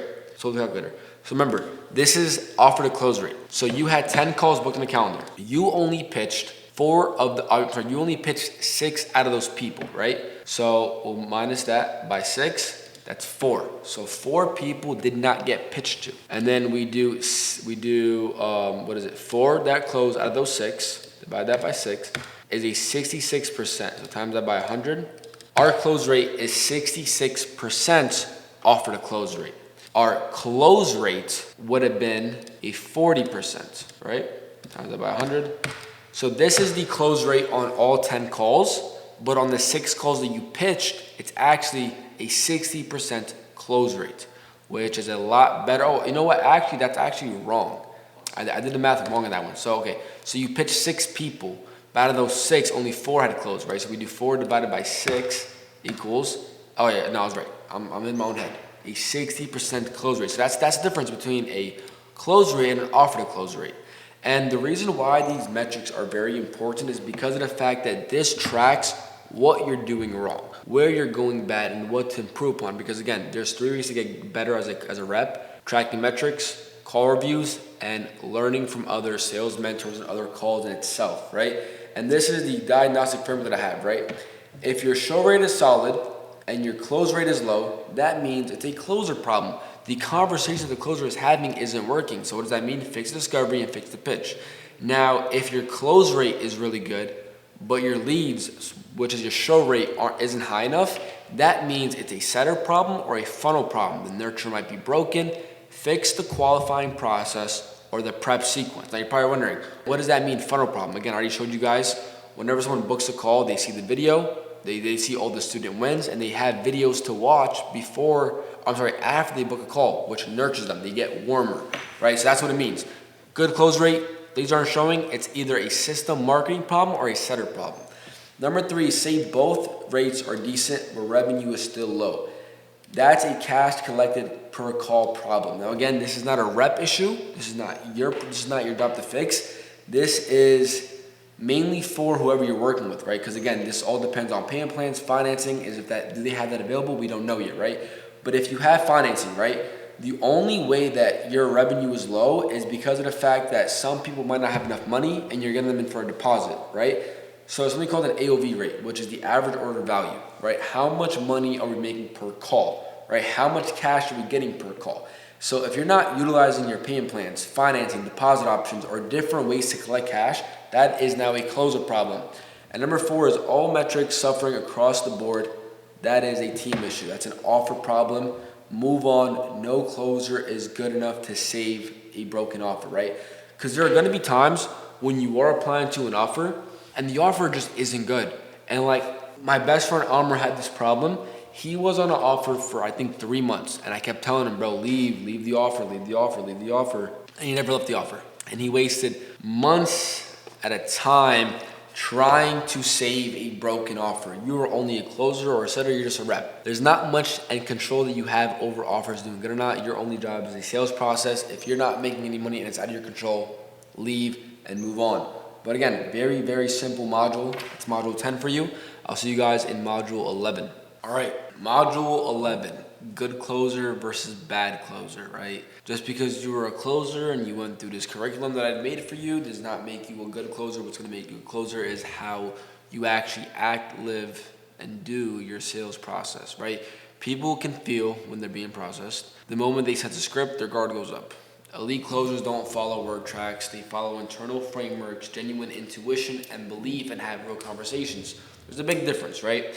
The best closers that I've met and I've coached across my career were the closers who had no framework, who didn't come inside of a call planning on saying this or that or that. They waited to hear what was being said and what was being meant by what was being said, right? I'm gonna break down what makes a good closer versus a bad closer. And then I think in module 13, I'm gonna go over how to get better as a rep. So this is just me separating the difference between a good closer and a bad closer, so please bear with me, right? Right now, we have the bad closer and we have the good closer. Right? The bad closer has no structure. It jumps straight into features. Now, when I say features, I mean the way he pitches, right? Again, pitches make the sale. That is how you're going to actually get someone to close is the sale, right? If you're jumping straight into what you guys offer, right, feature by feature, not introducing the transformation, having any thoughts, questions, or answers about what you just pitched, you're not doing yourself a favor, right? The good closer has a clear and clean internal framework, but talks like a real person, right? He asks some questions, you know, I guess going over this, like, I guess how does this give you so much confidence in what we do, right? It's very, very meditated, right? It's a very meditated approach, but almost genuine, right? A bad closer has rigid word for word scripts or body delivery, right? People can sense when a conversation is being forced. You're human and I'm a human. We've all had conversations with people who we felt like they don't want to talk to us. I've spoken to people, I could tell, wow, this person does not want to speak to me right now. I felt that. I've been in that position. Prospects can sense the same thing, right? The good closer is going to listen more than he talks. Remember the 70 to 30% ratio. What you want the prospect to do as a good closer is to convince themselves, is to identify these problems themselves, to make them realize what they have to do. As a closer, your only job is showing them the how. That's the biggest thing you are doing, right? The bad closer talks at the prospect, not with them. Again, these are real humans. Don't belittle them. Don't put them down. Don't put them under you. Speak to them as if they're real humans. And I feel weird saying like speak to them like real humans, but I have to say this because like now a lot of people in the sales space are trying to become too salesy, right? And I'm trying to get you to understand that you don't need to be a sales person. You can just need to be a regular person. I'm teaching you the real psychology behind sales, right? The prospect uses exact words back at them, right? So for example, if I'm talking to somebody, he keeps saying if and maybe and when. I'm correcting that, right? I'm like, bro, I can hear you keep saying if, right? It's like, I've spoken to a lot of people before, right? And the ones that always talk about with ifs and whens and maybes and buts are usually the ones that kind of lack a bit of self-belief, right? Like, I guess when you say if, what do you mean, right? I'm using a word back at him, right? I'm simply having a conversation and I'm changing his mindset. The bad closer doesn't listen. He's waiting for his turn to talk. Be attentive. Listen. The bad closer uses generic statements. When questions would dig deeper. Drops price awkwardly, can't hold silence after he drops the price, gets defensive when objections come up, and he sounds the same on every call. And then again, this is the main reason why I say detach from the money, right? Because this is what a bad closer does. A bad closer focuses on the money, the commission. And it's like the minute you hear an objection, something you don't like, you're going to start panicking, you start going to get anxious. Your mind isn't clear because the one thing you were chasing is now in jeopardy. But when you set your focus on, I want to help the person in front of me, when you hear an objection, it's just a redirection to help this person, right? You still have a clear mind. Let go of the money, right? The good closer gets comfortable with silence, lets prospects fill it within their own thoughts. He acts in what way until they hit something real, until he understands, right? He holds frame without sounding aggressive. He treats objections as questions, not attacks, because that's what they are. And he sounds different on every call because every prospect is different, right? The key to sales, holy crap, see, I'm even fucking up myself, right? The key to sales and the method to make a lot of money in sales is to drop a script and to understand people, right? Because the minute you could understand people, you can now understand their feelings, their thoughts, their emotions, why they're thinking the way they do, why they've been acting the way they've been acting, and why they're doing the things they do, right? And you could sense why they're scared. You could relate back to them. And once you could do all that, that's going to make you a better sales rep. That's what's going to make you good at sales. Understanding human psychology, right? And this is why scripts kill deals. A lot of sales trainings teach reps to talk at prospects instead of with them. But that's why a lot of closers plateau, right? The script becomes a cage, the conversation becomes a transaction, and the prospect feels it and they shut down. And remember what I said before in the beginning of this video. Right now, in this economy, we are at an all-time low in trust. The minute somebody's hopping on a call with you, they don't trust you. They don't believe you. You have to build trust back up. You're not going to build that with a script, right? The fix isn't more script, it's a stronger internal framework. So stop reading and start conducting, right? Start being attentive, right? And you will become a great fucking rep. Remember, I want to show you guys one more thing again, because I think I've already showed it before. But I have my program tattooed on me, right? I think I know what I'm doing. I think I know what I'm teaching. And again, despite all the stutters, the words I'm fucking up, my mispronunciation, I still did a good fucking job doing sales. And I did a great job even teaching people. So please take in what I'm teaching you, and I promise you are going to be a fucking killer. All right, so you guys just seen module 11, which was good closer versus bad closer. Now, actually, how do we get better in sales, right? So 6 months versus 6 weeks, the difference is who is reviewing your calls, right? There's 4 pathways to get better. It's ranked by speed and the ceiling, and you got to pick one over the other. One thing I will say before I get into this, the best way to get better is by having real experience, real repetition, trial and error, and most importantly, call reviews. Those are the 2 things that is going to make you better at sales, point blank period, right? But let's get into it right now, because right now you're just starting off. But let me get into how you are going to get better, right? Starting off, right? So first thing is mock call with friends, right? Now this is free, it's accessible. The feedback is low, right? Because your friends probably aren't the best salespeople. So the feedback you're getting from them obviously isn't going to be the best. And especially if the other person doesn't do sales, they're not going to know what to tell you of what you're doing wrong. Like, use mock calls as your friends as like a warm up, right? Like, you're just getting used to it. You're kind of getting your feet in the water wet a little bit. And that's about it, right? That's what everyone starts off doing, is mock calls with your boys. That's how I started. That's how everyone starts. But once you can mock with someone who is actually in sales, like say somebody else in your program that you're joining, that is another better way to do it, right?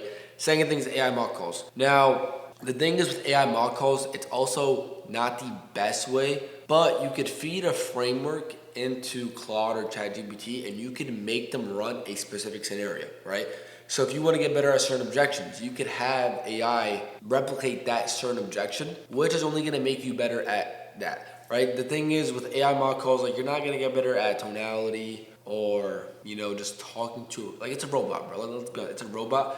I would say use AI mock calls simply and only if you don't have anybody else to mock with, or if you want to drill objection handling. That's probably the best to do so, right? Third way is a real offer.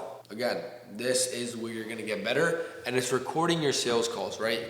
Because the thing is, you ever recorded yourself and you look at the video and you sound like a squeaker? Same exact thing here, right? It's like when you record yourself on a real call and you review it over, it's like, damn, I could have said this instead. I could have done this. I could have did this. I could have done that. But you did it, right? And that is going to be the biggest way to improve yourself pretty quickly. It's reviewing your own calls and seeing where you messed up, seeing what you could have done, what you could have did better. But that's how I actually got good at sales. Like, when I got on my first offer for closing, I wasn't that good. And it wasn't until I would watch my call reviews with my offer owner and myself, and I would analyze them and I would study them. I'd be like, damn, I could have said this instead. I could have done this. I could have did that, but I didn't. And then I started taking everything I was learning from my own calls and I would put them into actual calls. And that's when I got better. And lastly, which is obviously pretty self-explanatory, it's having a mentor with real production reviewing your calls, right?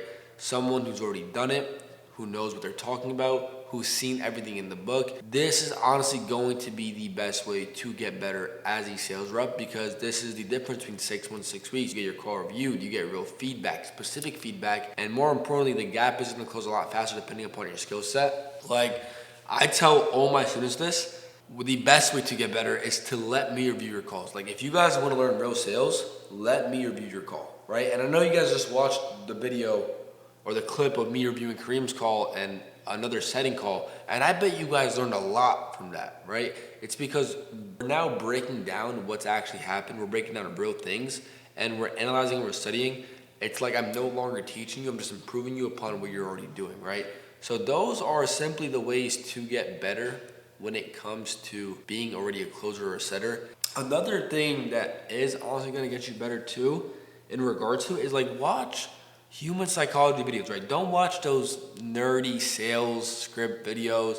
This is how you close a call in 10 minutes. This is how you handle this objection. Like, those are corny. Obviously, if you watch them, you're gonna learn from it. But the way that I got really good at sales was I would watch Machiavelli. I would watch dark psychology videos. And I can actually show you guys what I would actually watch to be specific. And it's probably gonna pop up here actually. Let's see if it pops up. So it didn't pop up, which is fine. I haven't been watching it recently. But generally speaking, watch Machiavelli, all right? If you want to get better at sales, and again, you might think this is corny, Machiavelli is a great philosophist. I probably said that wrong too, but he's my favorite. I would watch him every single day when I first got into sales. Tell me a lot more about myself and a lot more about other people and how life works in general, which ultimately made me better at sales. So my last recommendation to getting better is to watch Dark Human Psychology. But that's it for module 12. Again, it's very simple. I don't want to drag this on and give you guys more than you think you might need, because I'm going to be straight up, as blunt as possible, and as direct as I can be. These are the 4 ways, plus the 5th way that I mentioned with the Machiavelli videos, to actually get better at sales. And I'll see you guys in module 13.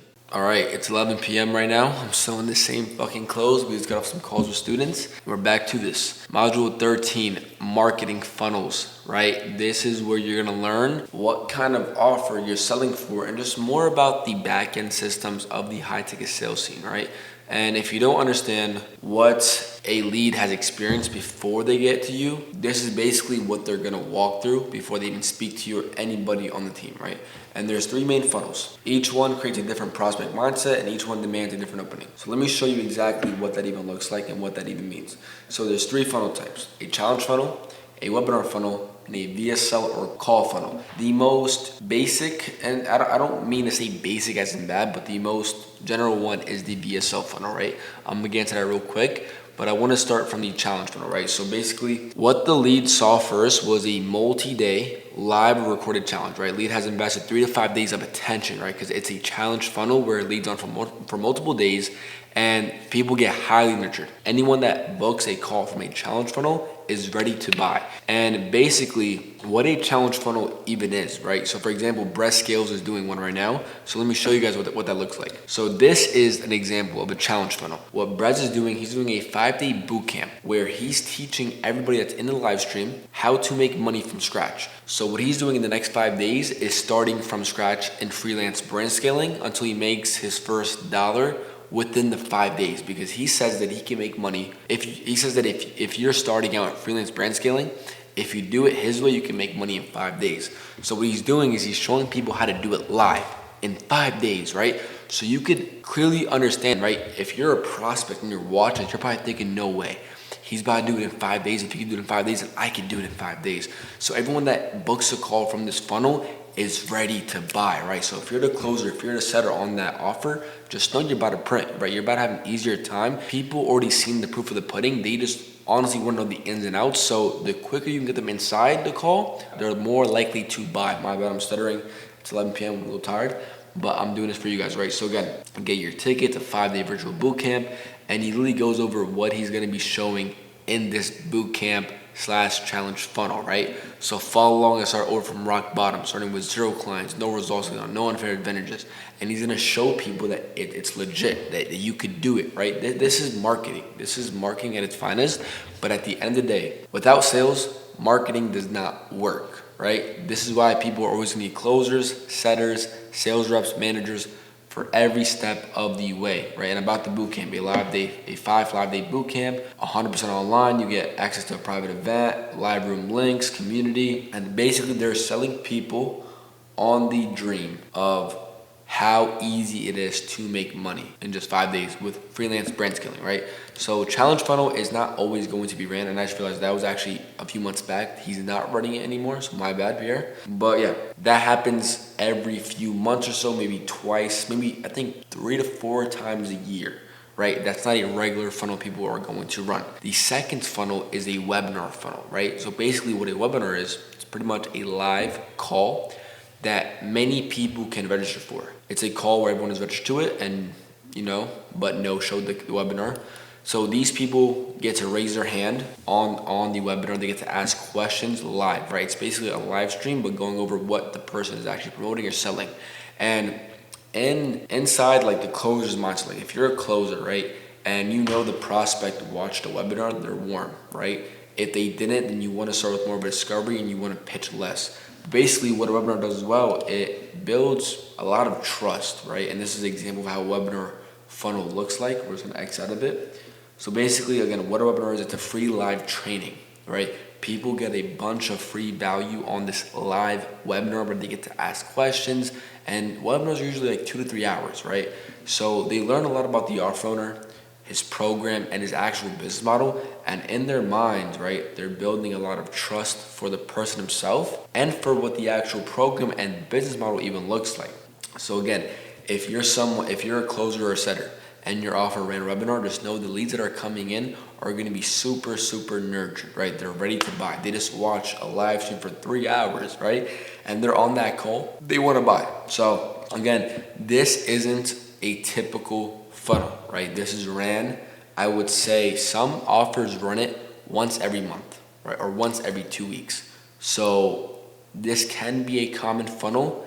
7 times out of 10, if they're not a popular brand, it's not gonna happen so often. This is only really good for Instagrams and profiles that are really popular and growing every single day, right? Now the third funnel, which is the most common, is the VSL and call funnel, right? So basically what it is that people will just typically click on a link on an Instagram video and they would then go and watch a video. And this is a Trader's, but I think they took down their funnel because usually there'd be a video right here, but I think they took it down. All right, let me just show you guys somebody else's VSL call funnel, right? I already know how to show you guys. So let me go and find it real quick. Boom. All right, boom. So you guys seen them before, minutes, right? So again, this is a VSL / call funnel. Basically, they read the title, closing 5-figure deals in 30 days, and they watch a video, right? Again, they watch a quick video, usually 8 to 15 minutes max, usually not much longer, and that's it. They get a video, they get nurtured from it. It doesn't work the best as a webinar or a challenge funnel, but this is the most common, right? And this is where you need a lot of sales skill sets, right? Because in a setter's role, you're gonna get partial submits, right? Basically what that is that to even watch this video, people have to fill out their name, number, and email, right? Clearly he doesn't have that. The next few minutes, which is obviously a problem. But basically, to even watch that video, they have to fill out their name, number, and email, right? Oh my God, that just flashbanged me. So they have to fill that out. And obviously, if they don't fill out the application, you could still call them, right? So you could still call them. And this is why the VSL call funnel requires the most sales skills. It's because of the fact that these people aren't the most nurtured, right? They're not the most ready to buy. So in the setter's role, like you are going to have to dog out these dials, right? You're gonna have to make people and convince them on the call that this is for them. And in the closer's mindset, it's the shortest nurture cycle, right? Most is a discovery, and the lead may have seen the 12-minute video, right? So when it comes to VSL call funnels, the biggest thing that matters the most is the discovery, right? Learning who this person is and why he hasn't started sooner.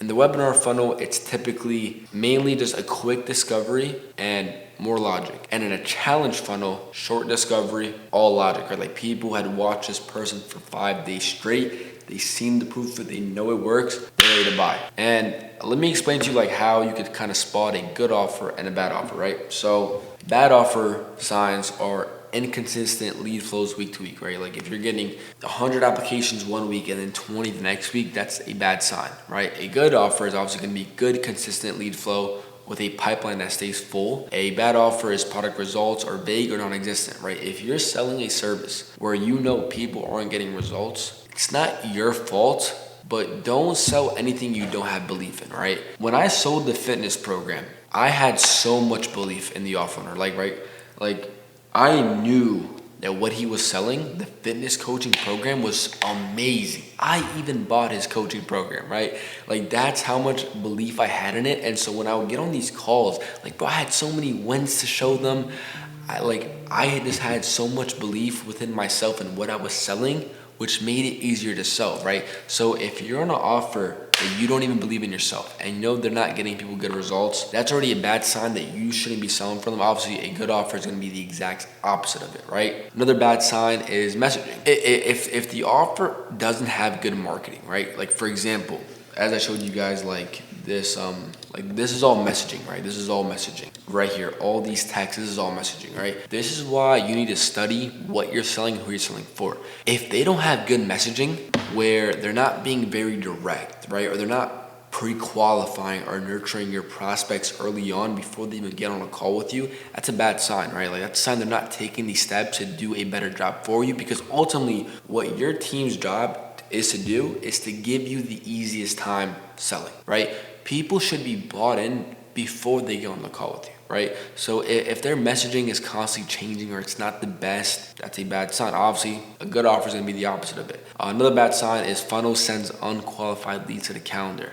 Again, same thing to what I said. If your funnel is letting in bad, unqualified leads, people who are obviously broke, can't afford anything, who have bad intentions, bad sign. Good offer is going to be the exact opposite of it. And last two things I want to go over is a high rep turnover. If this company and this offer is constantly hiring and firing, do not apply, right?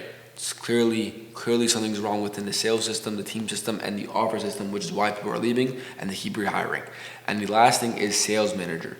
If you are on an offer and your sales manager is constantly blaming you, the seller, the closer, leave, right? Leave. The biggest thing that you're gonna find that's gonna allow people to stay on offers is, for one, obviously a good offer to sell, and for two, culture, right? It's like your role consists of speaking to people. If your sales manager is blaming you for everything, right? Coming at you for reasons you don't know, that's a toxic culture that you don't want to be involved in, because I've seen those things happen. And like, for example, with my team, right, I give everyone an extra commission, right? Like the average commission is obviously always going to be 10% for the closer, 5% for setter. I give my closers 15% and I give my setters 10%. And the sales management process is super simple, right? It's super fun. Like I treat them like family, because at the end of the day, if you're not getting treated like family, right, fulfilling your part, you don't want to be there anymore, right? So make sure you find an environment where people are looking to grow, right? Willing to actually work around things that happen on day to day. And most importantly, whenever you do get an interview for an offer, that is your time to qualify the offer. Instead of them qualifying you as a good rep, qualify them, right? Ask them questions like, I guess, what are your plans in the next 6 months to scale this offer? What are you guys currently doing right now to bring in leads? Are you guys running paid ads? Are you guys doing all organic? How's the YouTube? Where do you nurture the most leads, right? Ask questions like this to make sure if whatever offer you're applying to is even worth your time. Because at the end of the day, this is your time, this is your energy, this is your money, right? Do everything in your position to put yourself in the best possible position where you can make the most money and risk the least amount of energy. But that's really about it for this. It's a very simple process. I don't want you guys overthinking it. It's just different call funnels, marketing funnels, and ways to look for a good offer. Besides that, God bless you, and I'll see you on module 14. All right, we are on the last module of the free high ticket sales course video. I also have something special for you guys at the end that I want to show, but let me get to this last module real quick, right? Understanding the sales team. A broken offer can be carried for a month. A broken team will cost you a year of work, right? Evaluate the operator, the manager, the coach before you commit. Like we said in the last module, the wrong team will quietly take 6 months off your life and career. and most importantly, the offer and the content that is being posted, right? So let's talk about this. Understanding the sales team. For one is the growth operator. This is the person who runs the back end of the business, ads, funnels, systems, lead flow. The same thing I just showed you, this entire module, this entire video, you guys know about ads, funnels, systems, lead flow. Their presence or absence tells you everything about how seriously the program is being taken. The operator, the growth operator, is the backbone of the company, right? If there is no growth operator in place, it's a sign, all right? Be precautious. That's all I'm gonna say. Basically, you're always gonna have the off runner, who is the face of the company. There's gonna be the growth operator, who's the back end of the company. This is the spine to every offer. And here's a sign of a good and a bad growth operator. Inconsistent lead flow, if he's not addressing or consistently optimizing, adding new things to fix that, that is a bad sign. My growth operator, Pablo, is one of the best operators I've ever met in my life. I was his first ever client to scale to 100K, if not more. And we did this as a team, right? Working with our sales team back and forth, right? Culture is everything. If there's a growth operator who's not doing everything in his ability and power to consistently optimize the funnel, ads, presence, or even lead flow, bad sign. Zero communication with the sales team. Everything a growth operator needs to know is going to come from the sales team. If your operator is not constantly asking about questions about lead flow, about lead quality and stuff, what's happening on the call, it's a bad sign, right? If you don't know something, how are you gonna figure it out? You do it by asking. Closed mouths don't get fed. Third thing is, again, blames the reps when the funnel is clearly broken. Again, if you're getting blamed for stuff that's out of your control, toxic team culture is not where you wanna be. And fourth is funnel changes happening without a warning. Understand too, like, funnels nurture leads, right? It's like the funnel is shape-shifting the prospect into who they're believing they are. If your operator is changing the funnel over and over and over without telling you, it's gonna fuck up the pipeline. It's gonna fuck up lead quality. So always make sure whatever is being updated is being addressed. And Pablo has every trait of a good growth op. He trusts the sales team as a partner, not a problem. Communication is always up top. He's always optimizing things. He's always keeping me in check. He's always keeping me updated on new things. We work as a team, right? It's not me and Pablo. It's not just me on my own. The sales team, the setter, the DM setter, the phone setter, the closer, the sales manager, the operator, and me, we all work in a team. This is a group and team effort, and you guys have to climb to the top together because one person cannot do it alone. Everybody wins and everybody is needed within a program and an offer. Second person is the sales manager. This is someone who's responsible for the team performance, team meetings, coaching calls, right? Helping you get better within your sales skills, right? He runs call reviews, gives feedback, holds reps accountable, and he protects team culture. A great one is going to take you to the moon. A bad one's going to waste your time, right? And here are good signs and bad signs of a bad sales manager. He checks numbers only. If your manager, sales manager, is only looking at the numbers that you have, it's bad, right? Because he's judging you off numbers, but it's like if we know what the numbers are and we know what the problems are, what coaching are we given to fix and adjust these numbers? If you are not getting coaching calls, team reviews, team feedback, team accountability from your manager, it's a bad sign. He needs to go and someone needs to replace him. Second thing is, again, no call reviews, no specific feedback, bad sign. If something is wrong, it needs to be addressed. Creates toxic leaderboard culture. Now, what I mean by that is, in times, there has been managers who basically create such a toxic leaderboard to the point where people turn against each other. And I get it. You want to make people competitive because sales is a competitive space. At the same time, though, if you're turning reps against each other, it's going to create a toxic environment where people are sabotaging other people's money. And an example of that is promoting stealing leads, right? Like, for example, if you're on a team of, say, 5 setters and setters are stealing your dials because he's promoting them to cash collect more, to set more calls, that's bad. That's bad team culture. It's going to get toxic. Again, fourth thing is reps compete instead of learning. It's like everybody within my team, we're learning off each other, right? Setter is learning off the closer is learning off the setter, vice versa. Everyone is learning. Nobody is competing to make more than one another because in a good team environment, everybody eats, right? I told you guys earlier what I do for my team. I make sure and we make sure everyone eats, and this is a good sign of team culture. To put it quickly and short for you, a good manager is going to do call reviews to coach you, hold you accountable, and to adjust you to make you a good person. A bad manager is going to lead you down a competitive route where you're snaking your teammates, you're snaking your coworkers, whatever you want to call it, to make more. At the end of the day, this is money. We want to make money. But do not overturn your humanity for a dollar bill. Now, here are some red flags before you join, right? This is going to be the last module. It's very, very simple. I don't want to overcomplicate this for you guys, right? It's very fucking simple. Red flags. No formal onboarding process. If there is not a process you are going through, documentations, videos, to learn about the offer, bad sign. Vague or shifting commission structures. If your commissions, if your pay structure is being changed constantly, bad sign. No call review process. If they're hoping you're gonna figure out how to get better within the leads they're producing you, bad sign. No clear chain of communication if something breaks, bad sign. Sales manager cannot tell you their team's last quarter metrics. When you are on an offer, you want to ask them, how much did you guys make last month? How much did your top closer make? How much did your top setter make? What were the numbers? Because numbers depict everything. If they can't tell you that, don't even go through with the interview. Reps are leaving. Turnover is normalized. If you are on an offer with a big team and you see constant reps leaving and new ones being hired, ask, why is everyone leaving? And why do we keep hiring people that are right? My bad, I know I'm not putting this in the best words, I'm a little tired right now, but it's simply all it is, right? It's like, why are people fucking leaving, right? And why the fuck are you staying, right? It's like if 10 people left and you're the only one that stayed and new people are joining and they're leaving, it's a sign in your face, right? Ask these questions.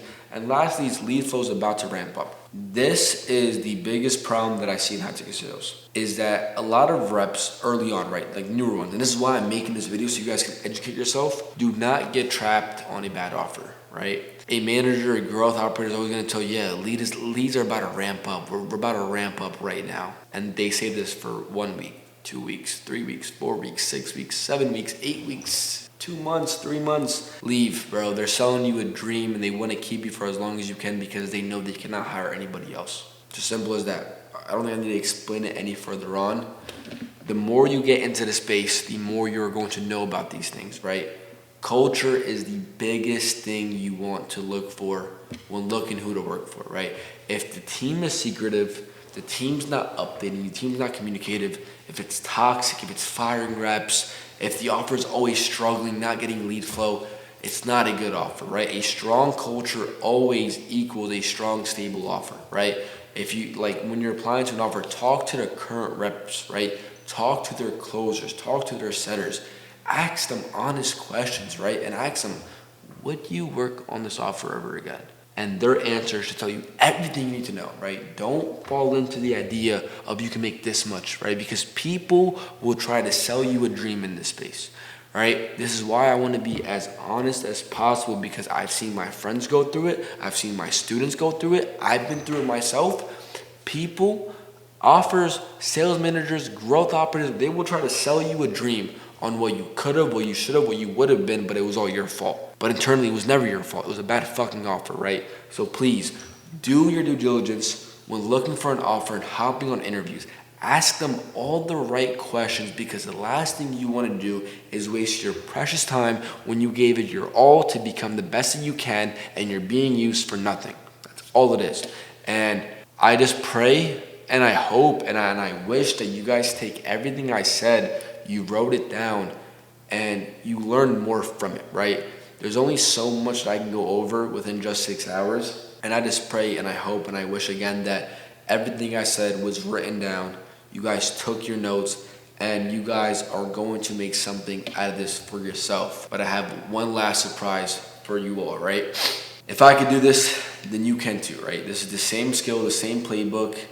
It's just a different name on the door. So what I want to go over real quick was on my Instagram, I had basically posted a video simply telling my followers, I have 27K currently, to ask me as many questions as possible that they might have about high ticket sales. And this might be some of you guys right now. So what I want to go through is I want to go through all of these questions and I want to answer them right here, right now for you guys. Ready? So let's get into this. So Asib asks, how do I get started? Well, you just learned from this entire video, so I'm not going to answer that, right? But simply learn a skill, apply for an offer, build a network. Mahad, my bad if I'm saying it wrong. Mahad asks, do you really need a mentor? This is a really good question. It's like understanding the basics, right? the little stuff like I just explained in this video, you don't need a mentor, right? I just mentored you for the next 6 hours for free. And what I told you is only gonna get you so far. Now, what you do within the time that you're being given after this video is up to you, right? It's like, do you really need a mentor? It's like, what harm would you have getting a mentor? There's no harm. What pros do you see from getting a mentor? Everything, right? There's never gonna be a con, there's always gonna be a pro to it. It's like, if you feel as if you're in the position where you could invest in a mentor, you have the time for a mentor, and you have the brain to open up to a mentor is 100% worth it. I've spent over $40,000 within programs, courses, and mentors. I've paid $1,200 for a 1-hour call before with Tim Chow. Mentors are essential. They will tell you what you don't know and do what you want with that information. Somebody asks, do I need an established social media presence to succeed in high-ticket sales? No, you don't, but you want to make sure your Instagram is presentable and looks clean and shows high value, right? The reason why I say that is because when you're applying to offers and you're telling them you cash collected this much money, right? So if you cash collected $800K, you made $80,000 within that time frame. Does your lifestyle represent the money you made? So have a decent looking profile. Somebody asked, what would you say is the best way to start high ticket sales? I already explained it. How do you take off in high ticket sales if you're unknown and, for example, you get a fitness coach to close for? The way to take off in high ticket sales is learning to not keep yourself stuck for little money, right? The reason why I made so much money being a closer was because of the fact that I learned how to operate that offer within my own terms, right? I dropped the price in the survey. I disqualified leads. Every person I spoke to had the money. They knew the price they were ready to buy, right? It's like when you are a closer, you need to find new and bigger ways to put yourself in the position to make more money. That's as simple as I could tell you, right? That's how you're gonna take off. And obviously getting better at sales because you can make more money is gonna make you better. Somebody asked, how do you land an offer without the connections of a mentorship? So I also explained that I think in module 8, but that's always gonna be the hardest thing. I'll be honest with you guys. The best benefit of joining a mentorship is the offer and connections you're gonna get. It makes getting an offer so much easier. Somebody asks, you say CC in the wins. Does that mean for the owner and like 10-50% for the closer? Yeah, so basically, if I said, yo, I just CC'd, which is cash collected, 10K for the day, that means that's what I collected for the company or the offer. And in terms, I made 10 or 15% of whatever my cash collected was. So if my CC was 10K, my commission was 1,000 or 1,500 depending on my percentage. Somebody asks, I'm in high school right now and I want to do high ticket sales. How do I start it and do I need money for it? So if you're in high school, the biggest thing I'm going to tell you is make sure you find the time for it, right? It's like when you get on an offer, you're either setting or closing. It's a big time commitment depending on who you're working for. So if you're in high school, bro, this is the best thing to start. Like you're learning a real skill that's going to take you so fucking far in life. Well, without a doubt, start in high school. But just make sure you can find the time for it and like you need money for it. Again, it depends on if you want to invest into a mentorship, into a program. I just taught you for free, so I hope it's answered your question. Somebody asked, advice for beginner setters looking to make 7 to 10K. Focus more on their interest and where they are currently and learn to connect with them emotionally, right? Your biggest job as a setter is making sure that people show up for the call. If you're booking 10 calls and only 2 people are showing up, that's your biggest problem, right? So as long as you can make everybody show up to the call, that is how you're gonna make the most money as a setter. And second thing is obviously finding an offer, selling high ticket price, right? You're not gonna make the most money setting for an offer that's charging 3K, right? You wanna be a setter for a company that's charging 7K, 8K, 10K, right? Because then at 10K, your commissions are $500 instead of 300, 200, right? So it quickly stacks up. 2 sets makes you $1,000. 10 sets makes you $10,000, right? It's pretty self-explanatory. 10 sets, yeah, 10 cents. 10 sets, that's 100K. Oh, I'm sorry, that's 5K. So 20 sets would make you $10,000. What skill matters most in high ticket sales? Learning to emotionally connect with the prospect, right? It's like the people you speak to, they're never having this conversation anywhere else, right? They're never speaking to a random stranger, talking about their life goals, their pain, their problems, where they want to be, the vision they have. So it's like the best skill to have in high ticket sales is, again, like learning how to understand the perspective of who you're speaking to and being a genuine fucking human being, bro. Like I've seen so many people hop on sales calls and they put on this sales act. Fuck that shit. This is a new era of sales where people can see through bullshit.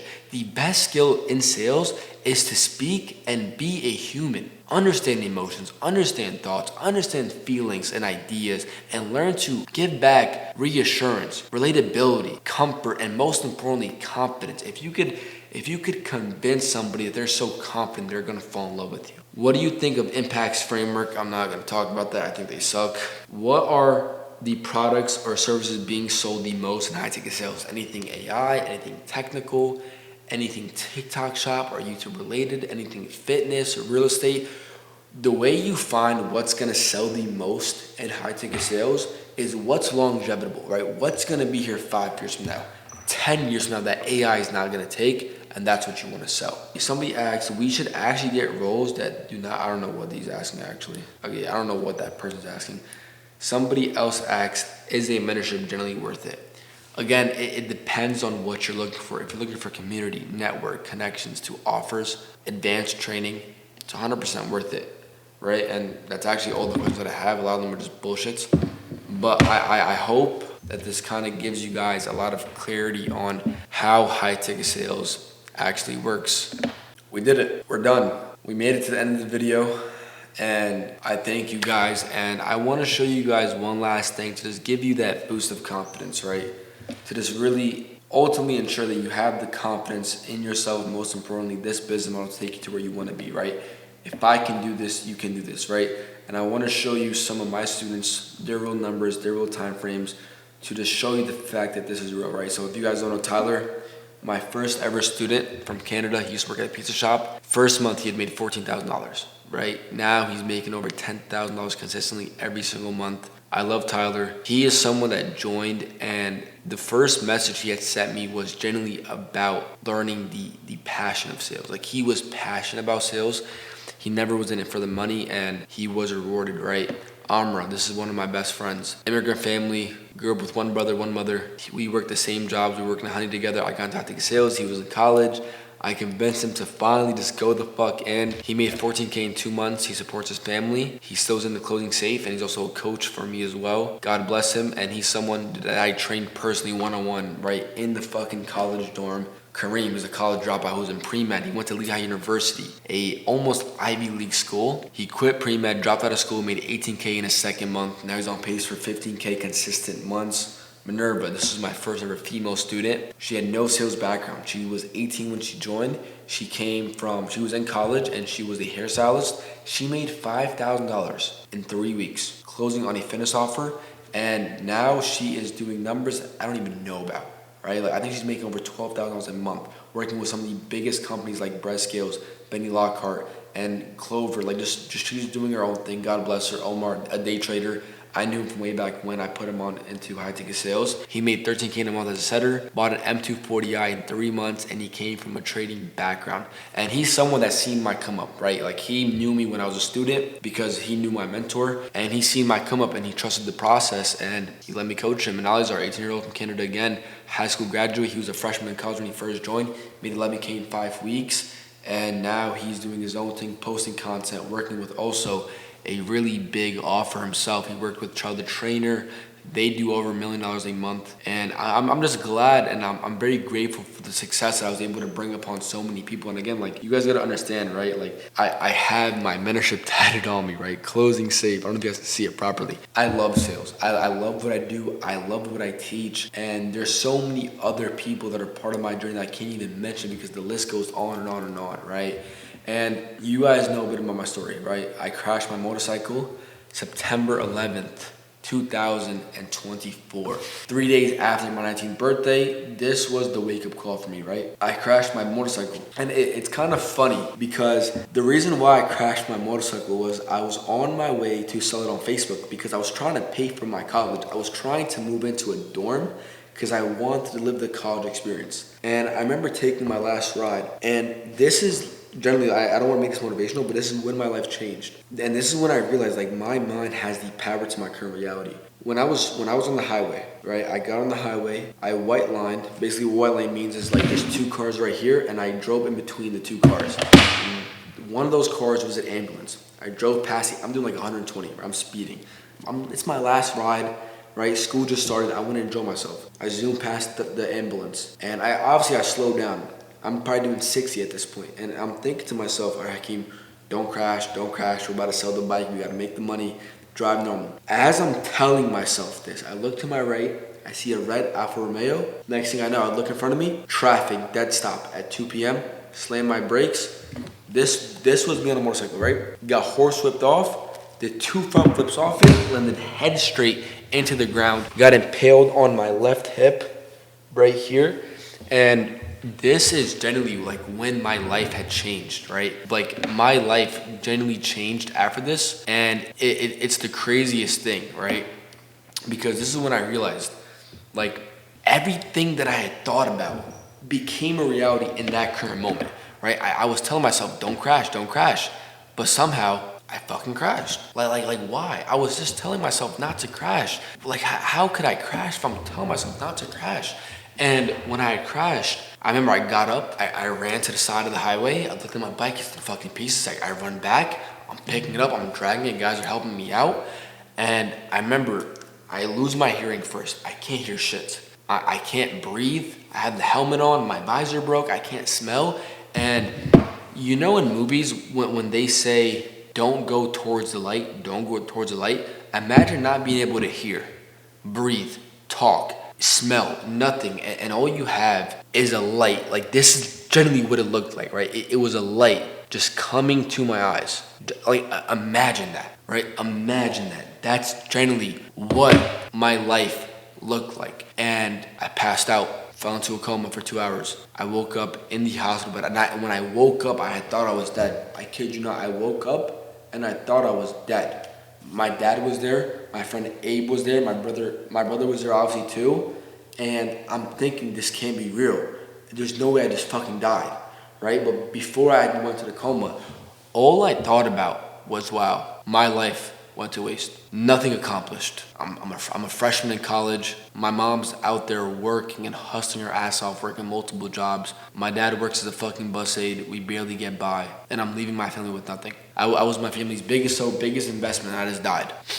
And I left with nothing. And that is the day that everything in my entire life changed. It was the minute that I realized I'm wasting so much time. I'm wasting such an opportunity within myself. And it's like, if I don't make a change, right? It's like, if I don't take a chance on myself, I'm just gonna let time slip away, and that's it. Time slipped away, and there's nothing more to it. And like, that's the saddest thing in life, is because, like, I'll be truly honest with you, like, a lot of people in this lifetime, right? They have all these goals. Like, everybody wants to get rich, right? Everybody wants to do something for their family. Everybody wants to live such a great life, right?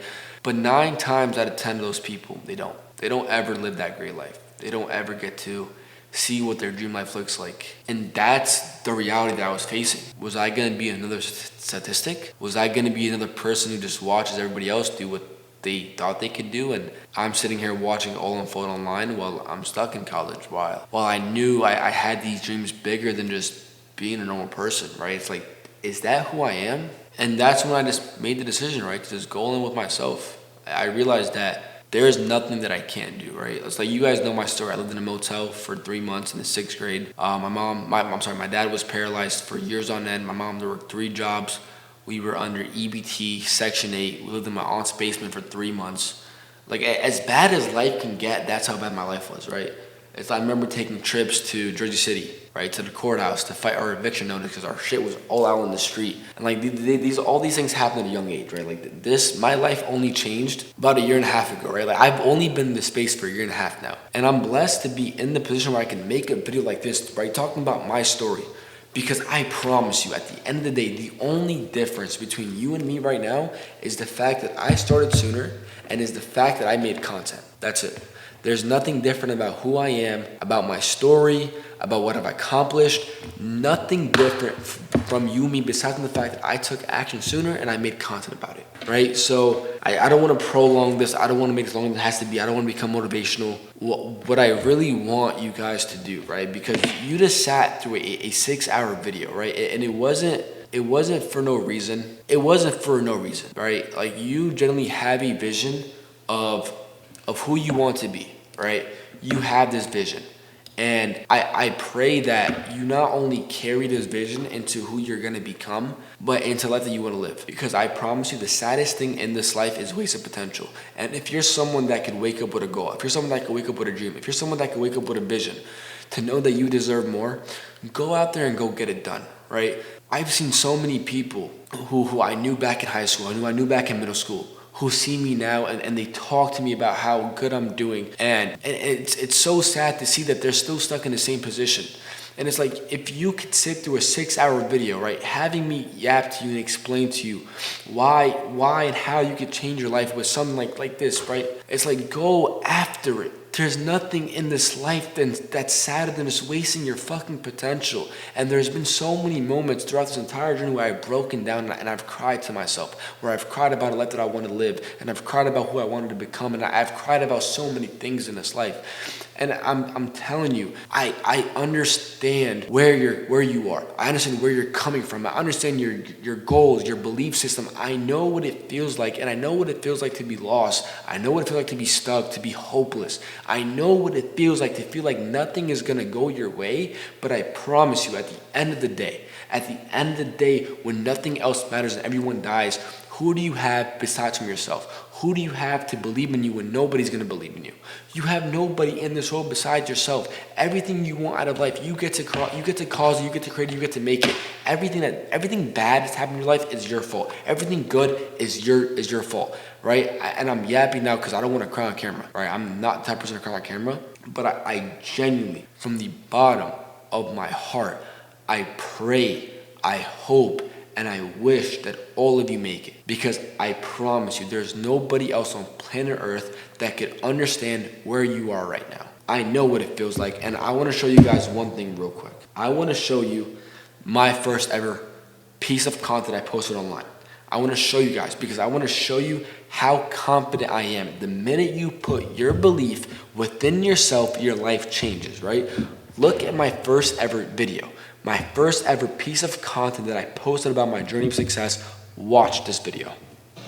Alright, what's up everyone? My name's Hakeem Safe. For my friends and family who are watching this, act like you don't know me so it's less awkward when you do see me. So you're probably wondering why I made this account and what is the point of it? No, I don't want to be famous. I don't want to be TikTok famous. I don't want to be a celebrity. I just want to help people. So basically, these videos that I'm going to be uploading are going to be the way I help people, in a sense. This account, which I hope is going to show credibility, proof, and evidence that anyone can do it. So when I am successful in the future, I want to look back on these videos and I want to show it to people who I am able to help, to show them like, hey, I had nothing. This is the living proof that I have to show you that I had nothing and that you can do it, whether you're lost, confused, or stuck. I used to think that I was stuck for the longest because I had felt that it was already too late to start. Keep in mind, it's never too late to start. The minute you think it's too late to start, that's when you are stuck. So long story short is I want everyone who's going to see this video to watch me grow, because I feel as if the people who do know me, when they do see this video and they do see me, expand myself and become the man who I want to be, it will give them the confidence to do the same. Because I feel like that's a thing a lot of people lack, is confidence. It's easier, it feels a lot easier when you see or know someone who has done it. And I want to be that person for the people around me. So I'm going to be uploading videos. I'm going to try to do it day to day. I'm in college and I have a full-time job, so it's going to be a little difficult, but I'm going to try my best. Videos I'm going to be posting are literally going to be like short mini vlogs of my life. Whether it comes down to fitness, lifestyle, educational videos, motivational videos. I just want to show you guys what I'm doing day to day, and I want to hopefully throw some confidence in other people there who are watching me do it. And then other than like lifestyle videos, I'm also going to post some of the business ventures I do get into. One example right now is Turo. I made an account. We'll do another video on that some other day. But I just want to show you guys that I am trying new things. I am trying things that I've never tried. I obviously don't know whether or not the things that I will try will work or won't work. But one thing you can't do is you cannot be scared to lose, because when you are scared to lose, you will never know what it feels like to win. So I just want to show you guys that I'm a real person, and I'm going to lose on this account, and I'm going to win, and I want to be living proof of that. I hope, this video, I don't really expect to inspire people just yet, but I hope this gives people to have the confidence in themselves, For the people who know me especially, this is not something I would post, but this is my life, and there's no need to apologize for that. I just want to help people. So a like, comment, share, follow, anything will help. Like I said about confidence, if I do see that, that's basically it. And that's the only fucking testimonial that you need in your life right now to show you that you could do it. If I could fucking do it, and I just showed you myself before I made a single dollar, my first ever video, when I had literally fucking nothing, I told myself that I was going to make it, it was going to happen. And I recorded everything because I had this bit of confidence in myself. And I promise you, if you could carry confidence like this throughout your entire life, there is no way in hell that you will never not make it. The biggest thing in life that nobody can give you, nobody can share with you, nobody can relate to, is the confidence and the belief that you hold within yourself. You create that from who you are. Remember your first name, remember your last name. What is your name? Say it out loud, look in the mirror, and tell yourself that you can never make it not happen. I am Hakeem Safe, and I can do everything that I've ever wanted to do in my entire life. And you tell yourself that time after time after time, and I promise you, it is only a matter of time until the life you want to live catches up with who you are today. That's all I have to say. I have nothing more, nothing less to say. I feel as if I've spoken enough. I'm not a motivational person. I don't do this type of talking sense, but that's it. Please do something with your life, right? I just gave you the blueprint to do something with it. And I don't care what you start. I don't care if you start trading, start doing e-commerce, start doing content, sales, Amazon. I don't give a fuck what you do with your life, right? As long as you just start something and you become the person that you've always wanted to be, that is the only thing that I want from you. You just sat through a 6-hour video. I pray, I hope, and I wish to see you all at the top, because I promise you, the bottom is fucking crowded and the top is lonely as fuck. God bless you. God loves you. And again, thank you for trusting me to give me your time to learn something. I love all of you, and I will see you all at the top.